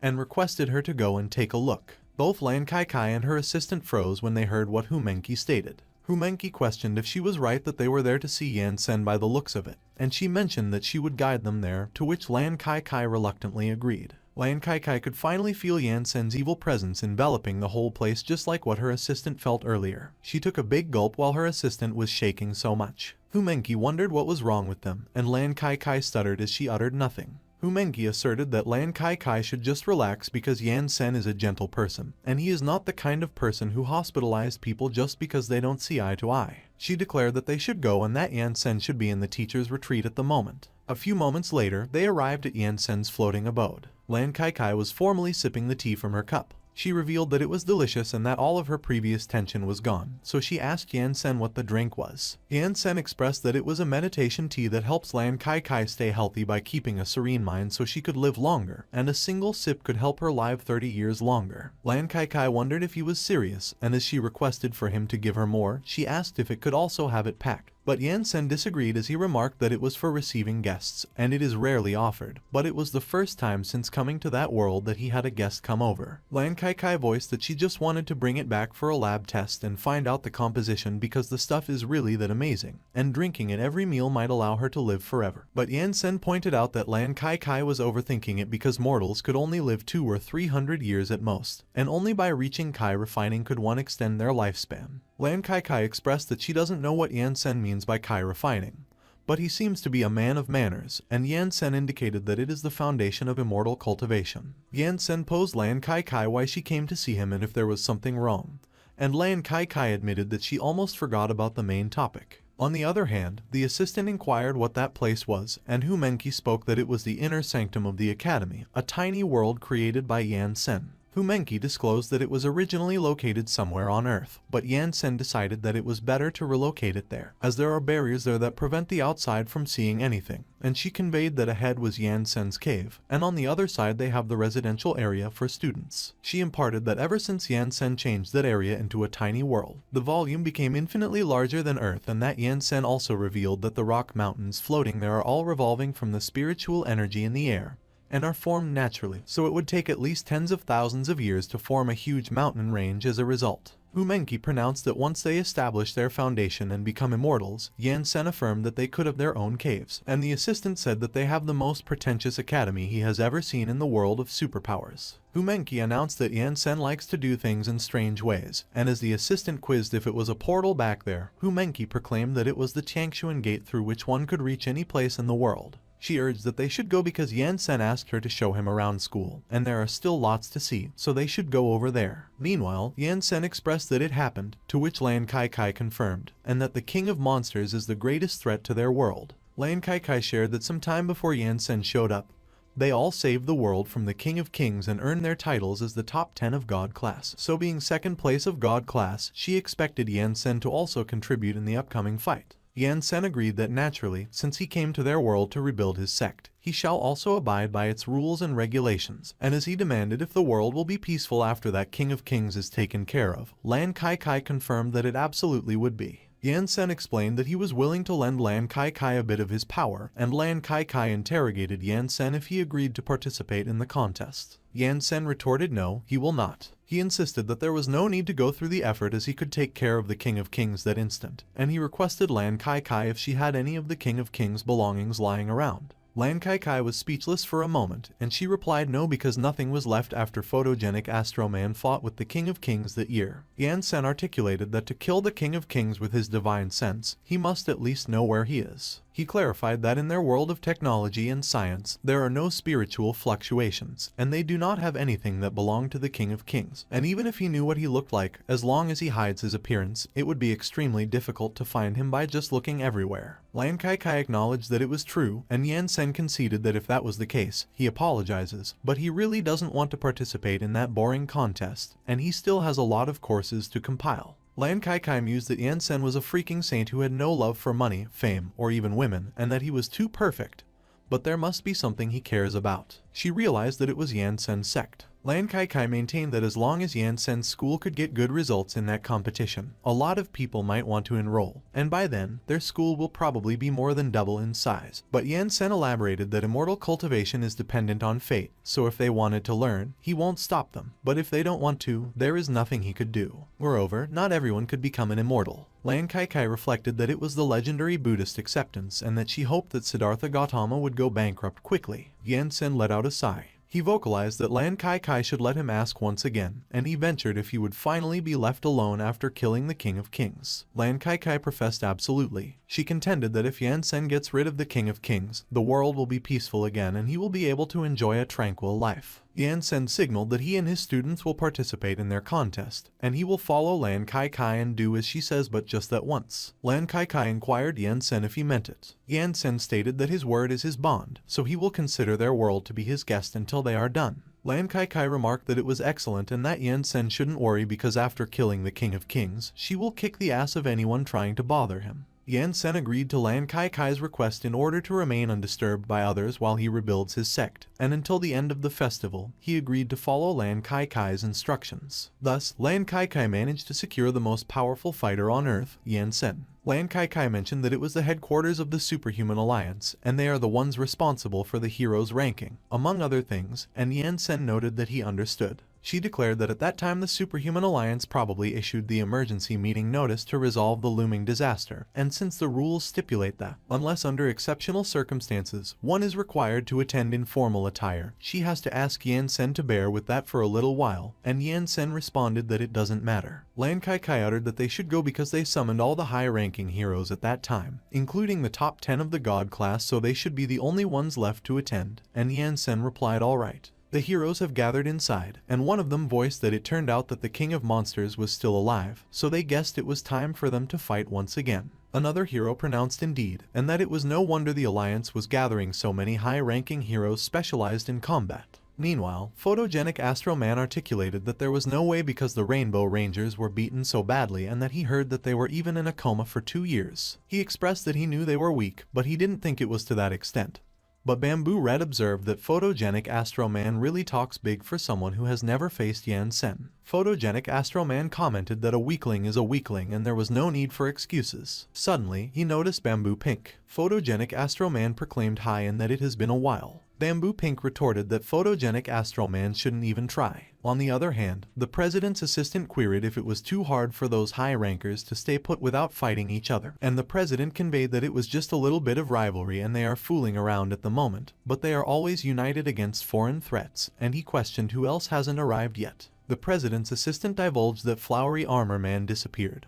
Blue Star's leader Lan Kai Kai just submitted her resignation that morning, and they were unable to get in touch with the black-robed Superman Yan Sen. He informed that they were the only 3 left. Suddenly, one of the heroes suggested that they should look over the entrance. Everyone presumed that Lan Kai Kai and Yan Sen were there, and one of them revealed that he didn't expect to see the black-robed Superman Yan Sen, who took second place of God class only half a year after showing up, while another indicated that they shouldn't look directly into Yan Sen's eyes or they will end up hospitalized for 2 years. Photogenic Astro Man wondered if Yan Sen was the guy, and as he announced that it was strange how the Rainbow Rangers lost to someone who doesn't have any superpowers and has a battle power of 5, Bamboo Red countered that he was an idiot. Suddenly, photogenic Astro Man noticed Lan Kai Kai. He quickly propelled himself towards Lan Kai Kai while grabbing a flower from a hero's head on the way. Photogenic Astro Man knelt in front of Lan Kai Kai. He murmured that it has been so long, and Lan Kai Kai has gotten even prettier. But Lan Kai Kai just scoffed, and she slapped one of the flower's petals with extreme force. The petal flew so fast that it cut a banana along the way. The force was powerful that the petal pierced the wooden pillar. Lan Kai Kai warned that photogenic Astro Man should scram and that if he ever comes near her again, that it was what awaits him. She was pointing at the sliced banana on the table. She affirmed that photogenic Astro Man shouldn't think that all women are stupid. Suddenly, the president called everyone's attention, and as he requested that they be quiet, he asserted that the reason they called them there that day was because they had something of great importance to discuss. The room quickly fell silent. The president added that he thinks they are all already aware of it, that the King of Monsters was still alive. One of the heroes opined that it was as expected, and the other concluded that it looked like they would have to get busy. The president clarified that the purpose of that day's meeting is to find out the King of Monsters' whereabouts and kill him once and for all. Yan Sen silently listened to what the president was saying. Meanwhile, somewhere else on the planet, a powerful thunderstorm was raining down on a stadium. The King of Kings has gathered all the monsters inside the stadium with the 4 Kings of Monsters. One of the 4 Kings of Monsters, Gugyukas, spoke that the aliens lost. Gugyukas avowed that the aliens' demise was certain, and as he questioned them for daring to try to attack Earth, he reiterated that they really don't know how to spell death. Guganaka maintained that the battle between them and the heroes has been going on for centuries with no clear winner, and all of his forefathers died at the hands of the heroes, yet they think they could subvert the Earth with their stupid technology, which is pure madness. Guganetti insisted that Guganaka was right and that against all those heroes that are always in the open, one should play dirty. The King of Kings advised that they should stop whining because they must stay united first and foremost. He pointed out that except for the 4 Kings of Monsters, all the remaining monsters are too terrified to face the heroes, so they have to get them back on their feet. The 4 Kings of Monsters immediately answered yes. On the other hand, the thunderstorm was still persisting outside the stadium. The monsters guarding the stadium were suddenly alarmed. One of them probed if there was something approaching. Behind the dust flying around, there was someone carrying a sword with a tag that says demonic. 2 ladies were standing inside the dust. One of the monster guards cursed and declared that it was humans, but the other guard remarked that he should hold on because something was off. Meanwhile, inside the stadium, one of the monsters stated that the monster hunting contest was just around the corner, and they inquired when they should strike. Guganaka announced that just hearing about that contest makes him want to puke. He observed that in the previous century, the people of that world called it the Monster Eradication Game, and currently, for their generation, it was the Monster Hunting Contest, and it was disgraceful for those monsters, simply humiliating. Guganadu commented that Guganaka should stop whining for a second because instead of wasting his time there, he could have gone to find a hero and kill him in his sleep, and that Guganaka should tell him honestly how many times he has been beaten up by the Rainbow Rangers and photogenic Astro Man. Guganaka clicked his tongue and was lost for words. The King of Kings questioned Gugyukas what he found out, and Gugyukas reported that he checked it out and they could do it in 2 days after the contest was over. Gugyukas noted that according to the rules of the contest, the heroes will be scattered around the world to catch monsters alive. He mentioned that the heroes' top 4 academies of the combat department will show up 2 days later, and generally, at the beginning of each contest, the students of those academies will start fighting against each other so they could wait until to make their move. The King of Kings believed that Gugyukas did very well and that the invasion shall mark the end of the heroic age. Guganaka proclaimed that they have their sovereign with them once again, so whatever heroes are standing in their way will be crushed, and victory will be theirs. The monsters started chanting that they should kill the heroes. They voiced that the King of Kings is invincible. Suddenly, the guard called the King of Kings, and as he queried him to pardon his intrusion, he articulated that there are 2 new monsters asking to see him, to which the King of Kings responded and affirmed that they are short-handed at the moment, so the guard should send them in, and the guard answered yes. The other guard entered the stadium with the 2 ladies. He indicated that it was fantastic that there were new monsters applying as they were lacking in numbers, and despite how weak the 2 ladies looked, they should all cooperate in those dangerous times, so an extra pair of hands meant an extra chance of victory. The guard revealed that they have arrived and that their lord is currently discussing how to deal with the heroes, so the ladies should go inside and greet him.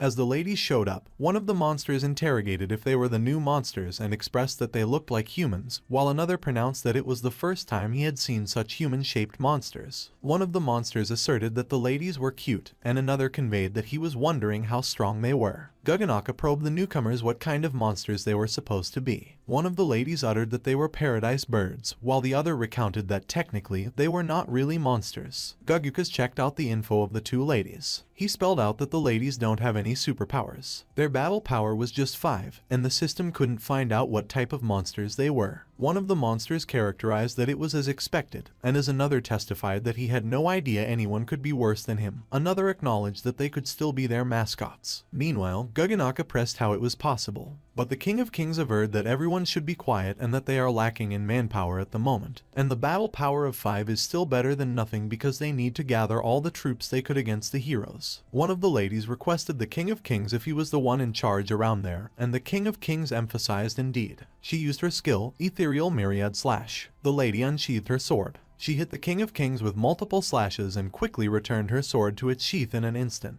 The demons were surprised that they cursed when they saw what happened. The blood and entrails of the King of Kings splattered all over the stadium. Guganaka demanded the lady what she had done. The purple blood of the King of Kings came surging towards them, but the blood moved out of the lady's way and they were not drenched in it. The other lady was the one who cleared out the blood in their way with her hand. She raised her hand towards the sky. In an instant, the dark clouds moved out of the way and the blue sky started to show. The dark clouds quickly cleared up. Guganaka couldn't help but curse due to surprise. Gugyutas also cursed when he saw what happened. The other monsters were terrified that they called for their mama. The stadium quickly became sparkling clean. One of the ladies opined that starting that day, she was the monster's new leader. Guganaka implored who they were the greater demonic beasts. The president of the Superhuman Alliance stated that they needed to find the king of monsters and kill him once and for all. One of the heroes observed that the president looked nervous, and as he inquired if the situation was really that serious, another hero declared that it was, obviously. But it was not the first time the King of Kings had appeared, and if they could beat him once, they could probably beat him twice. Meanwhile, Yansen and Lan Kai stood quietly at the back, listening to the president. Suddenly, Yansen started sniffing the air. Lan Kai queried what was wrong with him. When Yansen remarked that it was nothing and it was just a familiar smell, Lan Kai wondered about the familiar smell. Yansen explained that it was something he came across more than 2 millennia ago, but he was still young at the time, and so much happened after that, so he couldn't recall what it was. On the other hand, at the stadium, the floor sparkled clean. One of the monsters in the audience screamed for their lord. Another noted that their lord was gone, and another mentioned that there was nothing left of their lord. Guganaka asserted that it was all over. The other lady queried why she killed the King of Kings if she just wanted to be the leader of the monsters, and Anon replied that it was disgusting to look at. Anon unsheathed her sword. She indicated that the monsters should kneel down before her, the Demon Emperor. Anon probed if maybe someone had an objection. The monsters fell silent and gulped. Everyone quickly knelt on the floor. They affirmed that it was all hail to the Demon Emperor. Anon commented that it was good. The other lady noted that the demon beasts in that world are far too weak that even killing their boss left a bad taste in her mouth, while Anon maintained that she checked it out already. And excluding the one she just cut down, the 4 standing on the side are barely as strong as mid-sized demon beasts from their world. The 4 kings of monsters were speechless, and they just nervously stood there. The other lady wondered if it was just 4 and expressed that they caught a large number of big demon beasts back there, so they should just forget it, and it was boring there, so they should go, and Anon responded that it was whatever. Suddenly, Guganaka called in on their leader and avowed that she shouldn't leave while wailing. Guganaka requested that they stay and maintain that if they leave, they are all doomed, and Anon retorted that Guganaka should get up and speak properly. Guganaka conveyed that since Guguos, the King of Kings, was gone, all the previous plans for the operation were also reduced to naught, and once Anon leaves, they will be turned into the heroes' pets. Anon opined that after 2 years in their world, They knew a little about them, the monsters, but they were not interested in participating in that operation of theirs. Gaganaka mused if Anon could just watch her subordinates become someone else's pets, and Anon confirmed that it was true and that it reminded her of those cursed cultivators. Anon pondered what their former plan was. Gaganaka averred that their plan was to attack the 4 top academies of the Heroes Combat Department because humanity has a saying. Children are the hope of the next generation, and they deemed that it was impossible to defeat the current heroes, so they got the idea to try nipping the next ones in the bud, as it would give the next generation of monsters a chance to win against them. Anon speculated if they, the monsters, were living such a miserable life in that world. The other lady surmised if the heroes he speaks of are the most powerful individuals on that planet, and Gaganaka responded that it was more than that, and if anything, they are the true monsters. Gaganaka admitted that even for him, a monster king, year after year he was beaten up until they were satisfied. The other lady uttered that she heard the monsters say from afar that their boss and the world's #1 hero were equal in strength, so if that was the case, it is nothing noteworthy, and at most, he is stronger than a small fry. But Gagukas contended that the other lady was wrong. Gagutas related that there is a strange energy in their world that is protecting the heroes, and Gagukas recounted that they call it the heroes' passive skills. The other lady got curious and solicited confirmation whether it was passive skills. Gaganaka confirmed yes. He iterated that they are the tears of hope and light of justice. Anon and the other lady both interrogated what that was. Gaganaka started explaining, and he acknowledged that they should take the Rainbow Rangers and Photogenic Astro Man as an example. He revealed that the Rainbow Ranger's greatest skill is the Nuclear Fusion Heat Blaster. Gaganaka mentioned that Photogenic Astro Man has the Photonic Shockwave. He divulged that those were their active skills, but they also have the Battle Flow skill, which is a passive skill that all heroes have. Gaganaka detailed that it activates every time a king of monsters attacks the world and beats the heroes until they are a breath away from death. He added that it also activates in death. Gaganaka informed that just as their lord was going to dominate the world, something strange suddenly happened, and the people of that world inexplicably united. And with tears in their eyes, they formed hearts with their fingers or raised their hands in support. He clarified that it was, namely, tears of hope and light of justice. Gaganaka predicted that the hero, who was originally dying or had died, would revive full of power in a ray of light. He concluded that after that comeback, the hero's strength increases greatly and nonsensically, defeating the King of Monsters in a single strike. The King of Monsters opined that Photogenic Astro Man was a cheater and shame was on him. Gaganaka admitted that as time passed, they could no longer contend against the heroes, and as he began sobbing, Anon and the other lady fell awkwardly silent. Gagukas chimed in and acknowledged that Gaganaka was right and that several of his ancestors died to that skill. He narrated that when Guguos saw it coming, he ran away immediately, which is why he didn't die back then. To which Anon and the other lady agreed okay. Anon inquired what was with the weird power. Gaganaka stated that they tried everything. He remarked that from singling them out from the group, to sneak attack, to poisoning, etc., nothing worked, and no matter what they did, the hero never died, and they either got saved or were simply invincible, and nothing they did made a difference. Gaganaka declared that for countless days and nights, they kept pondering that they just stop fighting and forget about it, that life and death depend on fate, and luck is predetermined. However, the more he reflected on it, the angrier he became. He queried why they are living in that world only to be reduced to playthings for the heroes and asserted that he refuses to submit and to comply. Gaganaka observed that they will still keep on fighting, and sooner or later, they will rub the heroes' faces in the mud, and Anon mentioned that she knew how Gaganaka feels. Gaganaka wondered if that was true, and Anon noted that they are both villains of their respective worlds, so she could relate to his plight.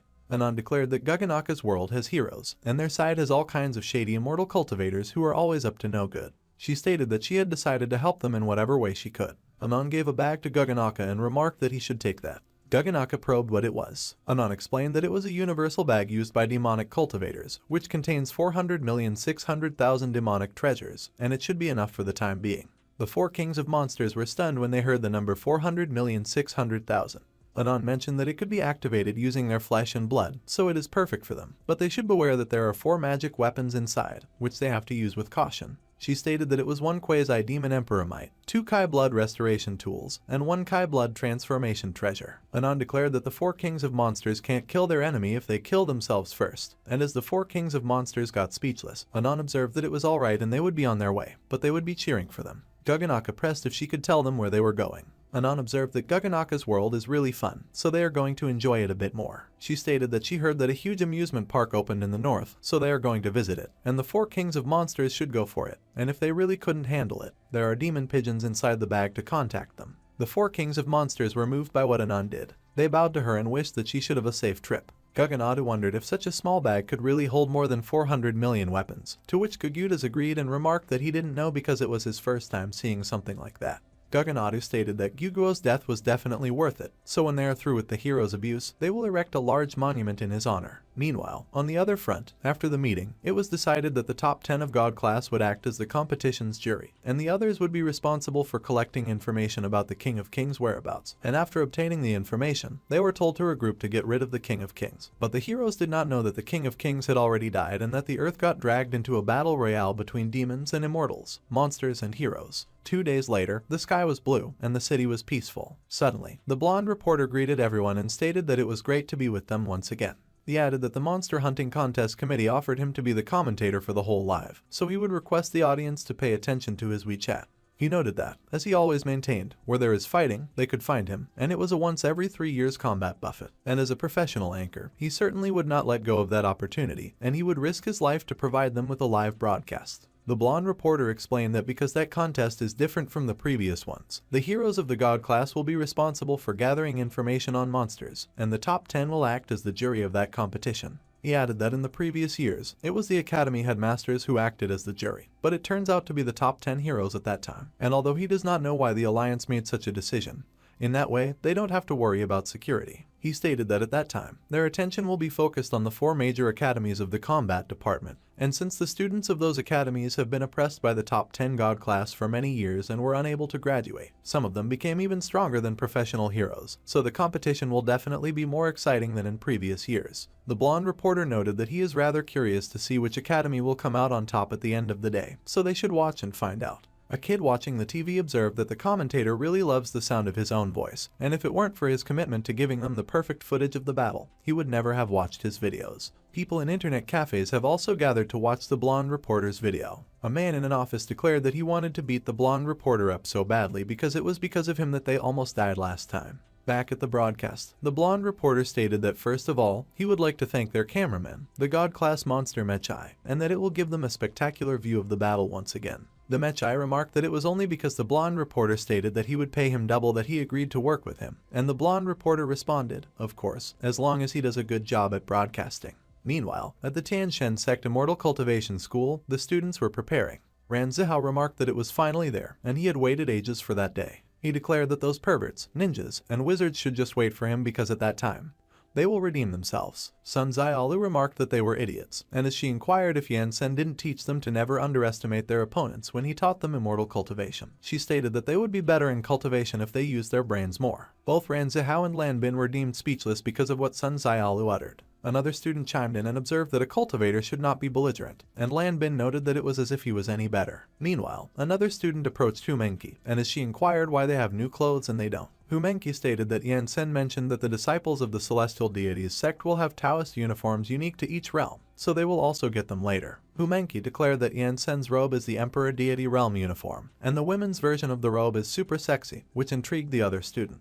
At that moment, Yansen arrived, and he inquired if everyone was present. The students immediately turned their attention towards Yansen. They all addressed Yansen as their sect master. Yansen inquired if everybody saw Humenki, Sun Ziaolu, Ran Zihao, and Lan Bin's reigning uniforms and remarked that the sect rules specify that each cultivation stage will have a whole new set of Taoist robes, so there is no need to be jealous as everyone will have them when they reach Kai refining in the future. He stated that since their world's dressing style is different, he made some improvements to the original designs. One of the male students took a glance at Sun Ziaolu's legs. He observed that Yansen really gets it, while the other student mentioned that he wouldn't understand that what Yansen was doing is called following the customs. Yansen noted that, however, since everyone was still young and still new to the lifestyle of the sect, they should let him ask them a few things, and he queried if someone could tell him the precepts of immortal cultivation. One of the students declared that they should refrain from fighting and use their wits, while Sun Ziaolu noted that the path to immortality is paved with patience. Yansen asserted that indeed, manners are the prime requirements for cultivation because they are not fighters, but although they are not fighters, it does not mean that they are weak or afraid to fight. He explained that if they have no other choice but to fight, they must go all out and not give the other side the opportunity to catch their breath. The students were stunned when they heard what Yansen conveyed, and they considered that it was so cruel. Yansen maintained that even if manners are primordial for cultivators, when it comes to fighting, slyness, underhandedness, and other trickery are also acceptable tools for an immortal. One of the students wondered if that is how immortals fight and deemed that it was shameless. Yansen commented that in the cultivation world, if one is not cautious, they will die without even knowing how, and though they are not currently in that world and things aren't as extreme, they should not forget about those guidelines. He expressed that the students should always remember that if they could use a weapon to strike, they should never use their bare hands, and if they could fight as a group, they should never fight alone, and he probed if they understood. The students acknowledged that they understood. Yansen affirmed that all right and that they should go. He summoned a huge ship. A few moments later, while traveling, Humenki interrogated if he had beaten many deities before and if he ever fought a particularly vicious one, to which Yansen declared that they were mostly playing around. Humenki believed that Yansen was probably the only one being playful. The ship continued to travel steadily in the sky. A few moments later, in the city, someone informed that the monsters are coming. A demigod-ranked monster, hairy monster, opined that they are going to attack the city and requested that the people form an orderly line to the underground shelter and be mindful of their safety and give priority to the elderly and children. The hairy monster indicated that the people were doing good just like that and that they should watch their steps. A kid pressed which academy they were planning to attack at that time, and the hairy monster averred that they were going to the Ninja Academy in the east because they heard that the Ninja Academy was hoping to become the greatest academy at that time. A man suddenly chimed in and avowed that he would recommend for the hairy monster to go to the Immortal Cultivation School in the south, which has recently been raised to a top academy, which intrigued the hairy monster, and as he inquired if it wasn't one of the worst superhero academies of the south, the one full of ordinary ability users, the man noted that academy welcomed a new teacher lately, a strong veteran, and in 6 months, the God-class heroes were all pummeled by him, and there is still half of the high-ranking God class lying in the hospital at the moment. A few monsters had a barbecue on the rooftop of a building. They used the magic weapons from the universe bag given by Anon's skewers for their barbecue.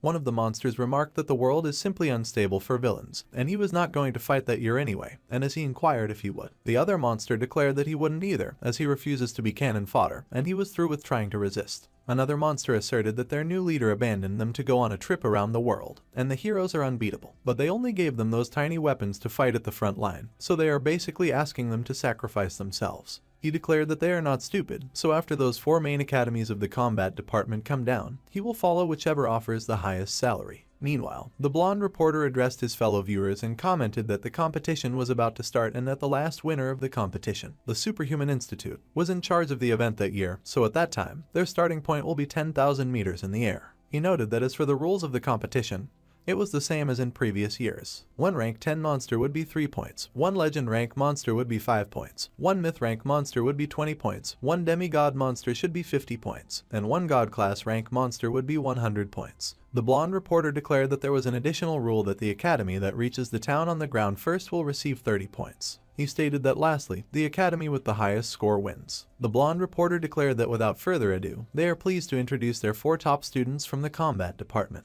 Huge eagles started flying towards the Superhuman Institute. They carried students on their back. It was the Eastern Superior Ninja Academy. On the other hand, witches rode their brooms across the sky. It was the Western Wizards Academy of Magic. Meanwhile, a huge battleship flew in the sky. It was the Northern Superhuman Institute leader. On the other hand, there was the recently renamed Southern Immortal Cultivation School. The top God-class heroes stood on the jury platform. The blonde reporter remarked that he almost forgot to mention their jury members, and they are the cream of the crop of the heroes their world has to offer. He stated that there was the first place God-class photogenic Astroman. In second place was the black-robed Superman Yansen. From 3rd to 7th place was the Rainbow Rangers, and at the 8th place of God-class was Blue Star's Lan Kai Kai. The blonde reporter noted that each of them represents the highest level of power they have in the world, and the most iconic figures of the 4 major academies, and with them as judges at that time, in case the scores obtained by the academies are the same at the end of the contest, they will vote for the winner but will be unable to vote for their own. The people on the streets started cheering for photogenic Astroman. The people at home watching cheered for photogenic Astroman. The people on the streets watched from a huge screen and cheered for photogenic Astroman.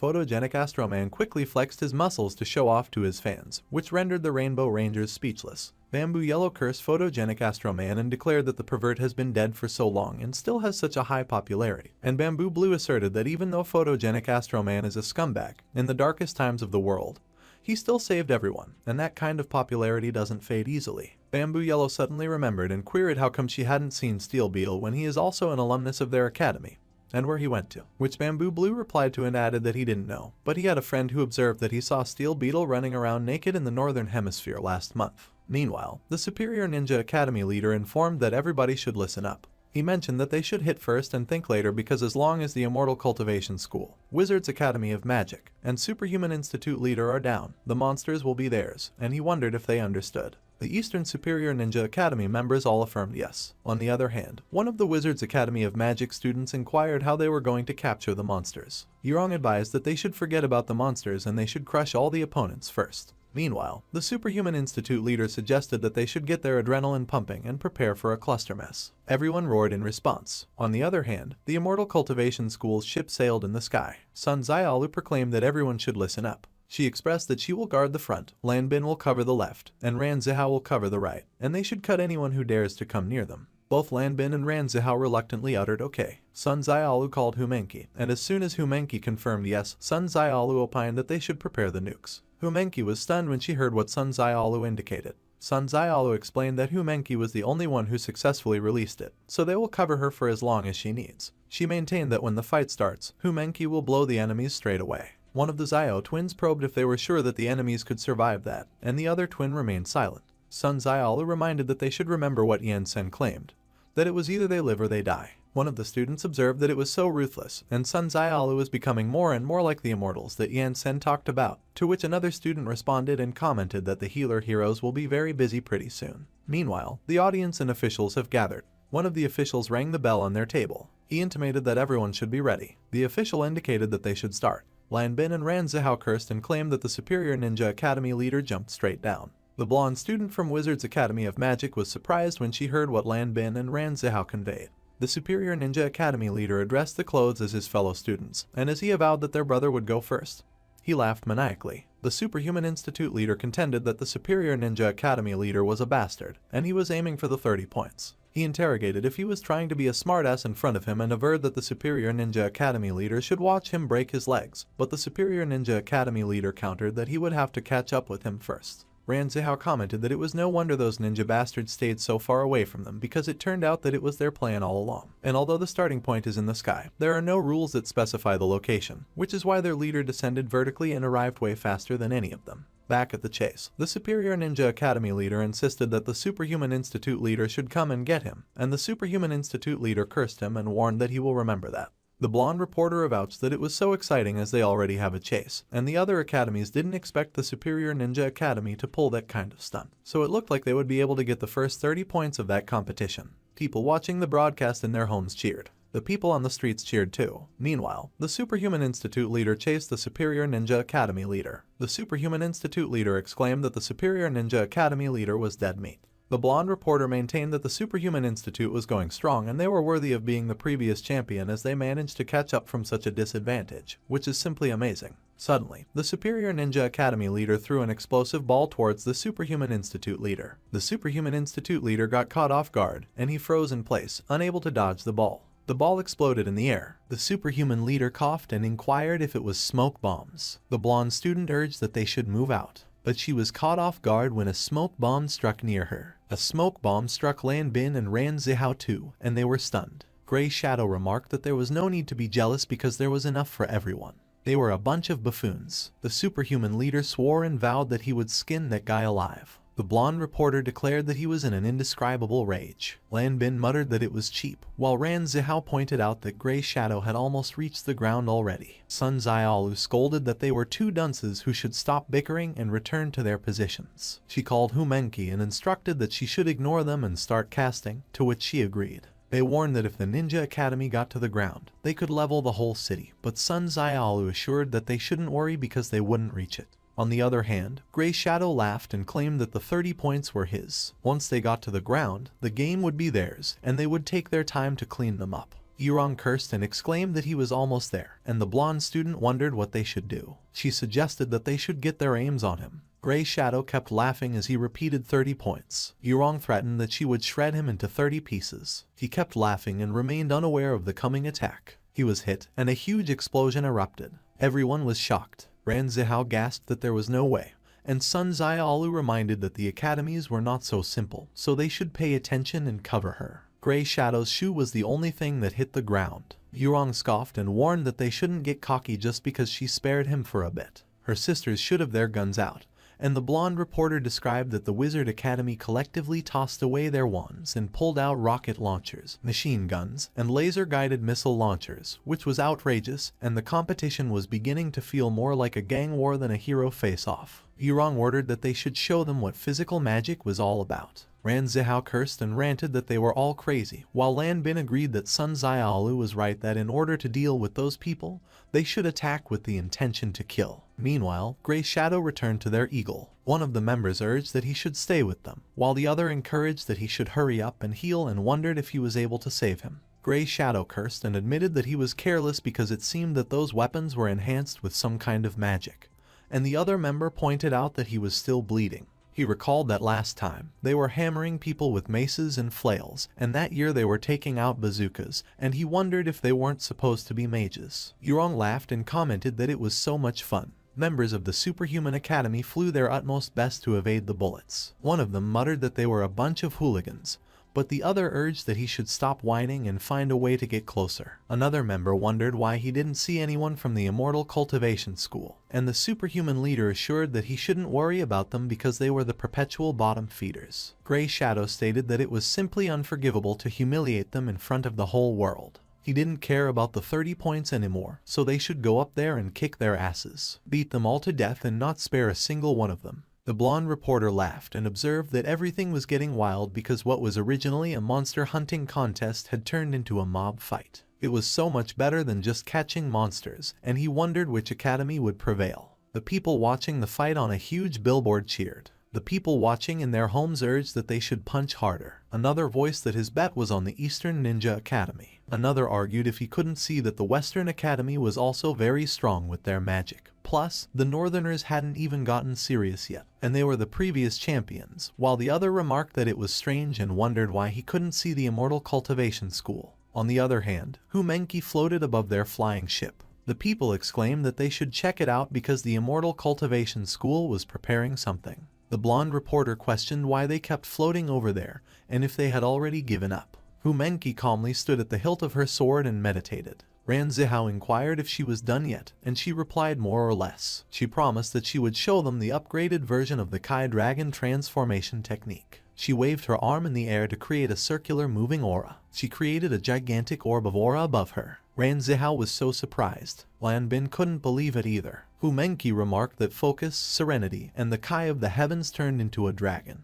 Ran Zihao insisted that it was not Yansen's technique. Lan Bin wondered if she could not just use the normal one. Sun Xiaolu urged the two of them to stop saying stupid stuff and questioned whether they only came there to enjoy the show. And she explained that the true technique had a total of 6 tiers and what they learned was just the rudiments of the first one. Humenki explained that it was no match in terms of quality compared to the Spirit Kings, but it was enough to make sure there wouldn't even be a nail left on them. The blonde reporter's jaw dropped, and he became lost for words. The people on the streets were also surprised. Her orb of powerful aura shone so brightly in the sky. It made some of the people worried. The blonde reporter wondered why that thing looked so familiar, and the mechanic eye cursed. He muttered that he didn't want the money anymore and he should just be allowed to leave. But the blonde reporter refused because as professionals, they needed to finish the broadcast even if it killed them. Bamboo Pink observed that it was a small version of the big guy's strike, and while Bamboo Blue cursed and identified it as the technique of the Spirit King, Photogenic Astro Man inquired what Spirit King was and whether there was still someone he hadn't met yet. Bamboo Black pointed out that it was not a fight but a massacre,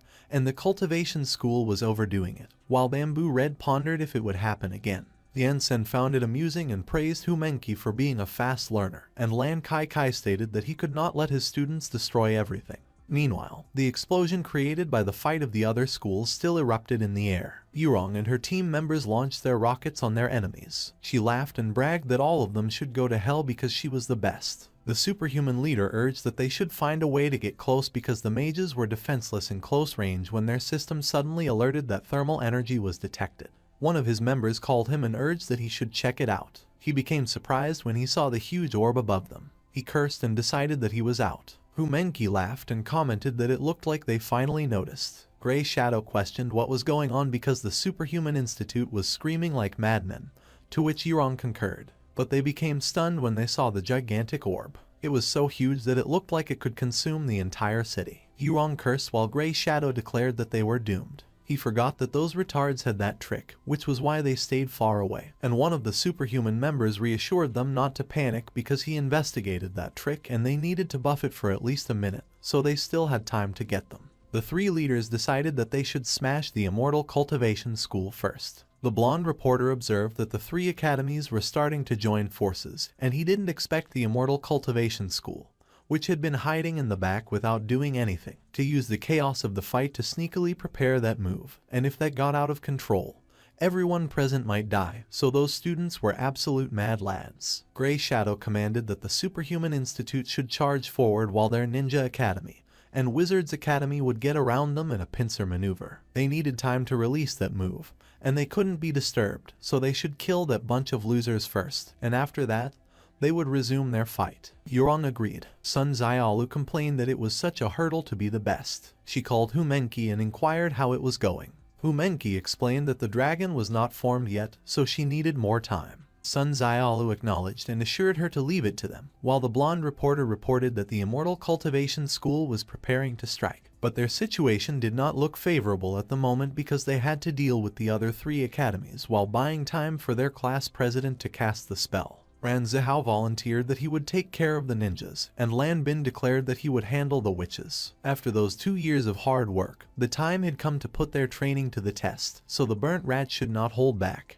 Grey Shadow accused them of being so devious that they almost killed them all. He cursed them and claimed that they shouldn't think learning a bizarre trick would allow them to win that year because last time they tormented them, and that year would be the same. He challenged what else they could do besides being one-trick ponies. Ran Zihao dared him to come over there and he would show him. Grey Shadow urged that Ran Zihao should cut the crap and insisted they should do it. He executed his Iao sword skill, Aerial Razor Slash. Ran Zihao utilized his Earth Grade, 9th tier basic sword technique. Grey Shadow was caught off guard. He narrowly evaded Ran Zihao's attack, but the sword kept shifting direction and targeted him again. He exerted himself and evaded them all. He muttered a curse. He inquired what kind of sword technique it was and remarked that 2 of those strikes actually made him bleed, but he expressed that it was fine since he enjoyed it more when there was resistance. But Ran Zihao suddenly lunged at him. He considered that he was so fast and speculated whether he hadn't employed fire attacks earlier. He instantly spun around and pursued Ran Zihao.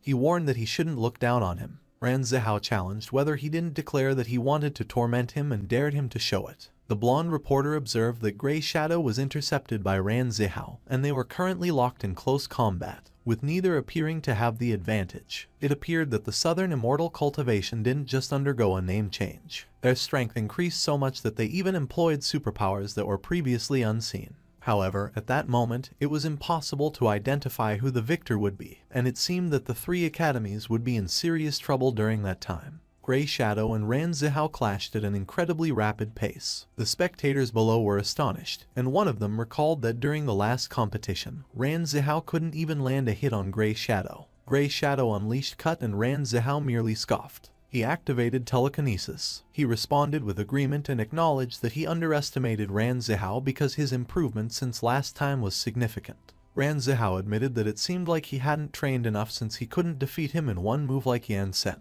Grey Shadow proposed that they should go at it again. Ran Zihao invited him to come. Meanwhile, Lan Bin defended against the wizard's rockets using his sword. The blonde student cursed in shock. He released his skill, Unseen Blades. She exclaimed that the immortal cultivation was extremely strong, and another member questioned what type of move it was since she couldn't see anything. Yurong identified it as a lopsided formation, and the blonde student inquired what they were supposed to do. She declared that they should leave it to her, promising to handle him because they needed to prevent the nukes. Lan Bin realized that the wizards retreated. They confirmed that they were off. Grey Shadow instructed that his team should go support them as he would take care of the rat, and they acknowledged it. One of the ninjas wondered why they hadn't acted yet, and he confessed that he feared it might be a trap. But Grey Shadow rebuked that it wasn't the moment for the Superhuman Institute to start using their brains, and when he pointed out the big ball in front of him, he commented that it was the sort of trap that couldn't be avoided even if one wanted to. Following that last competition, Ran Zihao and Lan Bin strangely became some of the most formidable figures in the 4 main academies, and he found it puzzling because while they were being restrained by him and Yurong, and Humenki was unable to escape, the superhuman leader was telling him that he was scared to face a girl. The superhuman leader agreed and instructed that they should proceed. Sun Xiaolu simply stared at them and stayed silent. Ran Zihao laughed and remarked that he feared they chose the worst opponent, and Grey Shadow asked for clarification. Ran Zihao believed that Sun Xiaolu's cultivation was far above theirs, or perhaps even realms beyond. Grey Shadow was startled. The superhuman leader ordered that all of them should charge forward and intercept them. Ran Zihao called to Sun Xiaolu and indicated that they were on their way, and Grey Shadow should have instructed his men to come fight against him and Lan Bin. Sun Xiaolu should let them witness the power of a half-step foundation deity realm expert. Grey Shadow inquired what expert they meant and whether Ran Zihao was bluffing. Meanwhile, the blonde reporter remarked that finally, the students of the 3 major academies were flying towards the immortal cultivation team. Sun Xiaolu's eyes lit up, and she gathered her energy. Grey Shadow warned that he sensed danger, so they should fall back. But everyone was too focused on charging forward and did not hear him. Sun Xiaolu unleashed her sword-killing array. The leaders of the 3 teams reacted with alarm. The sky turned dark, and a huge array emerged. Swords descended from the array. The students screamed in pain as they got hit by the swords. A ninja cursed and shouted that he couldn't move. The blonde student cried that it hurt. The superhuman leader remained silent and gritted his teeth. Sun Xiaolu warned that if they didn't want to be chopped up, they had better stay put. The blonde reporter stared at the array, unable to speak. On the other hand, the judges also observed the array from their spot. Bamboo Pink wondered what kind of power that was, and as Bamboo Blue responded that the sword-killing array was probably a skill designed specifically to kill people, she questioned why that was even a thing. Meanwhile, Photogenic Astro Man marveled at the Immortal Cultivation School. One of the people exclaimed that they were so strong. Another commented that the power of one academy was enough to crush the other 3, and with that terrifying bomb, the Immortal Cultivation School was too scary, and they questioned how anyone could compete against that. Another doubted what they were talking about and reminded them if they had forgotten the motto of their world. He claimed that they never gave up until the very end and winning or losing was always decided in a flash, to which another affirmed that it was true, so he supposed the cultivation school also considered that before making their big move at the beginning. A man complained that the nuclear level explosion was too cheap, so he truly wondered where they learned it. And another explained that they claimed it was invented by the black-robed Superman Yansen, as he released it before, and only he could teach such things. The man questioned if they could learn that superpower, and the other explained that supposedly, they could. He shared that he heard they had to train for a lifetime, and even then, it was not certain. And another man added that his brother had 2 twins in their 2nd class, and he heard that they dislocated their hands copying the school rules. The man asked just what they had been through, and another pointed out that they should look at the superhuman leader and questioned what he was doing. The superhuman leader repeated that it was one after the other. Sun Xiaolu noticed him. He muttered that it was shameful, and as he pondered when the last time he suffered from that kind of embarrassment was, he concluded that they must believe their superhuman institute was soft. Yurong cursed and declared that he was getting angry. Grey Shadow also cursed and revealed that his plan was not to let that madman completely lose it. One of the people explained that the superhuman leader's superpower made it so that the angrier he became, the stronger he got, and once the anger exceeded his sanity, he would go berserk. At the end of the last competition, the Ninja Academy, who were winning because of foul play, made him angry and ended up being beaten up, so as a result, they lost the championship. When the guy became furious, except for the top 10 god class, it was difficult for the rest of the professional heroes to suppress him, so they were in for a treat, to which the other man agreed. The superhuman leader exhaled deeply. Ran Zihao and Lan Bin felt the pressure of his power. He insisted that they should stop looking down on him. Sun Xiaolu felt surprised. He roared as he released his power. He lunged towards her at an incredible speed. The blonde reporter explained that the superhuman leader broke through the restriction of the cultivation school and charged toward their ship, and it was his unique technique, the Berserker mode. Ran Zihao warned that Sun Xiaolu should watch out because he would get stronger and stronger as he lost his mind. But she replied that there was no need to remind her. She activated her subduing array. A huge sword was summoned. It dropped in the middle of the array. Everyone reacted with surprise, including Ran Zihao. The superhuman leader yelled as he used his strength to stop the gigantic sword. Hu Menqi remarked that everyone should hold on a little longer because it would be ready soon. The superhuman leader tried his best to lift the sword on his shoulder. He insisted that they were still underestimating him. The sword rose, but Sun Xiaolu retorted that it was as if she would let him. The sword lowered itself, and he groaned in pain. He howled again as he attempted to lift the sword back up. One of the people mentioned that the superhuman leader's berserker mode was something that even professional heroes found hard to handle, and yet she was suppressing him by herself, and another commented that he must be joking.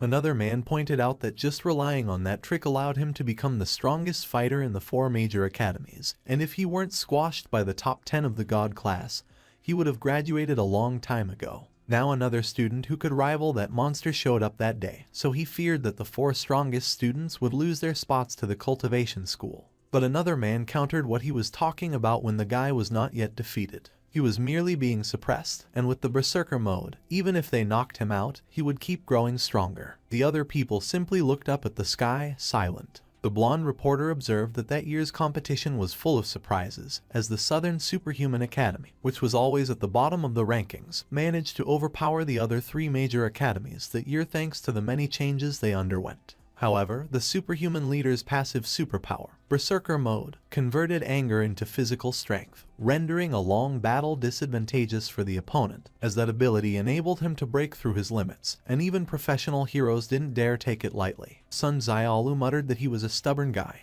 He declared that he was going and screamed. Gray Shadow inquired whether they were tied, and Yuan confirmed that they were both monsters. He announced that he was going to help because the superhuman leader's passive skill could help salvage even the most desperate battles, and Sun Xiaolu seemed to reach her limit, but Ran Zihao challenged whether he was trying to run away when facing him. He intercepted him. Gray Shadow wondered what the point of him doing that was, and mentioned that the guys were too close, so even if they managed to launch it, they would all die together. He demanded if he had to be such a crazy bastard. Ran Zihao exclaimed that he was really dumb because if they were using that, it was obvious they had a way to survive. Gray Shadow realized that it made sense. He pointed out that Ran Zihao should look over there because there was a UFO. He instantly used his imprisoning art. Ran Zihao looked surprised. Gray Shadow swiftly jumped away after he got imprisoned. He insulted him as a sucker, and while he questioned how he could fall for such an old-fashioned trick, he claimed that the trapping skill couldn't restrain him for too long and time was running out. Ran Zihao insulted him as stupid. Sun Xiaolu scoffed that he was a punk. The 3 academy leaders were the most powerful, and she remained in the Kai refinement realm and couldn't knock the superhuman leader unconscious. The guy grew stronger because of the anger, and coupled with Gray Shadow, she might not have enough energy to keep restraining him, so she must not let that ninja bastard come near her. Gray Shadow instructed all of them to come with him because as long as the hot-headed bastard didn't faint, he would become increasingly stronger, and Sun Xiaolu wouldn't be able to make a move against them. Everyone charged forward. Sun Xiaolu merely scoffed. She activated her first form. She aimed her attack toward them. Multiple swords pierced one of the ninjas. He shrieked in pain. Gray Shadow immediately halted and looked surprised. The ninja confessed that he thought she couldn't lift a finger and said it hurt so bad. Sun Xiaolu reminded them that she already showed kindness to them once, but if they still dared to approach, she would pierce their hearts with thousands of swords. She demanded if she made herself clear. Gray Shadow cursed that she was a hateful witch. She figured that it was a chance that her bluff succeeded. Suddenly, 2 dragons emerged. One of the ninjas muttered that it was over, but Gray Shadow barked at him to shut up because there was always a way. The judges observed as the dragons materialized. Bamboo Blue questioned if those dragons didn't look as huge at that time in the mecha or if it was because they were far away. Bamboo Pink cursed and claimed that if things continued like that, it would happen all over again, while Bamboo Yellow stated that they should know it better than anyone. Meanwhile, Gray Shadow recalled the illusions. He summoned Zhu to come to him, and as Zhu responded if he called, he reminded him that in order to use that move, they must maintain absolute peace of mind, so he would use illusions to confuse Humenki. Zhu admitted that he also considered using illusions, but he wondered what kind, because there were 3 types of illusions, with the help of drugs, through eye contact, and from sound waves, but they couldn't even get through at the moment. They were too far to reach them with sound, so even if he shouted until his throat got sore, the other party wouldn't hear anything. Gray Shadow remarked that his brain was full of stuff because it wasn't as if such technology didn't exist, so he ordered him to give all he got. Zhu agreed curtly. He shouted on the megaphone. His voice echoed toward Humenki. It reached her. It entered her ears. Sun Xiaolu questioned if she was done yet. She confirmed that it was done, but she inquired where she was. Yan Sen wondered what she was thinking about, and she appeared flustered. She recalled that she was thinking about him. Humenki coughed up blood as she was mentally shaken. Sun Xiaolu got worried about her. She fell on the ship. She explained that she got trapped in an illusion and there was no way Yan Sen would pick her among the countless stars in the sky. Sun Xiaolu inquired if everything was okay. Gray Shadow remarked that it was an opportunity and summoned the exploding tiny green tortoise. Sun Xiaolu used her skill, Cut. The tortoise was sliced in half. On the other hand, Ran Zihao wondered how such a flimsy cage could restrain him. The tortoise exploded. Gray Shadow was blown away. Sun Xiaolu and Hu Menqi were blown away as well. She got worried for Hu Menqi. She dove to catch her. Hu Menqi urged her to forget about her and insisted she must go and take over the Kai dragons. Sun Xiaolu declared that there was no way she would abandon her. Hu Menqi pointed out that the first layer is different from that second layer of the technique, and even if the caster is interrupted, it won't disappear. If no one is linked to it, it is going to blow up on the spot. Furthermore, when the spiritual beings lose control, they will become chaotic and more powerful than before. Sun Xiaolu cursed. Meanwhile, one of the ninjas declared that they had finally taken care of the losers, while Zhu chuckled and commented that it worked. But Gray Shadow urged them to be quiet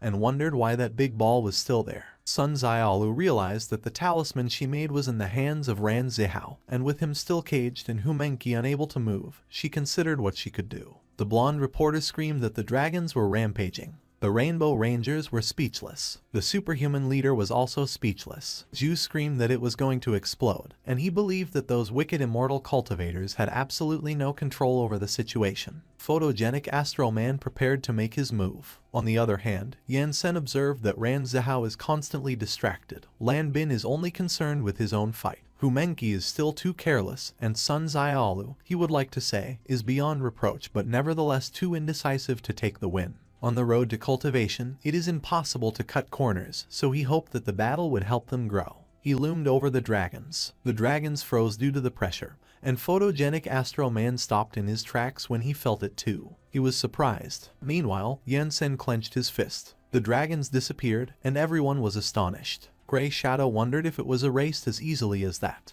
On the other hand, Photogenic Astro Man quickly turned to look at Yan Sen. He was speechless. The blonde student exclaimed that Yan Sen was too strong, while Yurong was speechless. Yan Sen remarked all right and confirmed that he was done. Meanwhile, Hu Menqi was still falling. Sun Xiaolu managed to grab her, and she urged her to hang in there. Hu Menqi reassured that it was okay and she would be better after some rest. She apologized that she was the only one who failed, but she comforted her that she shouldn't blame herself because they are all at fault. However, she was curious because they have been training for so long to strengthen their minds, and with such distance away from that crappy illusion, she wondered how she could get affected, and what she saw, and Hu Menqi dismissed it as nothing. On the other hand, one of the ninjas cursed and admitted that it scared the hell out of him, and as another remarked that it was so easily resolved, so the gap between their strength was vast. Another ninja confessed that he still felt that something was off. Gray Shadow concluded that the threat the Immortal Cultivation School posed has been eliminated, so they should stay alert because as long as they take down the rest of the academies, victory will be theirs. Yurong scoffed that he had a big mouth. The superhuman leader stated that the battle has just begun, so they should take care of the ninjas first, and after that, the witches will be a piece of cake. But the blonde reporter suddenly revealed that the cultivation school was the first to land, scoring 30 points. Everyone was surprised, and Gray Shadow admitted that he finally remembered. On the ground, Xiaoyu warned that the others should watch their step. Xiaoyu commented that those idiots should know that fighting and killing leads nowhere, and Xiaoyu described them as a bunch of blockheads. A few minutes ago, the fact is, as soon as the fight started, they began to withdraw in the back. They originally thought their academies would send people to follow them, so they made a few detours, but they kept overthinking and were genuinely stupid. Gray Shadow cursed them and accused them of being two undeserving assholes, but Zhu advised him to calm down because they were still 10,000 meters above the ground. He inquired what they should do and if they should continue fighting, but Gray Shadow concluded that since those cheap bastards reached the ground before them, there is no reason to keep fighting in the sky, so they better go catch monsters. Lan Bin acknowledged that Xiaoyu and Xiaoyi did a good job, and Sun Xiaolu agreed that they did a nice one. Yan Sen believed that even though they have yet to reach Kai refining, they are really promising. Meanwhile, the superhuman leader announced that they should go down too because a 30-point lead is nothing, and one god-class monster is enough to overtake them, so they should follow him. Yurong declared that they were going down. The monster hunting contest is progressing quickly, and the first stage of the battle ended with the win of last year's bottom rankers, who got the first 30 points. The four major academies are preparing to face the second round in an attempt to win, but no one knew that trouble was brewing far away. At the same time in the northern amusement park, Steel Beetle, Anon, and Ling Ling met. Anon and Ling Ling were at an amusement park. One of the people exclaimed that monsters were attacking, while another pleaded for help. Ling Ling picked up the stuffed toys on the ground. She remarked that they were bastards. It was a stupid place, and it was no fun at all, but Anon reminded that she should take it easy as it was just a game. Ling Ling expressed that she was pissed, so they should destroy that planet. A man explained that the amusement park was under attack by monsters, and she was too strong because a wave of her hand leveled the whole 100,000 square meter facility. Steel Beetle inquired whether it was Guganadu or Guganaka, but the man clarified that it was neither and they had never seen such powerful monsters, and they heard the small ones calling them Lord Demon Emperor. Steel Beetle remarked that they were a new species, and it was interesting. Ling Ling complained that they were so noisy, and it looked like he was a high-ranked professional hero. They were looking down on them, but the monster insisted that they were not really because he was a god-class hero, and a scary one at that, to which the other monster confirmed and added that he was in the top 10 of the terrifying god class, so far beyond the limits of humanity. That world had more than 50, or even hundreds of god-class heroes, but they were nothing compared to the top 10. The gap between them was sky-high, and it was called the top 10 because each of them had the power to topple the world. As they all had their own characteristics, when they activated their passive skills, the effect was also different. Ling Ling wondered if it was the tears of hope and the light of justice, and considered that no matter how many times she heard it, it always sounded stupid. The monster clarified that it was just the name they gave those skills, but it branched into many more skills depending on their characteristics, and the other monster gave an example that there were heroes with passives that took longer than others, but it became more powerful as it channeled. The activation method was also specific: anger, sadness, flashbacks, etc. And the other monster explained that it raised their strength like crazy, and he would inform her that it was bullcrap. He even mentioned that Astro Man almost managed to transform his passive skill into an active one, and they were their last hope, so they must not underestimate the heroes. But Ling Ling admitted that besides the immortals, she had never been afraid of anyone. Steel Beetle arrived at the scene. He immediately caught Anon and Ling Ling's attention. They stood at a distance from each other in the already barren amusement park. One of the monsters recognized that it was Steel Beetle from the top 10 god class, while the other confessed that he thought that with the Lord Demon Emperor with them at that time, as long as they didn't meet the top 10 god class, they could kill the next generation and help future monsters win, and he questioned why they were always so unlucky. They wondered why he was in that remote region of the north, while Steel Beetle observed that, sure enough, the Demon Emperor looked like a new species. After last time, he ran naked for 3 years in anticipation of that day, and with his upgraded battle armor, he was sure he would be able to return to the top 10 of the god-class heroes, and currently, he had met that new kind of monster king, so if he could take it as a pet,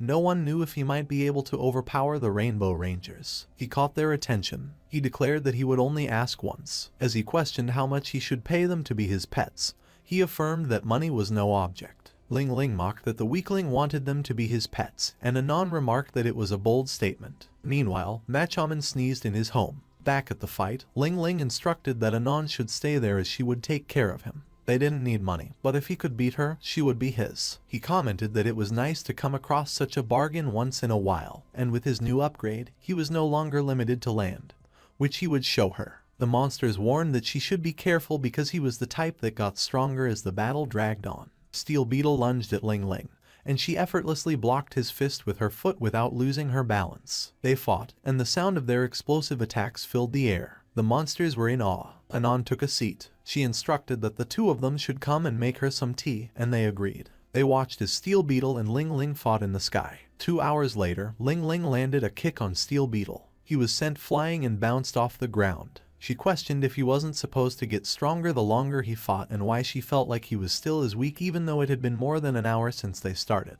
He unleashed his skill, Plasma Flare, but she quickly appeared behind him and asked if he was ready to go. The dust in the area scattered in the air. Steel Beetle inquired how that could happen. He coughed up blood, and it dripped on the ground. He explained that not only did that armor upgrade allow him unlimited uses of the plasma flare he fired against Yansen, it also enhanced all of his abilities too, and yet he couldn't even touch her, and she still had that look in her eyes. He was a slow-paced fighter, but even after more than 2 hours of fighting, that new monster just eased him in and let him slowly suppress his limits, which was a disgrace as a Western Academy alumnus. On the other hand, Ling Ling questioned if those two little monsters were not bluffing her and remarked that she didn't feel any difference, but she believed that if they really dared lie to her, she would burn those douchebags when she got back. Steel Beetle declared that he could not lose again. Ling Ling felt intrigued. Meanwhile, the monsters exclaimed that it was happening. The legendary flashback kill move appeared. On the other hand, Steel Beetle groaned as flashbacks overwhelmed him.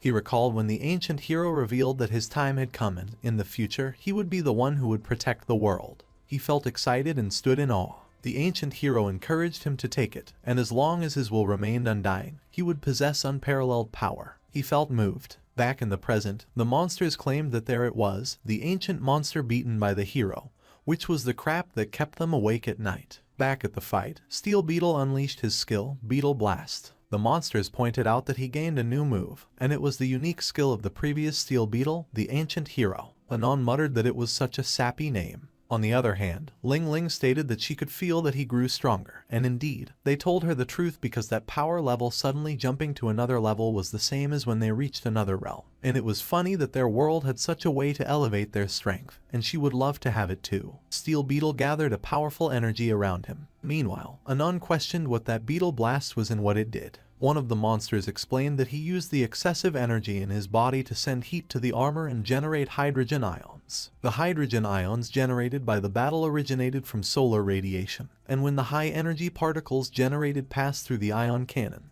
they got launched in a powerful beam, and it emitted highly energized, positively charged hydrogen ion particles, causing large-scale devastation. But she complained that it was too long, so the other monster concluded that it was a plasma beam. Back at the fight, Steel Beetle let out a battle cry. The energy he gathered grew larger. Ling Ling laughed and encouraged him to let her try it too. She imagined an ice cream cone. She informed that they were going. She launched the skill plasma cannon. Steel Beetle screamed and warned that the witch shouldn't belittle him. She challenged if that was it. She claimed that she had won too. Her attack dispersed when it clashed with his energy. He appeared surprised. One of the monsters expressed concern. The other screamed, while Anon just effortlessly blocked the explosion. The explosion affected a huge area of the land. Everything in the area filled with light. On the other hand, Yansen still stood at his pillar when he sensed it. He sniffed the air and appeared puzzled. Lan Kai Kai questioned what was going on with him, and he responded that it was nothing, just a familiar smell, the same as last time.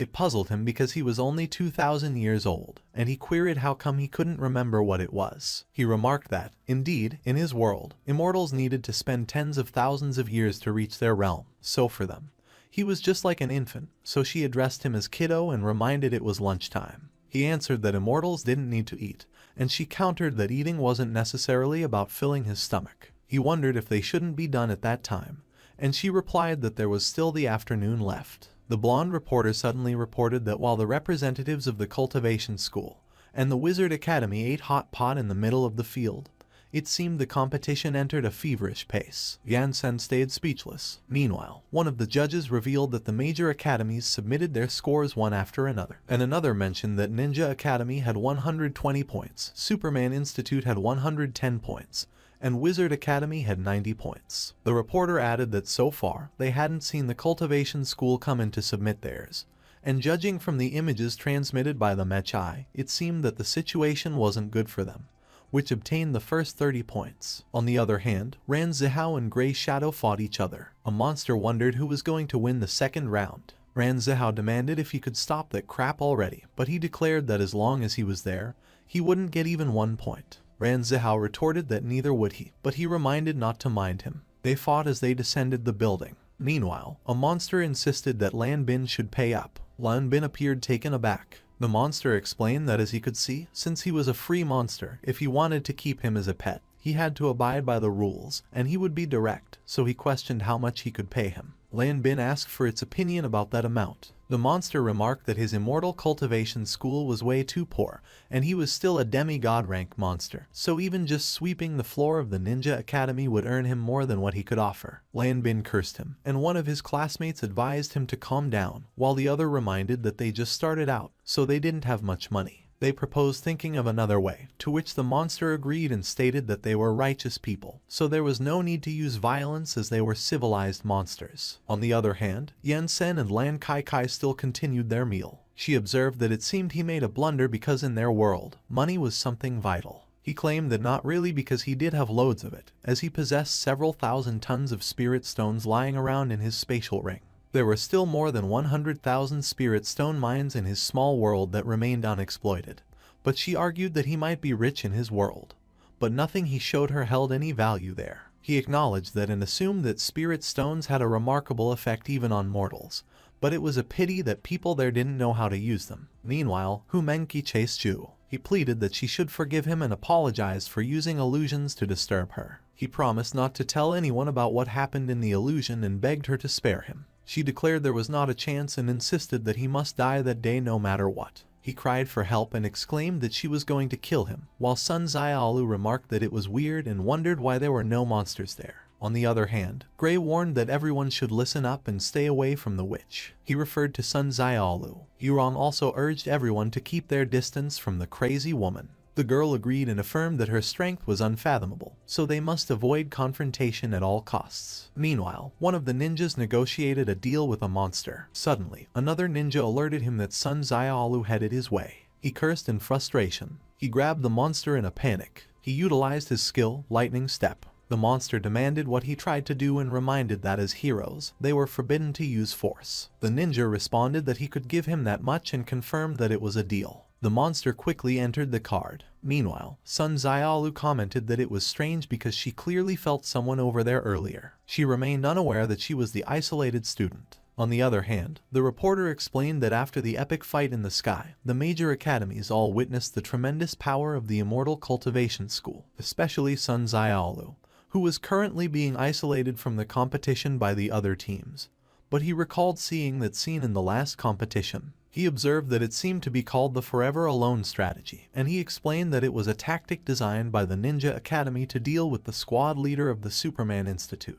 The leader of the Superman Institute cursed that they were bastards and remarked that it was no wonder he couldn't find jack crap that year. He recalled the previous contest where he questioned where everyone was. He confessed that he still felt a little sad inside. The reporter informed that only 3 hours were left in the competition and emphasized that the current situation was still awfully bad for the cultivation school, which made Gray laugh. As he mocked that they were screwed, he inquired what the point of getting 30 points at the beginning was if it was to end up like that. There were less than 3 hours left before the game ended, and they hadn't gotten a single point yet. But as for them, they already scored more than 100 points, and it would be impossible for them to catch up with the little bit of money they had. He proposed that he stop immediately and go back to cry in the arms of his teacher. Ran Zihao insulted that he was an asshole. Meanwhile, a monster declared that he was leaving and bid goodbye to the broke idiots. One of the students called Lan Bin and urged him to look, and he announced that it was over. Humenki still chased Ju, while Sun Xiaolu remained isolated. The Superman leader stated that the cultivators were out and all their monsters were grabbed by the other academies. But suddenly, the reporter declared that the cultivation school earned 130 points. The Superman leader reacted with surprise. The others, including the cultivation school students, also reacted with surprise. Gray questioned how that happened.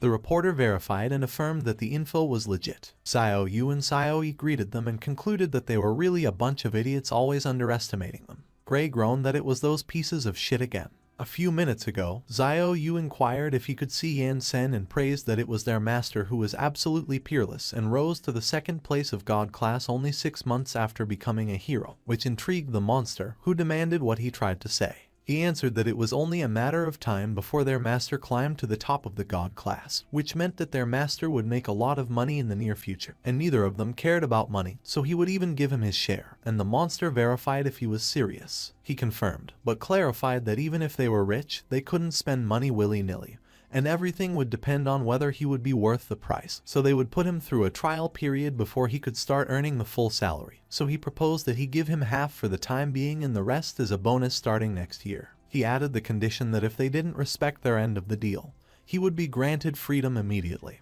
And the monster accepted that it was a deal. He cheered that it was bingo. Gray raged that those shameless bastards were scamming the monsters. Lan Kai complained that it looked like Yan Sen's image was going to be worthless before he could even try selling it. Ran Zihao laughed and praised that Xiao Yu and Xiao Yi were geniuses. With that, the competition entered its second half. With the twins scamming method, the Immortal Cultivation School led by Yan Sen still achieved good results, even under the joint efforts of the other 3 academies to isolate them. Having no way to suppress the Immortal Cultivation School, the other teams focused on gathering monsters. The whole competition grew crazier as time went on, and it was finally time for the last sprint toward victory. But at the same time, above the competition, the 4 kings of monsters stood on their ship. They took a step forward. Gaganaka encouraged that they should do it. The students of the Cultivation Immortal School gathered on the street. One of them inquired how it was going and how many he got, and the other replied that he got a lot. Ran Zihao observed that it seemed everyone was in a good mood, and Lan Bin remarked that they had a chance at victory that year after all. Sun Xiaolu noted that something was wrong.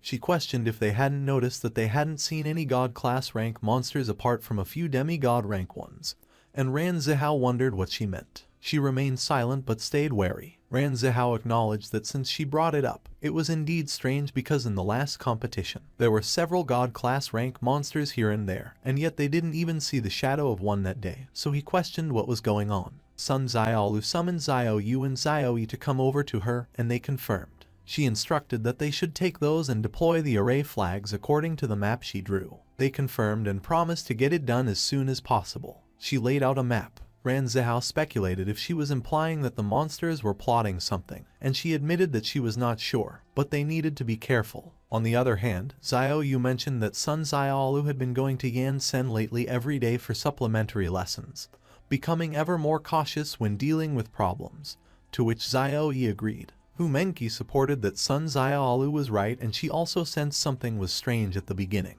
and she just couldn't identify why, so they should stop collecting monsters for the time being. She inquired what kind of array she was making. Sun Xiaolu explained that she created it herself and it allowed her to go past the half-step foundation establishment deity realm for 10 minutes, but she would need their help. Ran Zihao assured that she shouldn't worry because she could count on them, while Lan Bin chuckled and remarked that he also wanted to see what the power of a true foundation establishment deity really was. Sun Xiaolu ordered that they could start placing the flags, to which the twins confirmed. They agreed that they should go. Xiao Yi remarked that it felt like Sun Xiaolu wanted to take charge of the class recently, and Xiao Yu responded that no one cared because when the boss ordered, they obeyed. The two of them traveled together. Meanwhile, Sun Xiaolu hoped that it was just her overthinking. On the other hand, the ship of the King of Monsters floated high up in the air. They observed the competition in their command center. Gaganaka questioned if they saw the man standing on the central column. Gagudas affirmed that indeed, he was the new hero that recently got promoted.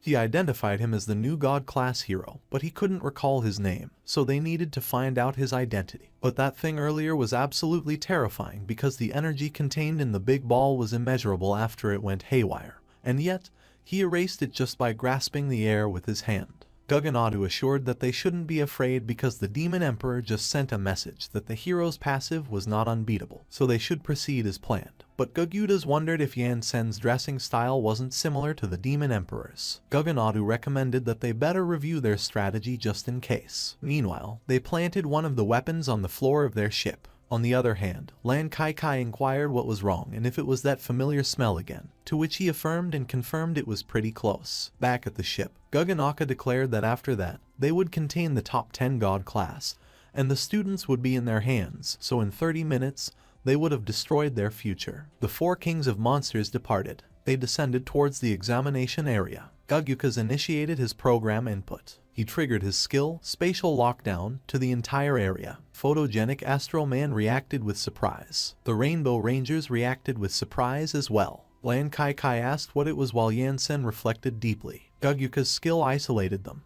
The signal got cut off, and the footage the people were watching vanished. One of them questioned why the image was gone, while another urged that they should let them see what was happening. At the station, a cameraman questioned what the deal with that was. Gaganaka insisted that they should hurry and suck them into the hollow space, as they had to isolate them before they found out. Gagukas retorted that he shouldn't yell at him because it was the first time he used that space lock program. Photogenic Astral Man reacted with alarm when the pillar he stood on was moved. The Rainbow Rangers mirrored the same reaction. Meanwhile, Yansen stated that he finally recalled that it was the Greater Demon transformations. Lan Kai inquired what he meant and what a Greater Demon was. On the other hand, Hu Menqi grew worried for Yansen while Lan Bin summoned Sun Xiaolu and urged that she should look over there. The monsters carried the weapons to the landing zone. They whistled as they carried it on their shoulders. One of them questioned if it was how they did it, and another responded that it was what the manual instructed. They simultaneously recited that with blood as a token, the contracted spirit was summoned. The monsters wished upon that blood covenant, they demanded his presence. The monsters screamed as they got blown away. The area filled with smoke caused by the lightning strike. The Superman leader inquired what happened, while Yurong questioned what the thing up in the sky was. Gray replied that he had no idea. The Superman leader grew alarmed. The smoke slowly dissipated and revealed what the monsters summoned. It was the demon spirit beast, Demon's Kai. Sun Xiaolu felt surprised when she recognized him while he queried if she was a human cultivator. She wondered why there was a spirit beast there and even a demon like that. The Superhuman Institute reacted with surprise when they heard her mention spirit beast. Their leader probed if Sun Xiaolu knew that beast, and Gray responded that he didn't know. Ran Zihao questioned if she knew that beast, and she retorted if they hadn't read any books in the library. Hu Menqi clarified that it was the beast coming from Yan Sen's world. Demon Beast Level 1, Damon's Kai Stage. As Ran Zihao and Lan Bin followed up if she had also read about it, she remarked that only the two of them hadn't. Sun Xiaolu felt concerned.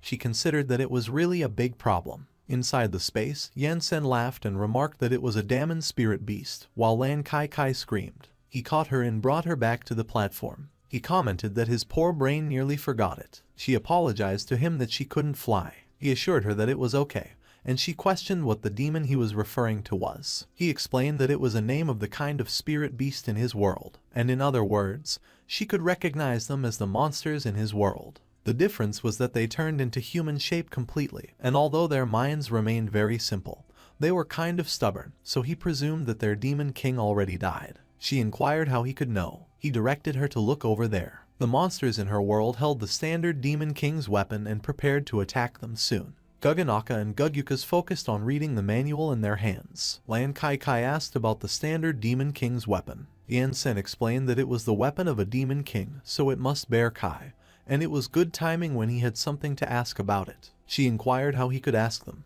He confirmed that he would obviously take them there and ask. He activated his skill, Anti-Isolated Space. They became trapped in a pyramid-shaped enclosure. He created a cube to enclose that pyramid and transport them back to the exam area. Guganaka demanded what he was doing, and he questioned what happened. Guganaka inquired how it was going, and Gugyukas answered that he still learned the incantations by heart. Guganaka wondered why Yan Sen brought him an uneasy feeling. Yan Sen merely smiled at them. On the Celestial Pearl continent, as long as a thing fulfilled the condition, it could cultivate spirituality, even the animals. Due to the conditions, some animals absorbed the Kai, formed the energy source. As a result, it became the spirit beast. But according to the divine rule, if they wanted to reach demon level, they must have human bodies, so they needed to go through 4 stages in total: shape-changing Kai, sacred forming Kai, recuperating Kai, and Damon Kai. When they got the complete human shape, they became the divine entities with divination, and because they possessed divine attributes when they were the beasts,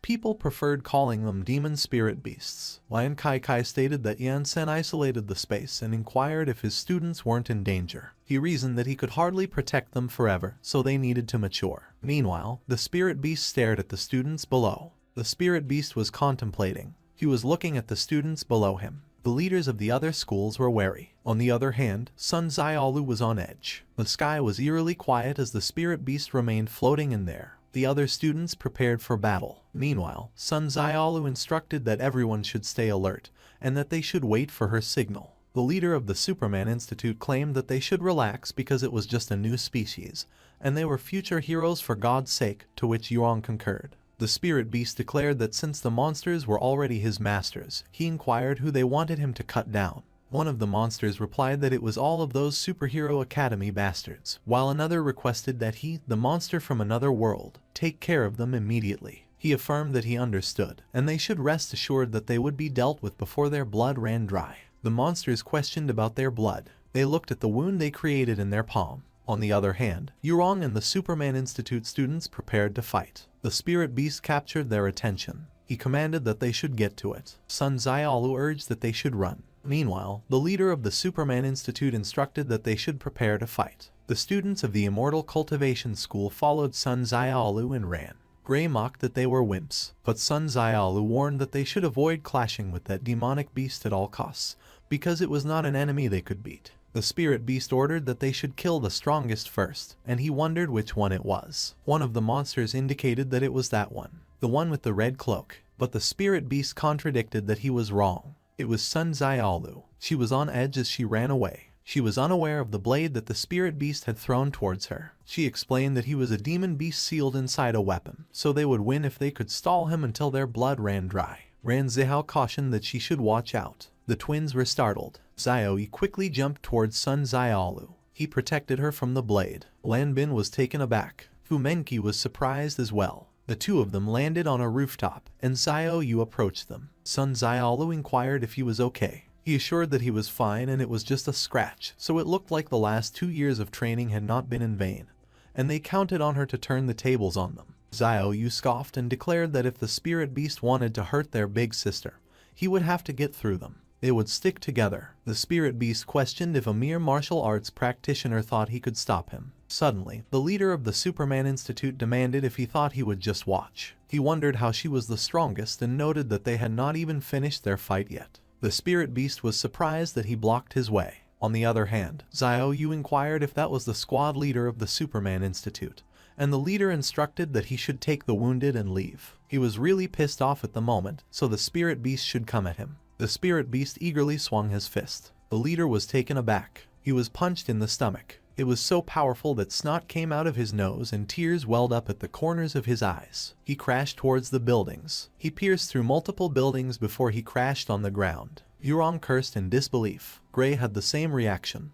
The leader got an instant KO. The spirit beast remained floating in the sky. Gray questioned if he lost, and Yurong insisted that there was no way. Meanwhile, the spirit beast inquired if that was it. He wondered where they all went, if they were for real. He concluded that, as expected of cultivators, the only thing they were good at was running away. The blonde reporter addressed his dear viewers and friends of the audience and declared that the situation was currently critical, with the top 10 heroes of God class isolated in various subspaces. The students were having a hard time with no support, but the mechanic eye inquired why he was still commentating when the comms were blocked and it was not like anyone could hear him. On the other hand, Ran Zihao questioned if it was impossible for her to knock out the leader of the Superman Institute in one blow, and she replied of course not, as it was hard enough to suppress him. And with the way their leader was getting stronger as time passed, she promised him she was trying to end it as fast as she could, so it would be difficult for her to completely defeat him. Back at the superhero headquarters, the phones were incessantly ringing. One of the callers demanded to know what the hell was going on, while the staff responded that they didn't know because the lines were down. The people inside couldn't get out,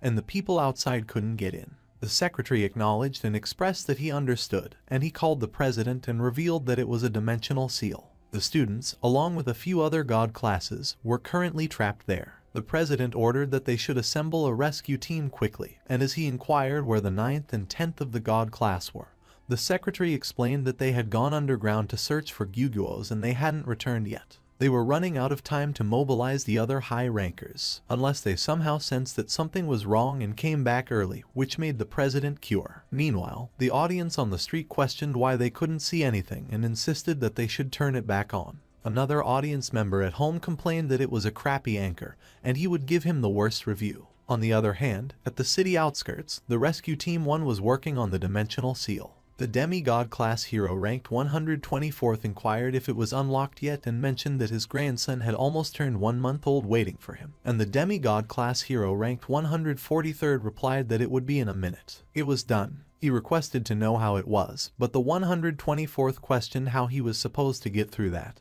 and he suggested that he should just try it. 124th attempted to squeeze through the tiny hole. He demanded if he was kidding him and complained that it didn't fit. He was surprised when Black Gold pulled him out. He was thrown on the ground. They were the 34th of the God class and the 39th of the God class, and Black Gold declared that they would take it from there. Back at the headquarters, the secretary informed that the 39th and 34th ranked God class had arrived at their designated location, and the president instructed that he should tell them to prioritize the students' safety. At the city outskirts, a loud booming sound echoed through the forest. One of the audience in the street urged that they should look because the image was back. The others cheered. The audience at home remarked that it was on again. Meanwhile, 143rd and 124th were left speechless. 124th asked if the communications were restored, and 143rd observed that it looked like it. A huge hole was created in the dimension seal. On the other hand, the blood reporter addressed the ladies and gentlemen and announced that the situation was most dire. Just moments ago, the Monster Kings used a space blocking skill to disable the signal, causing him to accidentally crash the chopper. And the top 10 of the God class were currently fighting what appeared to be the current leader of the monsters in various subspaces. The monster's helper seemed alien to that world and was extremely powerful. Within 10 minutes of the new opponent's appearance, the Superman Institute, the Immortal School, the Ninja Academy, and the Wizards Academy had all been defeated. Since the cultivation class had chosen to run away just before the battle started, they were the only ones who survived for the time being, but their current whereabouts were unknown.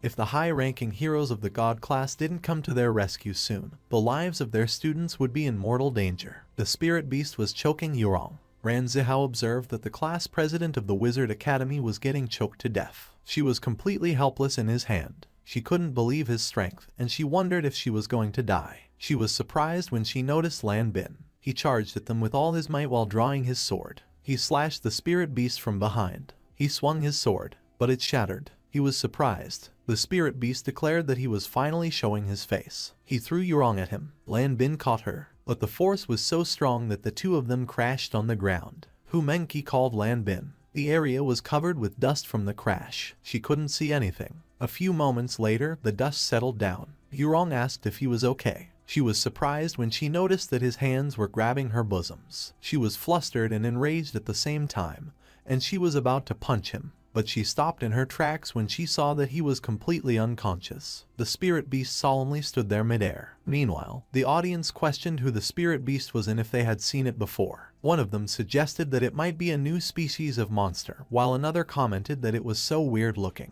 On the other hand, the one at home was amazed. The others claimed that he was so strong. He scoffed and warned that they should see if they could run away at that time. He extended his arm. His sword quickly returned to him. He threatened that he would cut them both first. Yurong was alarmed. Meanwhile, Lan Bin was still unconscious. Suddenly, a large boulder was heading for the spirit beast. He was taken aback, and he was not able to dodge it. It crashed against a huge building. Ran Zihao urged that they should look. Black Gold let out a sigh of relief and declared that it was just a new monster causing trouble. Ran Zihao identified it as the 34th and 39th ranks of the God class, Black Gold and Platinum Woman. Black Gold called Platinum Woman and instructed that as she was from the healing department, he wanted her to go heal the students and take them away, and she acknowledged that she got it. He said that she should stay close and they would get the wounded out of there first. On the other hand, Yurong was carrying Lan Bin on her back. She urged that he should hang in there. Meanwhile, Hu Mengqi explained that the high rankers were coming to the rescue, so they should go help them carry the wounded and get out of there, to which Ran Zihao agreed. But Sun Xiaolu advised that they shouldn't move. They should stay where they were, and they must stick to the plan. She grabbed her robe. She instructed that they should get in formation. Sun Xiaolu was brought to another dimension as she meditated. Suddenly, a powerful aura surged out of her. Ran Zihao inquired if they set up their flags correctly, and Xiaoyu confirmed that of course they did. Respectively, they are at the outermost corners of the city. Sun Xiaolu explained that she is currently acting as the eye of that formation, but they will have to take over when she gets out, and those of them who have already reached Kai refining will go to the southwest of the city to infuse their Kai into the formation, while the rest of them should stay hidden. Hu Mengqi observed that the formation eye is the weakest point of every formation, but it is also the palace with the strongest spiritual power, so one could use themselves as the eye of the formation to gain more power, which made Ran Zihao wonder why he didn't think of that. Sun Xiaolu assured that they don't have to worry too much about that formation, but it will break when she goes out to fight, so as soon as she leaves, someone has to take it over,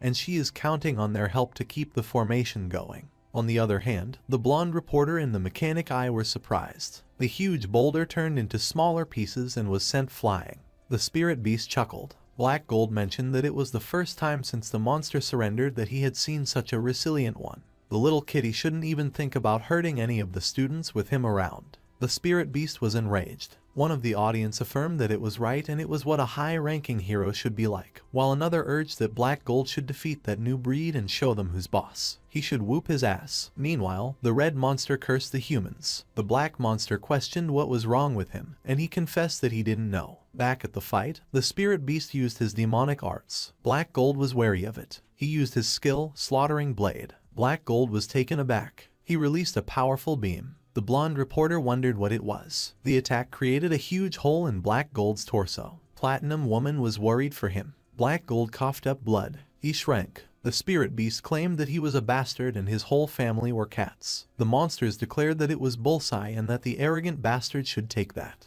Back at the headquarters, the secretary came running to the president. He called him and informed that the Black Gold Superman had been defeated. The president questioned if there were any other high-ranked heroes around, and he replied that not really, only his partner, and except for the top 10, all the others were probably defeated. The president cursed. On the other hand, one of the audience members wondered how that could happen and commented that it was already way beyond the strength of a monster king, while another concluded that it was hopeless. Meanwhile, the spirit beast noticed Platinum Woman. She was healing Black Gold. He asked if she was trying to heal him. He stated that she shouldn't think about it. He lunged at him at an incredible speed. He proclaimed that they should die. On the other hand, Lan Bin called Sun Xiaolu. She declared that she would cut. She jumped from the eye of the formation. The spirit beast barely managed to dodge her. He was surprised. She was heading towards the sky at an incredible speed. She stopped when she reached the height she was aiming for. She quickly turned and swung her sword. She used her skill, full-powered foundation establishment slash. The spirit beast was terrified. Her attack cut the city in half. Ran Zihao and the others were so surprised. Meanwhile, Platinum Woman screamed as she tried to steady herself while carrying Black Gold.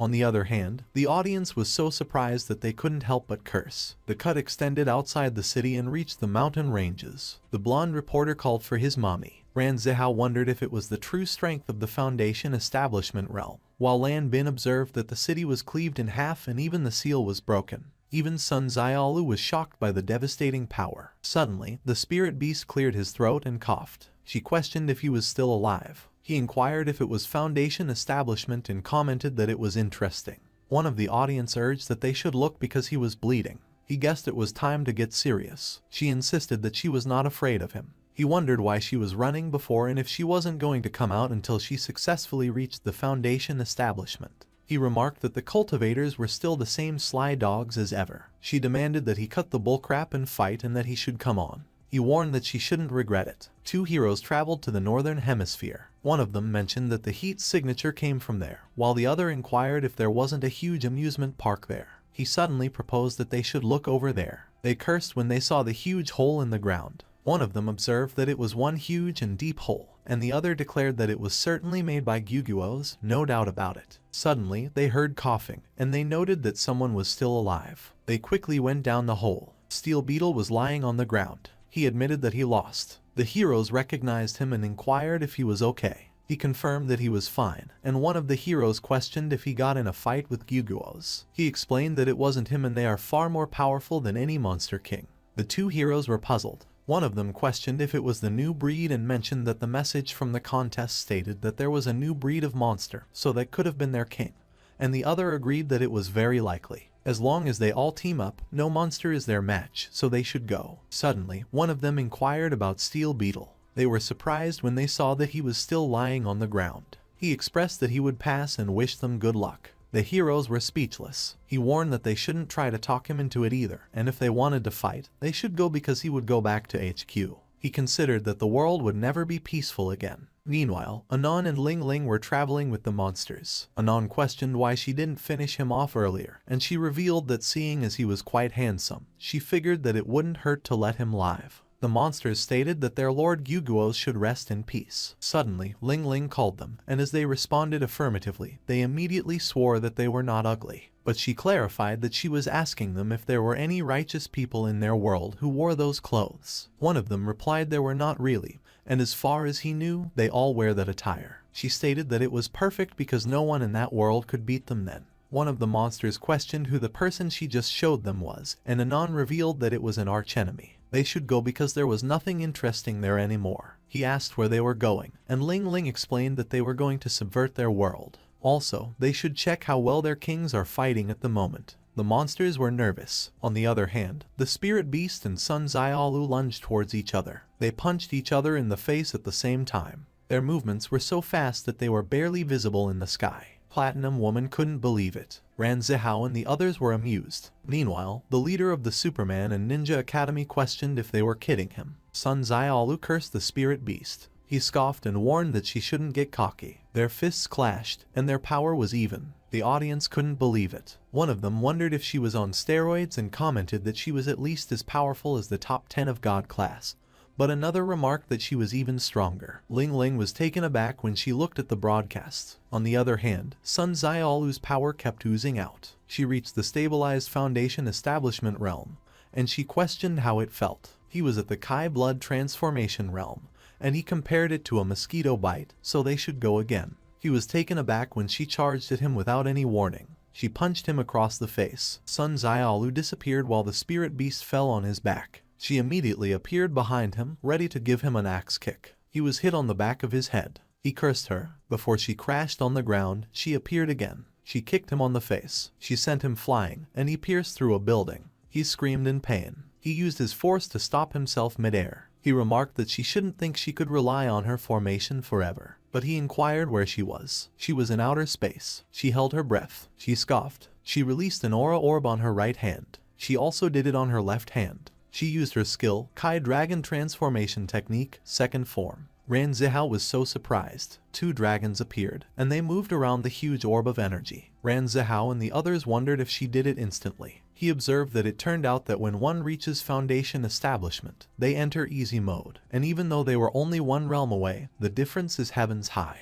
Fu Menqi commented that Yan Sen stated that in the immortal cultivation world, the gap between 2 big realms is similar to the ground and the sun, so millions of lower realms can't dream of beating one higher realm. Meanwhile, Sun Xiaolu wondered how the spirit beast would like that one. She explained that it was a cheat technique that her master gave her so he should enjoy it. He was so surprised that his eyes almost popped out of their sockets. The skill came at him at an incredible speed. Ran Zihao questioned if she wanted to blow up the whole city and remarked that they were still down there while calling her an idiot.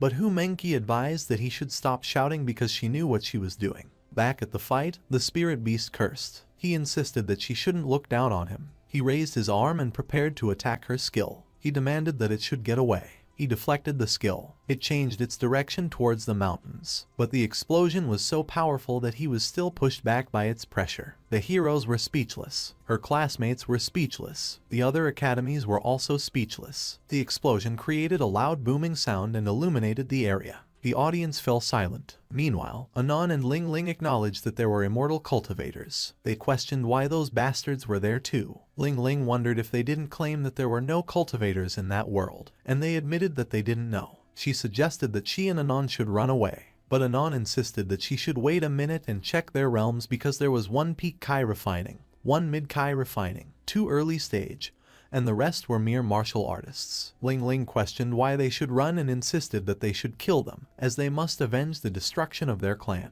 Anon was speechless. She requested that Ling Ling calm down because she must always be careful when dealing with immortal practitioners, but she wondered what she was afraid of and claimed that they were several realms above them, so she could even kill them with a sneeze. Anon questioned if she didn't remember what those bastards liked to do most, and she asked what it was again. Anon explained that it was hiding their cultivation and pretending to be a pig to eat the tiger. She thought she was a master pretending to be a novice, and at the last minute, she would beat them to death. Those immortals were vile, devious, and cunning, so to deal with such bastards, they had to play it safe, to which Ling Ling agreed. Back at the fight, the explosion created a mushroom cloud. The spirit beast could not resist its pressure. Lan Bin remarked that it was blowing him away, as the explosion was as powerful as 160 million tons of TNT, so even the continental shelves were being shifted.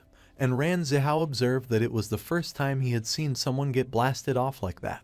But the spirit beast claimed that it was not as bad as it looked. Sun Xiaolu inquired if no one told him. He was puzzled. She explained that the technique could be cast endlessly. The spirit beast was so surprised. One of the audience members remarked that it was true that that trick of the cultivation class is disgustingly cheap, and another inquired if he felt bad for their opponents somehow. Ling Ling questioned if she heard that, and she confirmed yes. The surrounding spiritual energy solidified to use the technique so it didn't use Kai or physical strength, and that is the skill created by that psychopath. Yan Sen was puzzled. Back at the fight, Sun Xiaolu mentioned that they should see how many blasts the spirit beast could handle. She created multiple swirling orbs of aura simultaneously. He complained that it was cheating. She invited him to come over. He replied that she should wait, as there was no need to be hasty. She suggested that they should go with 10 first. He was terrified. He insisted that he can't let that woman have it her way. He noticed the other students. Ran Zihao encouraged that Sun Xiaolu could do it and she should beat the crap out of him. Lan Bin urged that she should punch him harder, and Gray observed that the cultivation class was pummeling him. The spirit beast snickered sinisterly. Everyone's face immediately became sunken. He quickly flew towards his sword that was stuck in a building. He vowed that if he can't beat her, he will deal with them because that will teach them to laugh at him. Everyone called for Sun Xiaolu. She inquired if he wanted to break the formation. She warned that he will have to survive 10 blasts first, but he declared that she will see how arrogant she will be after her formation is destroyed.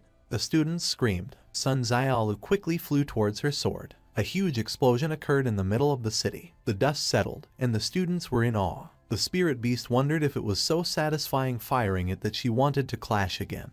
But he vowed not to give her another chance to pull that trick again, though. The students silently watched them from the sidelines. She noted that it was too close to the formation, and with the battle range being so vast, she needed to find a way to lure him away. The two of them took a step away from each other. She laughed. She grabbed a fistful of sand from the ground. He laughed and questioned that she was outmatched, so he wondered what else she had up her sleeves. She threw the sand at him. He complained about his eyes and labeled her a despicable cultivator. She asked who would want to fight fair against him. She was heading towards the building where the monsters were. She challenged that he should bring it on because she too could harm him. The monsters panicked and begged that she shouldn't come any closer. The spirit beast was enraged. He commanded that she should stop right there. He chased after her. The students were relieved. He threw his blade at her. She was alarmed when she noticed it. She quickly deflected it with her sword. He swung his fist. He explained that she didn't know the first thing about the true power of a Kai blood transformation realm. She questioned how that could be. Hu Menqi called for her. Sun Xiaolu crashed on the ground. Ran Zihao inquired whether something had gone wrong with her cultivation and if the connection had been cut, to which Hu Mengqi confirmed they had indeed been using qi, but the formation had shown no signs of weakening. Meanwhile, Sun Xiaolu landed on her feet and skidded across the ground. The spirit beast remarked that whoever had taught her that martial skill must have been formidable, and if he had let her cast it a few more times, he probably would have died there. She stiffened and whirled around the moment she noticed him standing behind her. He commented that she was relying on a formation to artificially boost her realm. The crowd watching the street fight hurled curses. The spirit beast explained that although they were technically on the same level, he had reached Qi blood transformation 300 years ago, which meant a canyon of experience separated them. Sun Xiaolu crashed in front of a building complex. She reappeared on the other side. Ran Zihao and Lan Bin called her name. The spirit beast declared that he had mastered how to fully wield the power of this realm, but she was still a fledgling, and he would now demonstrate what it meant to be a true martial master. Cue the Kenpachi level flex. Their fight escalated so violently that they slammed through multiple buildings and blasted into the other side of the city. The leader of the Superman Institute muttered that it was over, while Gray remarked that if even the roided-out version of Sun Xiaolu couldn't handle that beast, they were all doomed. They pushed against each other with as much force as they could summon. The ground shook beneath them, and the other students screamed. Sun Xiaolu stated that she had only been training for 2 years and was already at the peak of qi refining, but he, in contrast, was proudly flaunting being stuck at the early foundation establishment stage for 300 years, which was frankly embarrassing. He cursed at her and demanded to know how she dared. She flinched from the surge of his power. He launched a massive beam of aura and sent her flying. She slammed into the top of a building. Smoke billowed into the sky from the impact. She coughed on the rooftop and remarked on the pain. She stood there, breathless and stunned. The spirit beast acknowledged that trying to bait him into draining the last of his energy was indeed clever, but claimed he still had enough left to deal with her amateur-level foundation establishment, declaring that she, despite being an immortal practitioner, had already lost. Meanwhile, the monsters who had summoned him were swaying as their blood drained away. Lun Bin, wide-eyed, noted that the demonic qi was terrifying. Sun Xiaolu stated that her master always claimed nothing beat a good formation, so if the current one wasn't enough, then he should face one that was stronger.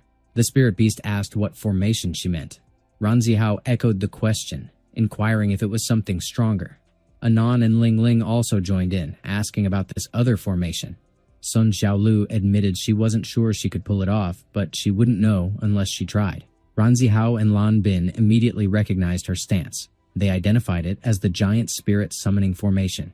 She called forth Hades, Sword King Immortal. The spirit beast demanded to know when she had deployed it. Hades descended from the sky. He replied that he would see for himself. It was a little demonic beast. The spirit beast stood stunned, his eyes nearly forcing their way out of their sockets. Sun Xiaolu's classmates froze in place. The blonde reporter and the mechanic eye both jolted with surprise. On the streets, bystanders wiped sweat from their foreheads in stiff silence. Leaders from the other academies muttered that the cultivation class had gone way too far and labeled them a pack of assholes. Anon grumbled that Sun Xiaolu had to die, while Ling Ling commented that she couldn't be allowed to grow any stronger. At the center of the chaos, Hades turned to the spirit beast and demanded whether it truly intended to act insolently before his king. The spirit beast blinked rapidly and questioned if he was truly the legendary sword immortal of the netherworld, which hit with the force of Gojo Satoru, dropping into the middle of an exam hall. He cursed under his breath and conceded defeat to the immortal cultivator. Sun Xiaolu called out to Hades and accused the spirit beast of trying to escape. Hades turned to it again and questioned whether fleeing was truly its plan. He drew his sword. He raised it toward the sky. He brought it down without hesitation. The spirit beast roared a curse. Hades drove his blade into the heart of the city. The spirit beast launched itself out of the blast radius at full speed and cried out for the Lord Demon Emperor's aid. The city detonated. Smoke billowed high above the wreckage. Lun Bin and Ran Zihao stared wide-eyed. The onlookers stood frozen in the same stunned awe. Where once there had been a city, only a colossal crater remained. The Superman Academy's leader in gray trembled, tears welling up as they muttered something about their house. Lun Bin remarked that Hades was clearly talented in destruction. Ran Zihao added that it was probably fine, since their homes were on the opposite side of town, brushing it off like a casual bystander in a Dragon Ball episode watching a city get erased from the map. Anon and Ling Ling were left completely dumbfounded. Overhead, monsters began falling out of the sky. Ran Zihao remarked that they had been obliterated in one strike. They plummeted alongside the weapon used to summon the spirit beast. None of them stirred as they hit the ground. Hades turned toward them and questioned why they would gang up on a disciple of their so-called celestial deities sect. Sun Xiaolu fixated on the enormous pit in front of her. She let out a curse and muttered that it was incredibly deep. She contacted Hades and accused him of going too far, pointing out that he had burned through all her spiritual energy with that attack. Hades replied that it was merely a basic swing, and that the fact she could summon him with such a low cultivation level already proved her remarkable potential. He noted that if Yansen had seen this, he would have smiled with pride. She reflected that the formation probably shouldn't be used again until she reached at least the peak of Foundation establishment, as she now couldn't even lift a finger. Then something clicked. She turned to Hades and questioned why he was still present. He remained at the crater's edge without reacting. He replied that she clearly hadn't realized she was already in danger. She repeated the words back, unsure. He confirmed it. Two powerful forces in the far northern reaches of her world had begun to radiate an overwhelming killing intent. Their fury was locked directly onto her. Anon and Ling Ling radiated killing intent while watching the competition unfold on the screen.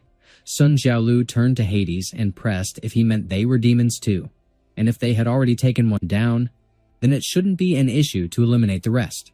Hades dismissed her assumption. She froze. He clarified that if they released their killing intent in front of her, she would be annihilated instantly as they operated on a completely different level.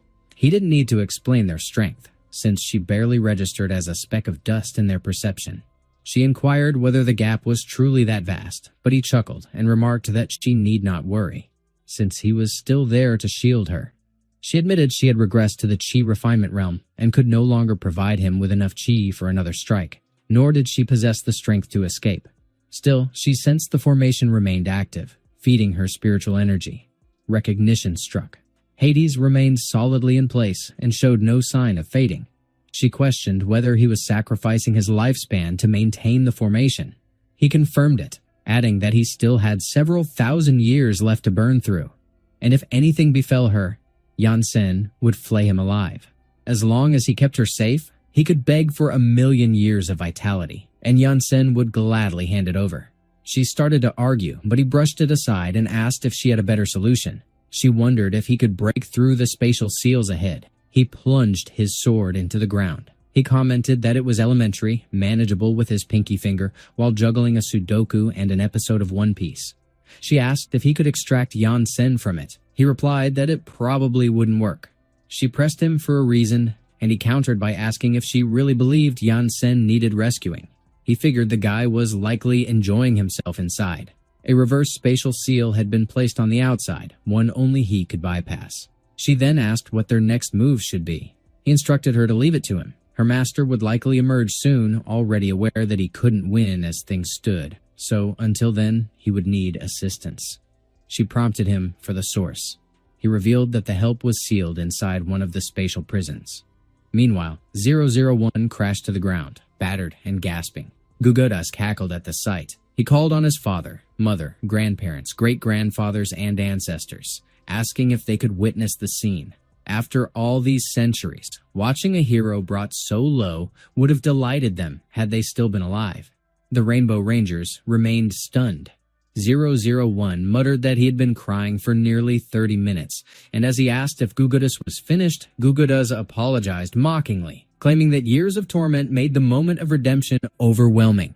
The heroes would not escape that day, and summoning the strange beast, he commanded it to finish them off. The creature gathered energy in its maw, readying an attack.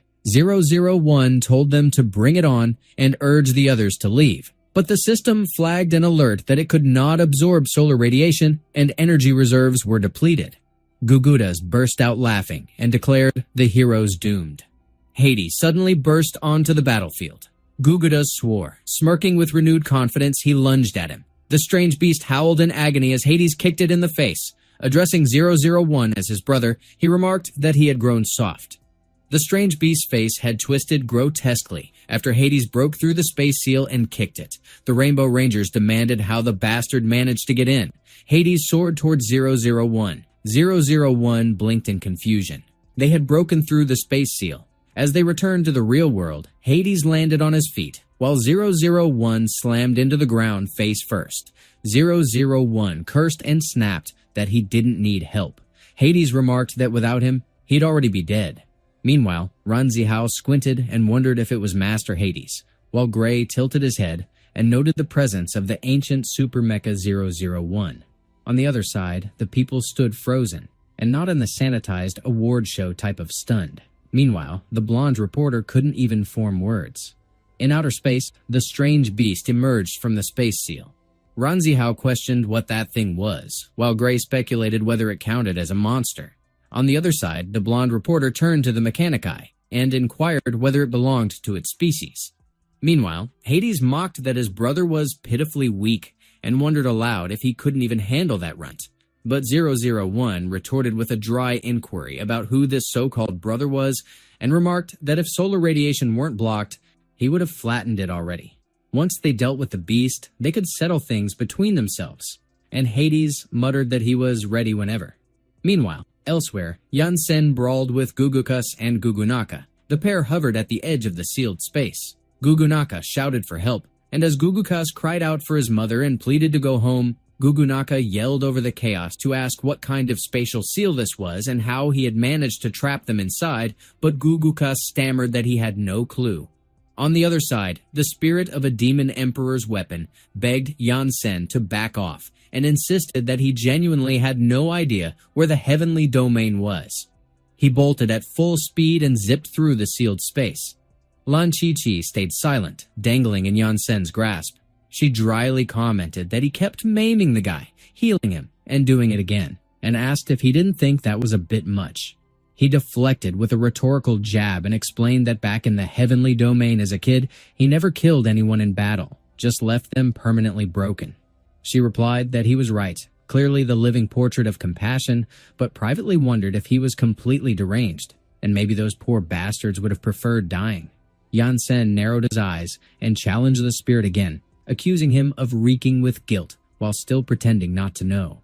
The spirit repeated his plea, insisting on his ignorance. He scanned his surroundings and froze in alarm. Yansen loomed ahead and struck him hard across the face. He crashed to the floor. Yansen drove his foot into the spirit's face. He warned this would be the last chance to give a real answer. And Lan Chi-Chi commented that spilling the truth might be a wise move. But the spirit whimpered that he truly didn't know anything, claiming he was just a low-tier demon beast and asked why Yansen couldn't believe him. Lan Chi-Chi noted that the crying had become so hysterical he was practically drowning in it, so maybe the idiot genuinely had nothing. The spirit sniffled and assumed it was over. To his shock, Yansen increased the pressure against his face. The force split the ground. Yansen radiated pure fury, final arc Vegeta vibes humming like a personal omen. Gugudas muttered that they were bastards, and he had been so close, so the offense could not be forgiven. Hades and 001 remained near the hole. Gugudas commanded the strange beast to eliminate them all. It launched its attack toward Earth. Gugudas insisted that not a single one should be spared. Hades commented that if 001 lacked the strength to fight, he should stay out of the way. The strange beast's assault barreled down toward the surface at terrifying speed. Hades kicked it back upward. It soared into space. A massive explosion followed. The strange beast inquired whether he was a sword immortal from the underworld. Gugudas ordered it to ignore the man and destroy everything. The strange beast let out a roar. It unleashed several beams at Earth. Gugudas noted that he finally had enough blood to work with, so they should proceed cautiously, but Hades challenged him, demanding whether he truly believed he could be ignored. He targeted each beam the strange beast fired. He diverted all of them away from Earth. Down below, Ran Zihao warned that it had become too dangerous. Back in the sky, the strange beast acknowledged that the sword immortal belonged to a realm beyond his, meaning he was not a match. Gugudas announced they would self-destruct and bring their enemies with them. He confirmed that as long as they drew breath, the Lord Demon Emperor could still save them. Hades narrowed his eyes when he noticed their intent. Gugudas dared him to try because any contact would guarantee mutual destruction.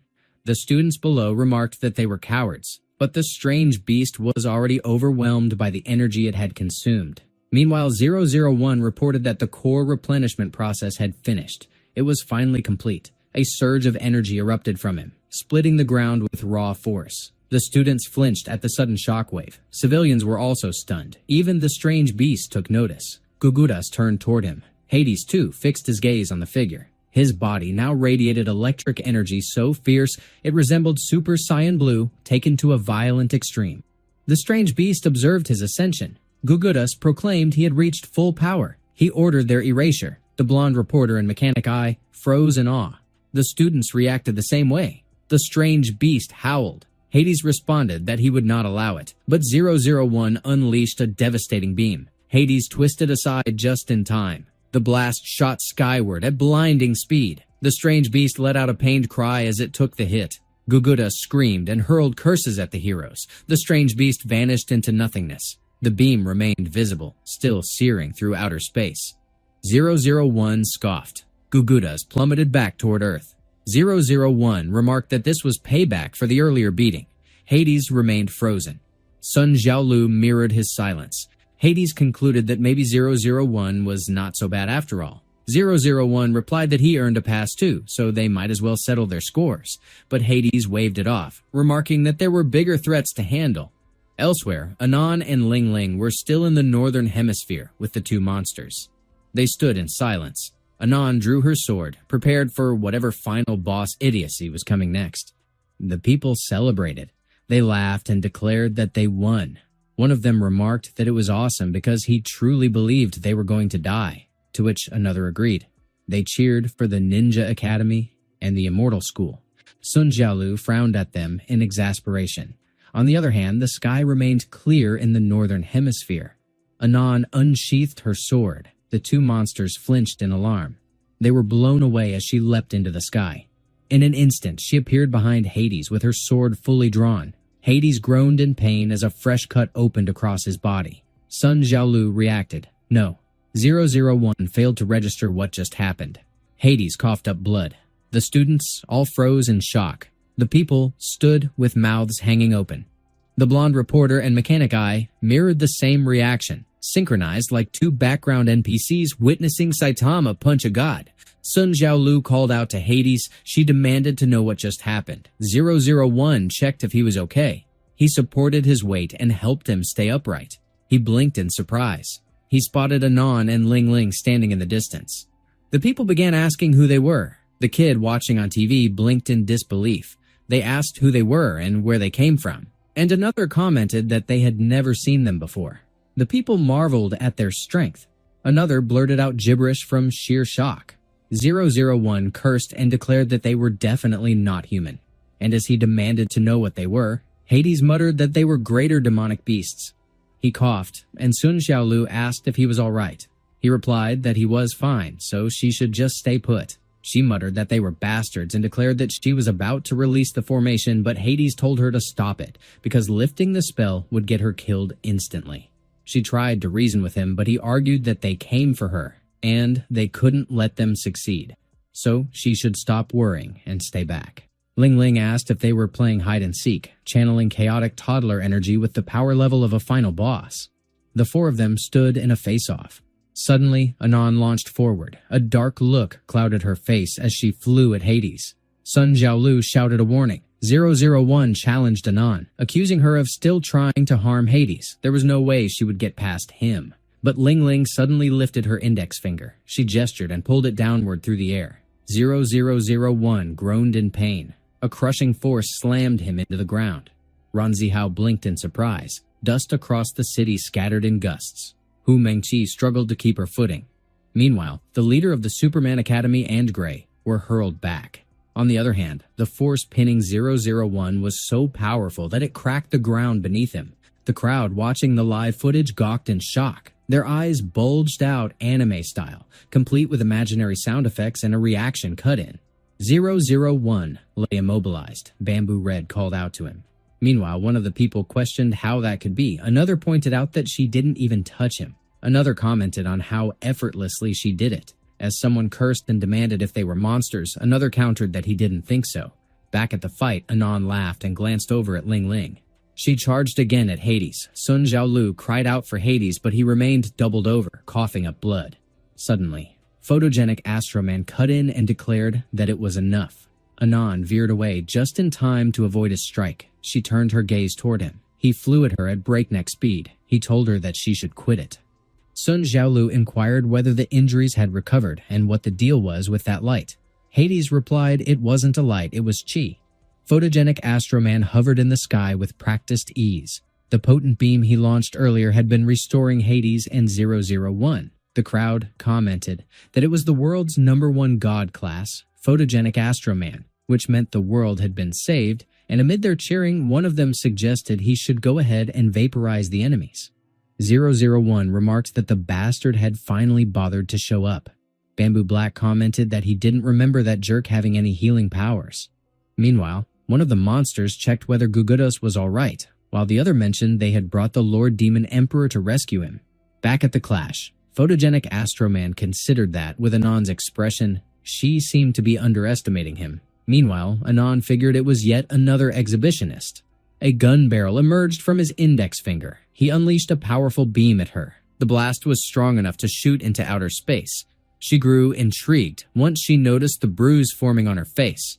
He remarked that he knew she was powerful and probably took down Gugos, but he worried she'd be in trouble if she lumped him in with someone like that. Standard overconfident main character routine, lodged somewhere between All Might post-smile and Aizen pre-glasses removal.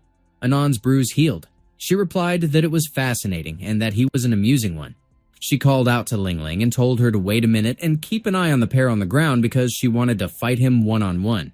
Ling Ling responded with an alright, but warned her to keep her eyes open because something was off, and Anon confirmed she got the message. Meanwhile, Hades and 001 stood frozen.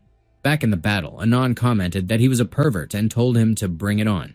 Photogenic Astroman chuckled and considered she shouldn't mock his energy extraction outfit, which looked like a rejected Cyan armor prototype.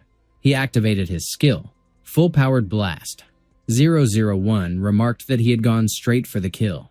Anon inhaled deeply and asked whether he had any other tricks in that world. She commented that it was boring.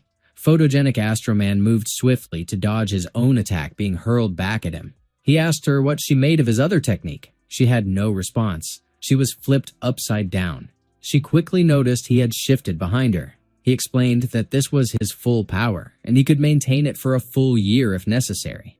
Meanwhile, 001 remarked that Hades was an idiot, and they were only dragging things down by sticking around. And Hades replied that he hadn't expected anyone in their world to be standing at the peak of the Golden Orb realm. Back in the fight, Photogenic Astroman showered Anon with attacks. The crowd cheered him on and commented that he should punish her and make them all regret crossing them. Meanwhile, 001 asked Hades what a golden orb realm even was, and Hades explained it was one of their world's power levels, and his friend over there was only sitting at the top of Hollow Orb with half a foot into Golden Orb. 001 replied that he understood, and Hades confirmed that. Meanwhile, Yansen remained trapped inside the sealed space. He was still fuming. The ground shuddered as he stomped on the spirit.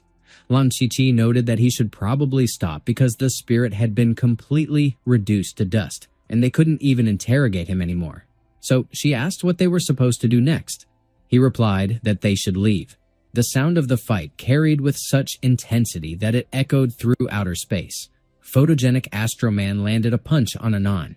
Hades remarked that at the early stage of the Golden Orb realm, one could split mountains and seas with ease, and at its peak, one approached the level of a true immortal. However, since people in their world lacked spiritual energy and relied entirely on physical strength, it was remarkable that a mere mortal could reach the power of a peak hollow orb. It was unexpected, but 001 clarified that he was a robot. Hades considered that whoever he was, he needed to hold on, because every second counted.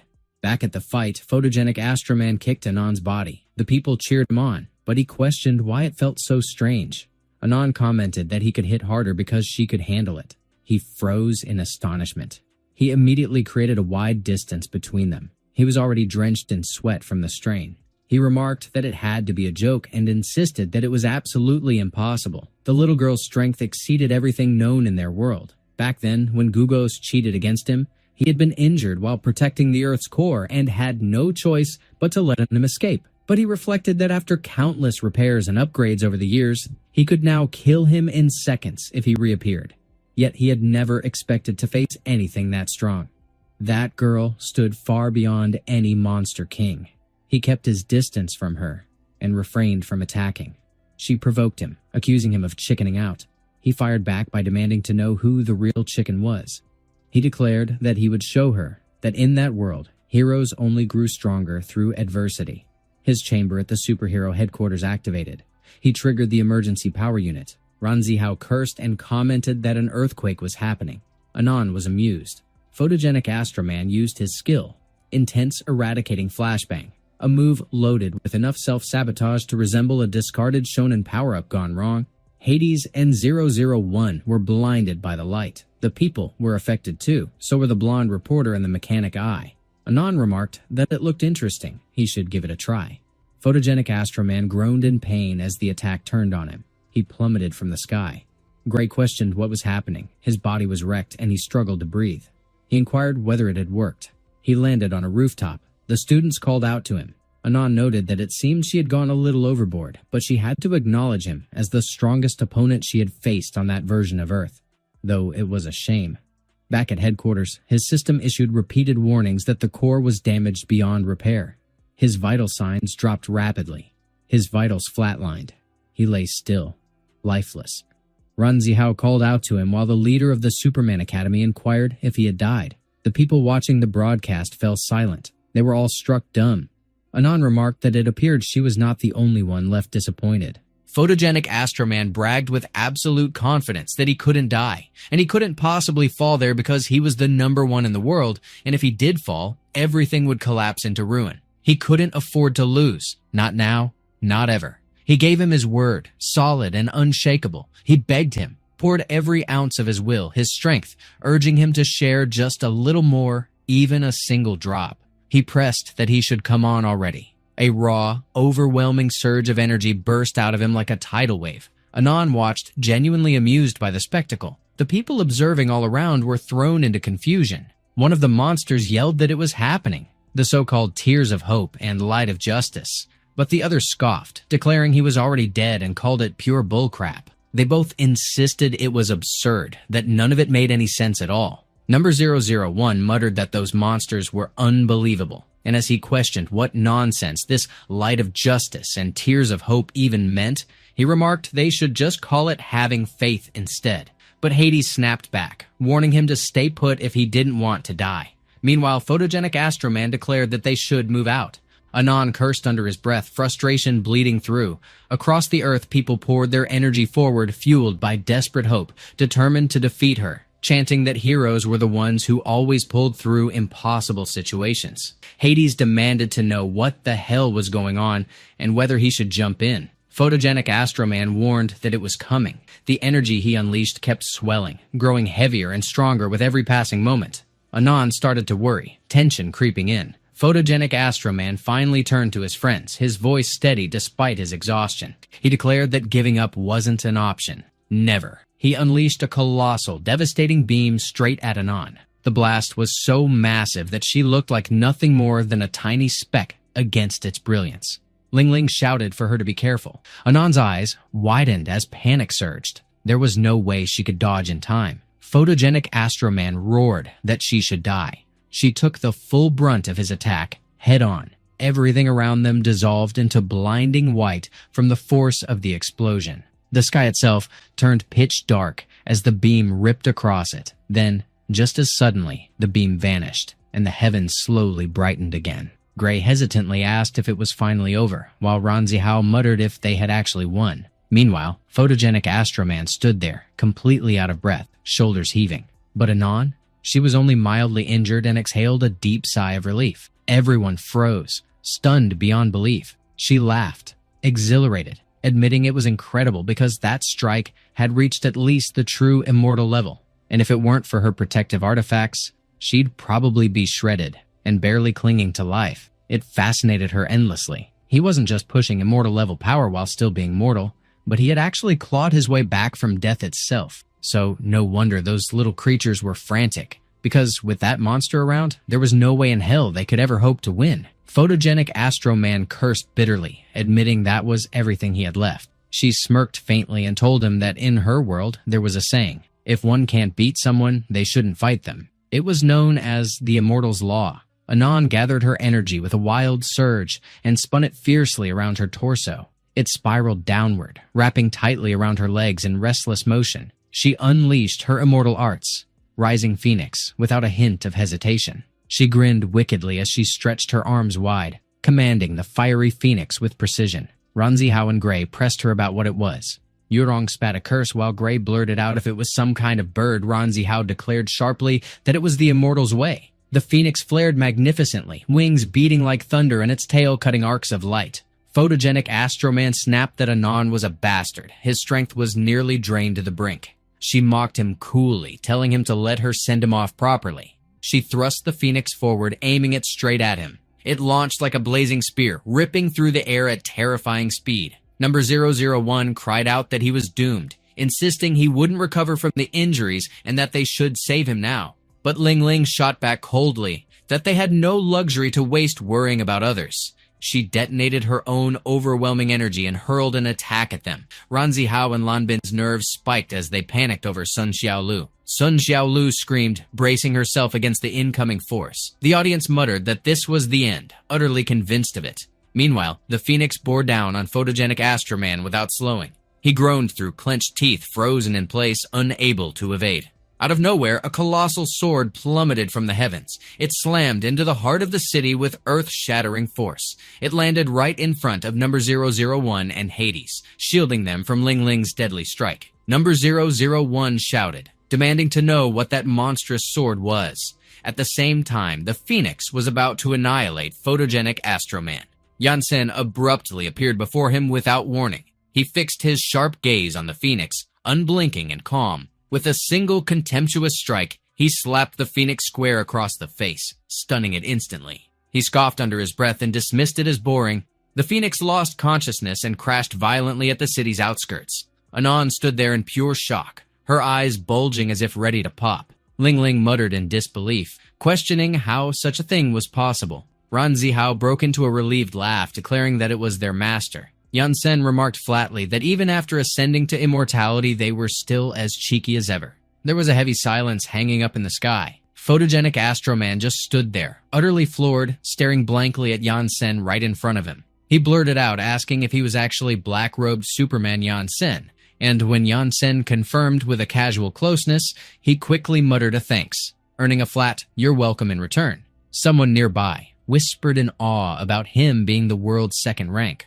while another murmured that he had come to rescue them. But Yan Sen brushed past it and turned sharply, telling Lan Qiqi to unhand him already, prompting her to stiffly admit he was right before apologizing under her breath. Without another word, she leaped straight off the nearest building. Anan and Ling Ling remained frozen where they stood, still shocked beyond words. Yan Sen's gaze shifted toward them. Anan pressed out a shaky question, wondering if he was actually an immortal, and saying he definitely wasn't at the Foundation establishment, and Ling Ling immediately agreed, insisting she was dead certain he stood at the peak of the Foundation establishment realm. Anan spat that he was a bastard and claimed she already knew it, while Ling Ling snapped out a curse. Anan went on, declaring that from the oppressive power and aura Yan Sen had just unleashed, he had to be at least a peak nascent soul cultivator. Yet there was something deeply chaotic about him that didn't line up with anyone they'd seen before. It felt more like he had used some dangerous, profound, nascent soul secret art, and Ling Ling pointed out sharply that if he was really at the peak, they never had a chance against him anyway, so she shouldn't act like it was no big deal. Then her brows furrowed when she noticed Anan discreetly tracing a gesture across her back.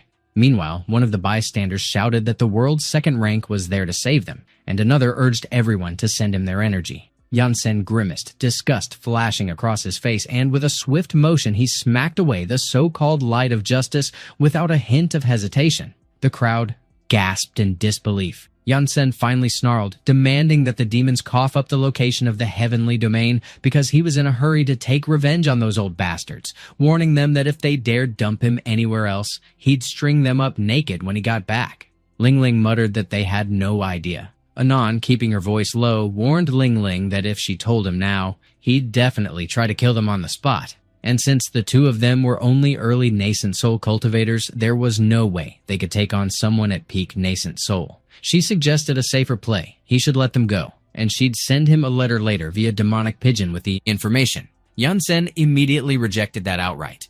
Ling Ling tried again, saying she'd explain it differently, claiming that even if he stood at the peak, the two of them together could still seriously injure him if they worked in unison. He narrowed his eyes, unconvinced, and told her to cut the games and hurry it up. She snapped at him, calling him a stubborn jerk, and demanding to know what part he couldn't wrap his head around. Then she abruptly shifted and told him, fine, all right, he should look because that right there was the heavenly domain. He blinked and asked where exactly it was. Without missing a beat, she barked that they should split up. He coldly questioned if they were actually trying to run. Yan Sen blurred into motion. He shot straight toward the city center. Then his voice rumbled as he invoked his technique, Immortal Arts, Golden Jail. An enormous array unfolded across the sky above him, shimmering with power. He forced a surge of energy into it, and multiple dense layers of the array manifested far beyond the Earth's atmosphere. Anan and Ling Ling found themselves instantly trapped inside the blazing golden prison. Their faces dropped as they realized there was no way out. Anan glared up and called out, demanding if Yan Sen honestly thought they were afraid of him. She snapped that if they couldn't run, then they wouldn't. Fine, they'd fight, and she'd show him exactly whether they were scared or not. Yan Sen's tone turned sharp and cold as he mocked her for not shedding tears until she saw the coffin, warning that since she refused to reveal where the heavenly domain was, he'd just have to drag it out the hard way. He raised his hand and with brutal focus he unleashed his soul search. Ling Ling casually brought up the soul search while Anan threw out a sharp claim that he was a son of a witch. He came off as a wicked bastard, no hesitation there. On the other side, Hades announced with blunt finality that it was time for him to leave, since he had already burned through nearly 800 years of his lifespan, which left Sun Xiaolu stunned. He reassured her that she was safe for now, but reminded her she couldn't afford to drop her guard, warning that as an immortal, vigilance was her constant companion. He added that she should remember to ask Yan Sen to replenish his vitality later. She agreed without hesitation. He then told her to watch carefully because this was a real clash between immortals, the kind of rare battle that could shape her growth if she learned from it. Scenes like this were almost impossible to witness even in the heavenly domain. With that, Hades vanished, and Sun Xiaolu plummeted toward the ground. Ran Zihao and Lan Bin shouted her name in worry, but Hu Mengqi snapped at them, demanding if yelling was all those idiots knew how to do. She swooped in and caught Sun Xiaolu mid-fall. Hu Mengqi checked on her, asking if she was okay. Sun Xiaolu assured her that she was fine. Back in the fight, Yan Sen released a torrent of dark auras entwined with vibrant, colorful strands at his fingertips. He declared that it was time to begin. Ling Ling immediately tensed, her instincts flaring. Meanwhile, Anon barked out a challenge, daring him to come closer. Yan-sen didn't hesitate and charged straight at them. Ling Ling called out to Anon, pointing out that Yan-sen was already right there, and this wasn't the time for jokes. Unbothered, Anon unleashed her energy, summoning her immortal art skill. Ling Ling intercepted Yan-sen's attack head-on, while Anon redirected her power skyward. The sky instantly darkened as an overwhelming surge of energy built up, culminating in a devastating beam that tore upward. She activated her technique, 9 Celestial Birds, Heavenly Phoenix Canopy, and declared that she was about to scorch his entire world. Nearby, Ran Zihao kept shouting that it was unbearably hot, frantically calling for help, while Lan Bin groaned that he was about to be roasted alive like a pig. In the distance, the once blooming flowers shriveled, and the serene blue sky turned pitch black. The ground split apart under the crushing heat, flames licking at the cracks. At that same moment, photogenic Astroman's system blared a warning that critical temperature levels had been reached. He groaned in agony as smoke curled off his skin, his body already baking under the pressure. He cursed at the unbearable heat, demanding to know what kind of monster he was even up against. Overhead, the blinding light intensified, pumping out even more scorching heat. Photogenic Astroman groaned sharply in pain while trying to desperately shield himself from the suffocating heat with his arm. Yan-sen grew puzzled when he caught sight of his struggle. He spotted the tree below already withered, and the ground smoking under the relentless waves of heat. He swiftly grabbed Ling Ling's leg, the one she had just used to block him. She cursed instantly, caught completely off guard. She barked out a harsh refusal and then screamed in frustration. He hurled her straight toward a nearby building without hesitation.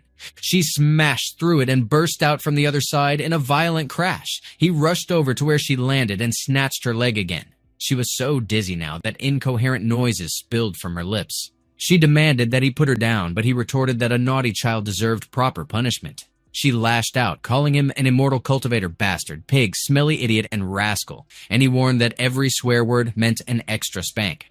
Out of nowhere, Anon declared she would barbecue his entire world. He instantly caught the surge of powerful rays she was unleashing. Without pause, he triggered his immortal art skill. He clenched his fist and thrust it into the air with force. Following his command, the tides of the earth roared and rose, forming colossal waves taller than the surrounding buildings. Lan Bin couldn't hold back a vicious curse at the sight. The towering waves gathered under perfect control. They shaped themselves into immense, tower-like torrents. Water dragons took form, all looming far outside the Earth's boundary. Back on the planet, the seas themselves drained away. The blonde reporter gawked, declaring that even the great oceans were gone. Yan-sen then unleashed his sea dragons gathering. Among the crowd, one person cursed openly, while another muttered that this was already a lot better than before. The massive sea dragons roared ferociously. Yan-sen drove them straight toward the Phoenix. The Phoenixes, blazing with power, charged right back at them, set for an earth-shaking collision. Everything flashed pure white as the opposing forces clashed. Steam exploded outward, blasting away everyone near the impact zone. Moments later, the blinding steam began to thin and the sky cleared gradually. Ran Zihao asked if this meant it had to be over, and Gray muttered that he hoped so. Yet one onlooker shouted that it wasn't done. Another questioned why he was still so strong without even using their energy, and another complained that it made no sense, wondering aloud if this wasn't supposed to be the last chapter already. Meanwhile, the steam still hung thickest where the powers had collided. The silhouettes of Anon and Yan-sen slowly emerged as the haze dispersed. He warned her that he would ask again since it wasn't too late for her to reveal the truth, but she spat back a defiant never, vowing she'd rather die than speak. Suddenly, Ling Ling snapped that he should release her. She slashed at him from behind with her sword. To her shock, the blade shattered instantly. She reeled, baffled that not even a scratch marked him, not even the faintest stain, let alone the fact that he could mortally wound the spirit of a refined demonic sword forged from the core of a transformed demonic beast, something she couldn't comprehend. But then, the realization finally crashed over her. She declared that he was absolutely no nascent soul cultivator. He belonged to the infant soul realm. Ling Ling remarked that Yan-sen was no nascent soul realm, so it was basically finished. He reminded her that he had already handed her a chance. He triggered his skill, break, and the air itself seemed to quiver. The sky went black in an instant, and vicious lightning tore through the clouds. A single bolt slammed down into the city, setting off a chorus of screams. At the same time, Lan Chi lay sprawled on a rooftop, muttering that the sensation felt way too familiar. Anon and Ling Ling shrieked as they hit the ground hard. Ling Ling declared that he was a grand immortal, fusing his divine soul with his Jindan in that moment. The surge of energy exploded outward, swallowing the city in its storm. She muttered that a grand immortal like that was a once-in-8-lifetime sight, not even in the heavenly domain or the greater worlds, and wondered aloud how they had the rotten luck to run into one in such a tiny realm.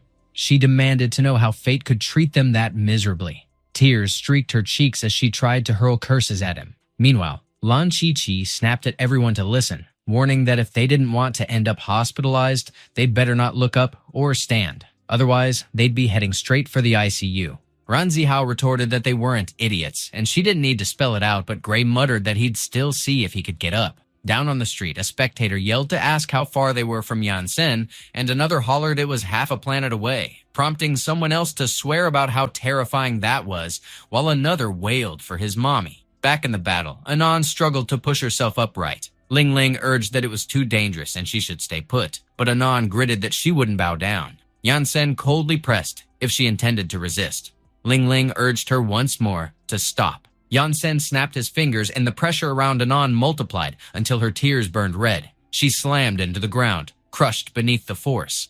The weight of it was monstrous. The planet itself shuddered beneath the strain. It drifted through outer space, and it had already veered far from its orbit.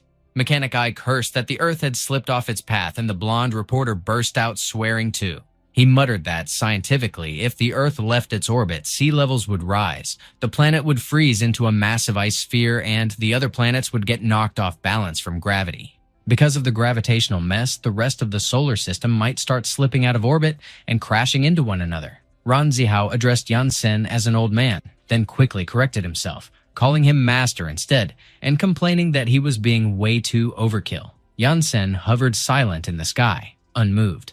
A bystander whispered if he was some kind of god, and another muttered how horrifying he was. Sun Xiaolu remarked that the book hadn't exaggerated. This was exactly what it meant about a grand immortal capable of wiping out countless worlds, and Hu Mengqi asked whether they wouldn't reach that level themselves someday. The world went still for a breath. Yansen then descended toward the ground to confront Anon directly. She spat that she would never bow to him.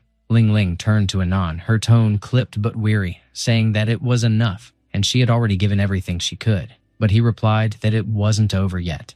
Yansen descended before her in a slow, deliberate motion. She declared that she would never kneel to an immortal again, no matter the consequence. She drew power into her palm, energy crackling in quiet defiance. Hu Mengqi remarked that knowing their master's temperament, if she revealed the location of the heavenly domain, he would likely stop. So she demanded why they were being so stubborn. And Sun Xiaolu commented that the book mentioned demons might fight like legends, but heed no one's words, and the stronger they were, the less control anyone had over them, as force alone did nothing. Gray questioned if their teacher even possessed the ability to transform, and both Ran Zihao and Lan Bin replied that their master had always been that way. Back in the fight, Anon sat unmoving, the silence heavy. She looked at Yansen and pressed if he truly wanted to know where the heavenly domain lay. He stayed wordless. She declared that if that was his desire, then she would stake her life on never letting him find it. She turned the gathered energy on herself, striking without hesitation. Yet Yansen showed no reaction. Everyone else froze, disbelief tightening the air. Sun Xiaolu and Hu Mengqi couldn't form words. Ling Ling cried out Anon's name. She vowed that they would never be apart. Sun Xiaolu muttered that she was gone. Anon remained seated unmoving. The light in her eyes had vanished completely. Photogenic Astroman stiffened in shock as well, but Yansen stayed silent, suspended above. Expression unreadable. Energy rippled from him, wild and consuming, but still, he voiced nothing. Ling Ling demanded if it was the origin Yuan Qi and how he managed to wield it. Yansen lifted his hand. Time folded backward, and everything unraveled into its untouched state. The planet's orbit reset, flawless once again. The crushing force he had placed on Anon dissolved like it never was. Confusion clouded Anon's face as consciousness returned to her. At that same instant, Gray once again asked if their teacher could even transform, and both Ran Zihao and Lan Bin repeated that their master had always been that way. They exchanged uncertain looks, and Ran Zihao pressed if they hadn't just said the same thing moments ago. Back at the battlefield, Anon's body quivered, her mind tangled in disbelief. She stared at her hands. She murmured that she remembered dying and questioned how such a thing could be. Ling Ling explained it was the Tao of the Void, a command over space and time, a reversal of reality itself. Yansen remarked that Anon was stubborn. However, he couldn't allow her death before she revealed the heavenly domain's location, and that trying to die would only make her suffering worse. It was then Ling Ling understood that before one with absolute power, death offered no release, only a longer torment until use was exhausted. She fell into stunned silence, stripped of resistance. Meanwhile, Yansen stepped toward Anon. He laid his hand upon her head, cold and unyielding. She trembled, powerless and afraid. Photogenic Astro Man muttered that what stood before them was death itself. Yansen performed a soul search on Anon. He found himself standing in a tranquil courtyard.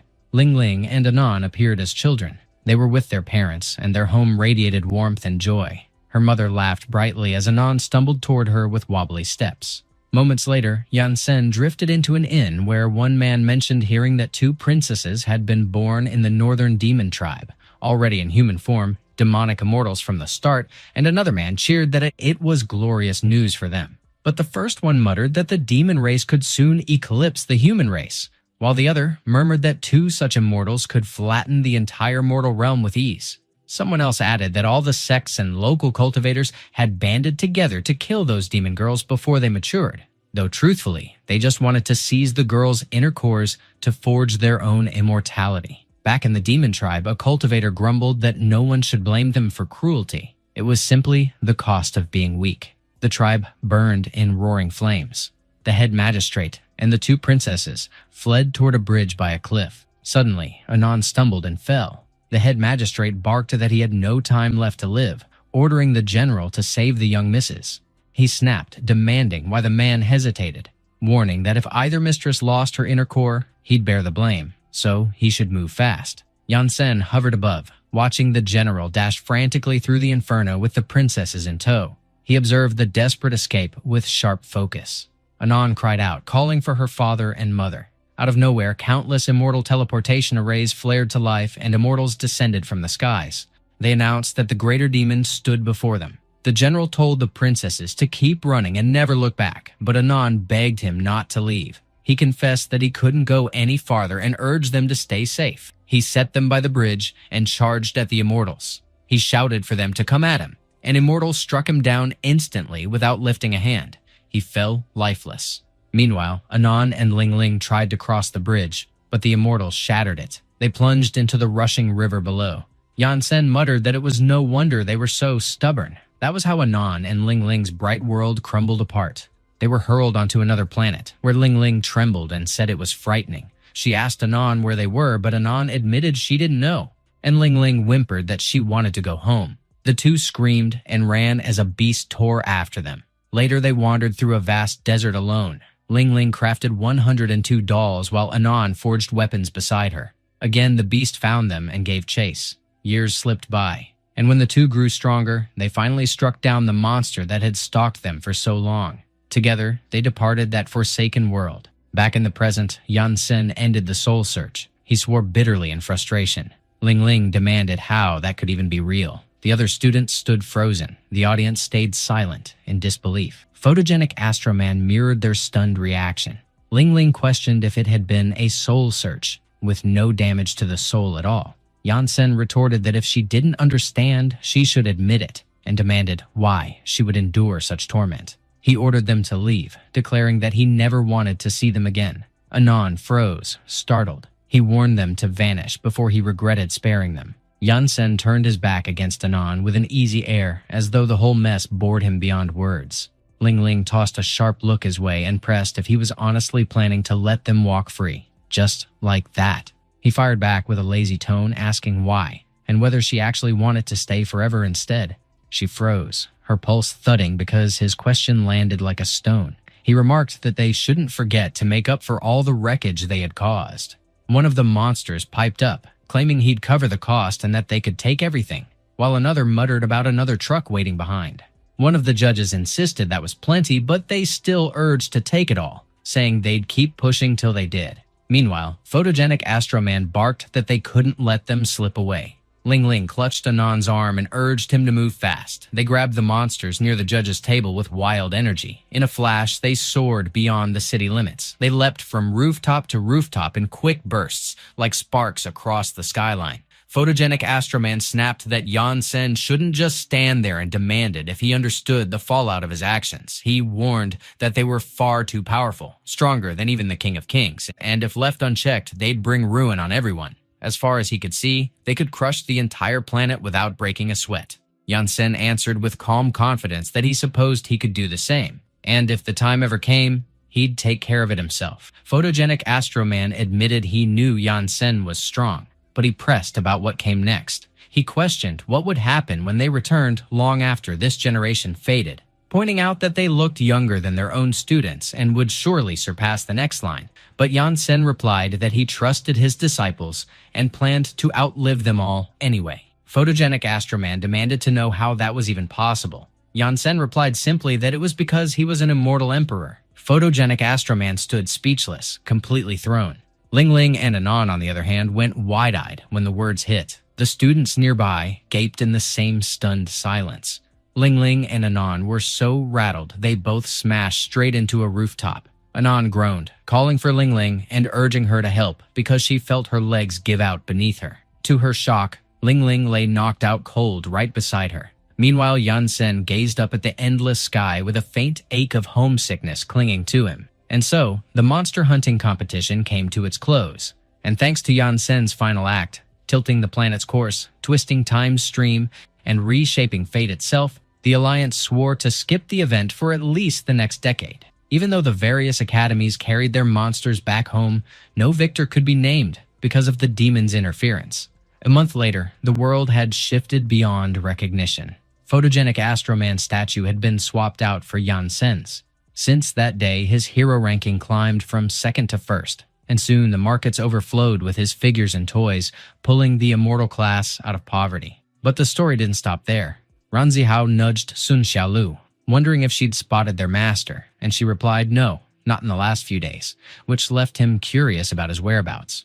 At that same time, Yansen lingered in the staff dormitory. He stayed in his own room, quiet and thoughtful. He muttered that he'd found what he'd misplaced, calling himself forgetful and wondering aloud if age was creeping up on him. Meanwhile, Ling Ling asked Anon if he truly was an immortal emperor, and Anon remarked that after the beating they'd taken earlier, it sure seemed real. He was clearly masking his power like any old-school cultivator would. The day marked the moment they would finally achieve their goal, to become his disciples. Anon remarked that they should hurry up and get moving. Ling Ling pressed her, wondering if she was certain he would agree to be their master and not just kill them before they even had the chance to ask. Anon scoffed and claimed he wasn't just any regular immortal, but a living legend, stronger than the Supreme Lords.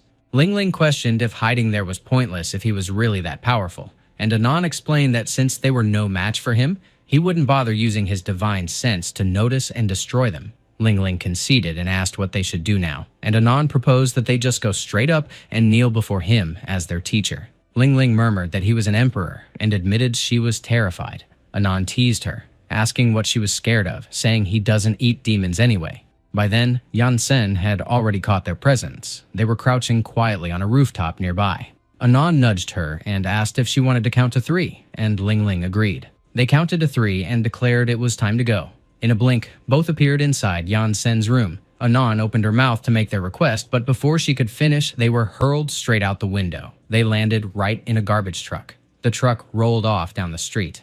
Ling Ling groaned that at least they were still alive, while Anon complained that she didn't even get to see him before being tossed out. Meanwhile, Yansen found the whole thing bizarre. A bit later, he was walking down the street with the two of them tailing him. Spotting them, he rose into the air and darted away. The distance between them grew in an instant. They bolted after him with wide strides, doing their best to stay discreet. When Yansen glanced back at the corner, they ducked out of sight. Ling Ling whispered if they'd been spotted, and Anon replied no, since there was no stir in his divine sense. Then her brow furrowed when they peeked again. They wondered where he'd gone. They crept forward to chase after him, clueless that they were stepping into a trap. Their legs snapped upward, tangled tight. They yelled that it was the demon catching rope. They cried out that it hurt and begged for help. But Yansen warned flatly that this was the final warning. They needed to stop following him. Not long after, they trudged back to their home, lost somewhere in the wilderness. One of the monsters asked what was wrong with the demon lords, and another muttered he had no idea. The other grunted that they should just drop it if they wanted to stay alive longer. The sisters sat sulking, dragging a stick along the dirt. And so, the days rolled on. At the Immortal Cultivation School, the students announced it was time for class. Inside Yansen's classroom, everyone greeted each other politely. One student asked Lu about his winter break. Lu replied it was good and mentioned that ever since the end of the competition, he felt close to drawing qi into his body that year. But another student laughed that with his talent, it would take 20 more years to pull that off. Meanwhile, another student poked Ran Zihao about what he was doing, and he admitted he still hadn't finished his homework. The bell chimed. Yansen faced the class and stated that the holidays were over, and he hoped they'd focus this semester so they could all reach immortality soon. He pointed out that the bamboo scrolls before them were their new textbooks, detailing every kind of herb in the heavenly realm and their effects. 480 billion herbs altogether. Naturally, he wasn't going to make them copy them right now. In 10 years, though, they'd have to memorize 40 billion herbs by heart. A student looked up and questioned what he was doing. Yansen announced the start of the second lesson of his immortal cultivation class. It was alchemy. Yansen remarked that collecting herbs was just the first step, but once they grew stronger, remembering everything would come easy, and alchemy being a long grind meant there was no need to rush. In the world of immortal cultivation, even the most gifted spent nearly a century buried in study to reach only the first grade of alchemy, and barely any of them pulled it off. A supreme alchemist, whether in the heavenly realm or anywhere across the immortal heavenly continents, stood as a force to be reckoned with, and even a first-rate alchemist matched the might of a vast nation. Everyone stared in awe. Yansen mentioned that some couldn't fight at all, but could make others stronger and eager to fight, though naturally their personal power didn't measure up. Ran Zihao pressed if that was real, while another student blurted that it sounded unreal, like they'd just scored game cheats. Yansen explained that he would train each one of them individually during that period and checked if they got it. It was a custom path crafted for them, and in time he would guide them to recognize, grow, and nurture herbs and grasp the effects of merging different species. Everyone confirmed with a firm yes. And so, under Yansen's steady guidance, the students stepped into a new chapter of immortality. That same year, while the students buried themselves in their studies, two pitiful demons were still scrambling for a shot at having a teacher. Anan muttered that she wanted to go to school, and Ling Ling chimed in that she wanted that too. Everyone had figured that Yansen's thunderous strike before the competition would hush the world. Yet, in a realm packed with magic, immortals, ninjas, and supermen, the battle of schemes between all sides had just started. Elsewhere, the full moon blazed over a clear sky, but inside a mansion, lightning cracked and rain poured hard. Within, cloaked figures gathered in the dark. They chanted while clutching crucifixes. Then, they called forth a coffin. Their leader declared that their king should awaken. A clawed hand burst out from the coffin. It was Vampire Drake. He demanded to know who had summoned him, and one of the men confessed that it was him, driven by long-held admiration. Drake asked if he was human, and the man admitted he was. Drake declared that from this moment, he would become one of them. The man shrieked as agony ripped through him. Drake proclaimed that both immortality and life would soon crumble into ruin. Somewhere across the world, something twisted into being, something beyond the grasp of the Academy and the League of Supermen. Meanwhile, the League had finally rebuilt the city and reopened the hero graduation exams for all academies. The Superman Academy students returned to their floating city. One of them griped that those fool alliances had at last restored the place, and he'd been stuck studying in that nightmare for 20 years.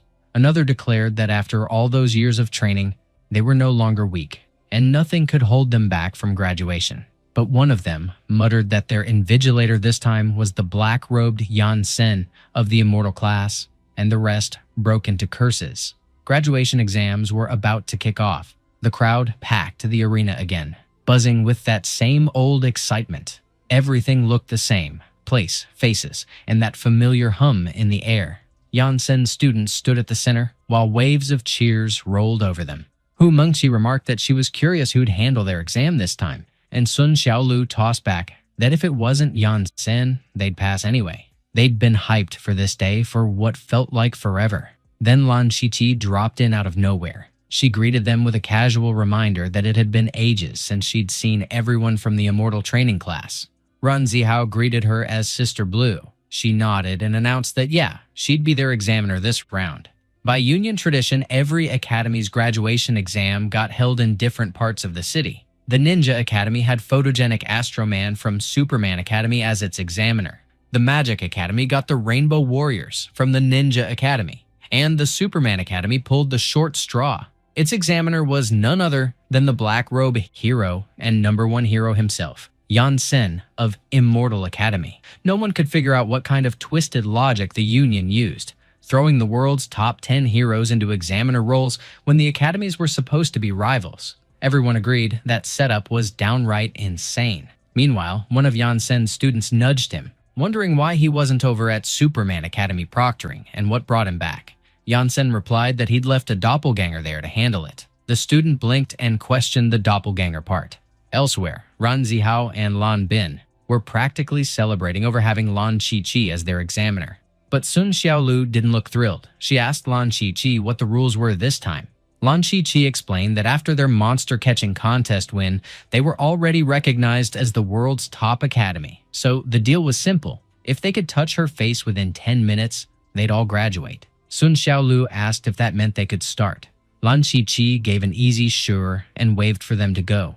Without a second's pause, Sun Xiaolu lunged forward, blade slicing through the air with everything she had.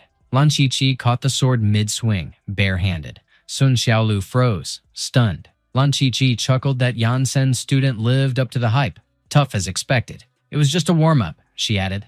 Then her gaze sharpened as she asked if Sun Xiaolu was actually trying to kill her. Sun Xiaolu just stared, completely stunned. The audience froze in disbelief. He couldn't wrap his head around it either. He pressed to know how strong Lan Qiqi actually was. She replied that she had no clue, just that it wasn't the peak of Qi refinement. They warned that he should keep his guard up. She casually mentioned that she forgot to say she could fight back. Then she unleashed her magic beam. They went pale the instant they caught sight of it. She dove forward without hesitation to pull him out of harm's way. The beam streaked past them and nearly struck the crowd. But she lifted her arms in time. She twisted the beam off its course. She declared that she'd give them something brutal. He muttered that it looked oddly familiar.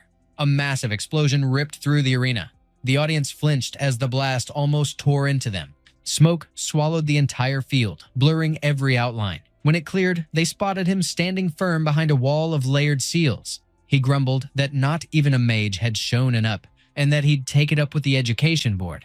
Someone from the stands shouted if they were still breathing. They gawked when a gigantic sword came into view.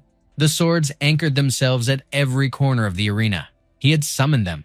She caught sight of him at once. She figured he was still too protective. Meanwhile, she plunged her blade deep into the ground. She poured essence into Qi and activated her array. One classmate urged everyone to lend her more spirit. Another complained that he was already drained. A third said it was fine, just a bit longer. She announced that this was exactly what she'd been waiting for, so she better bring it on. She snapped that losing wouldn't come that easy. Then she charged ahead. Her opponent mirrored her move. She caught her chin squarely with a hard kick. He blinked in astonishment. She clenched her jaw through the sharp ache. She wondered how she'd barely crossed paths with the top 10, and yet they moved like that. Before she could steady herself, her rival shifted instantly. She twisted through the air, legs whipping with ferocity. She barked that all those days sparring with her weren't for nothing.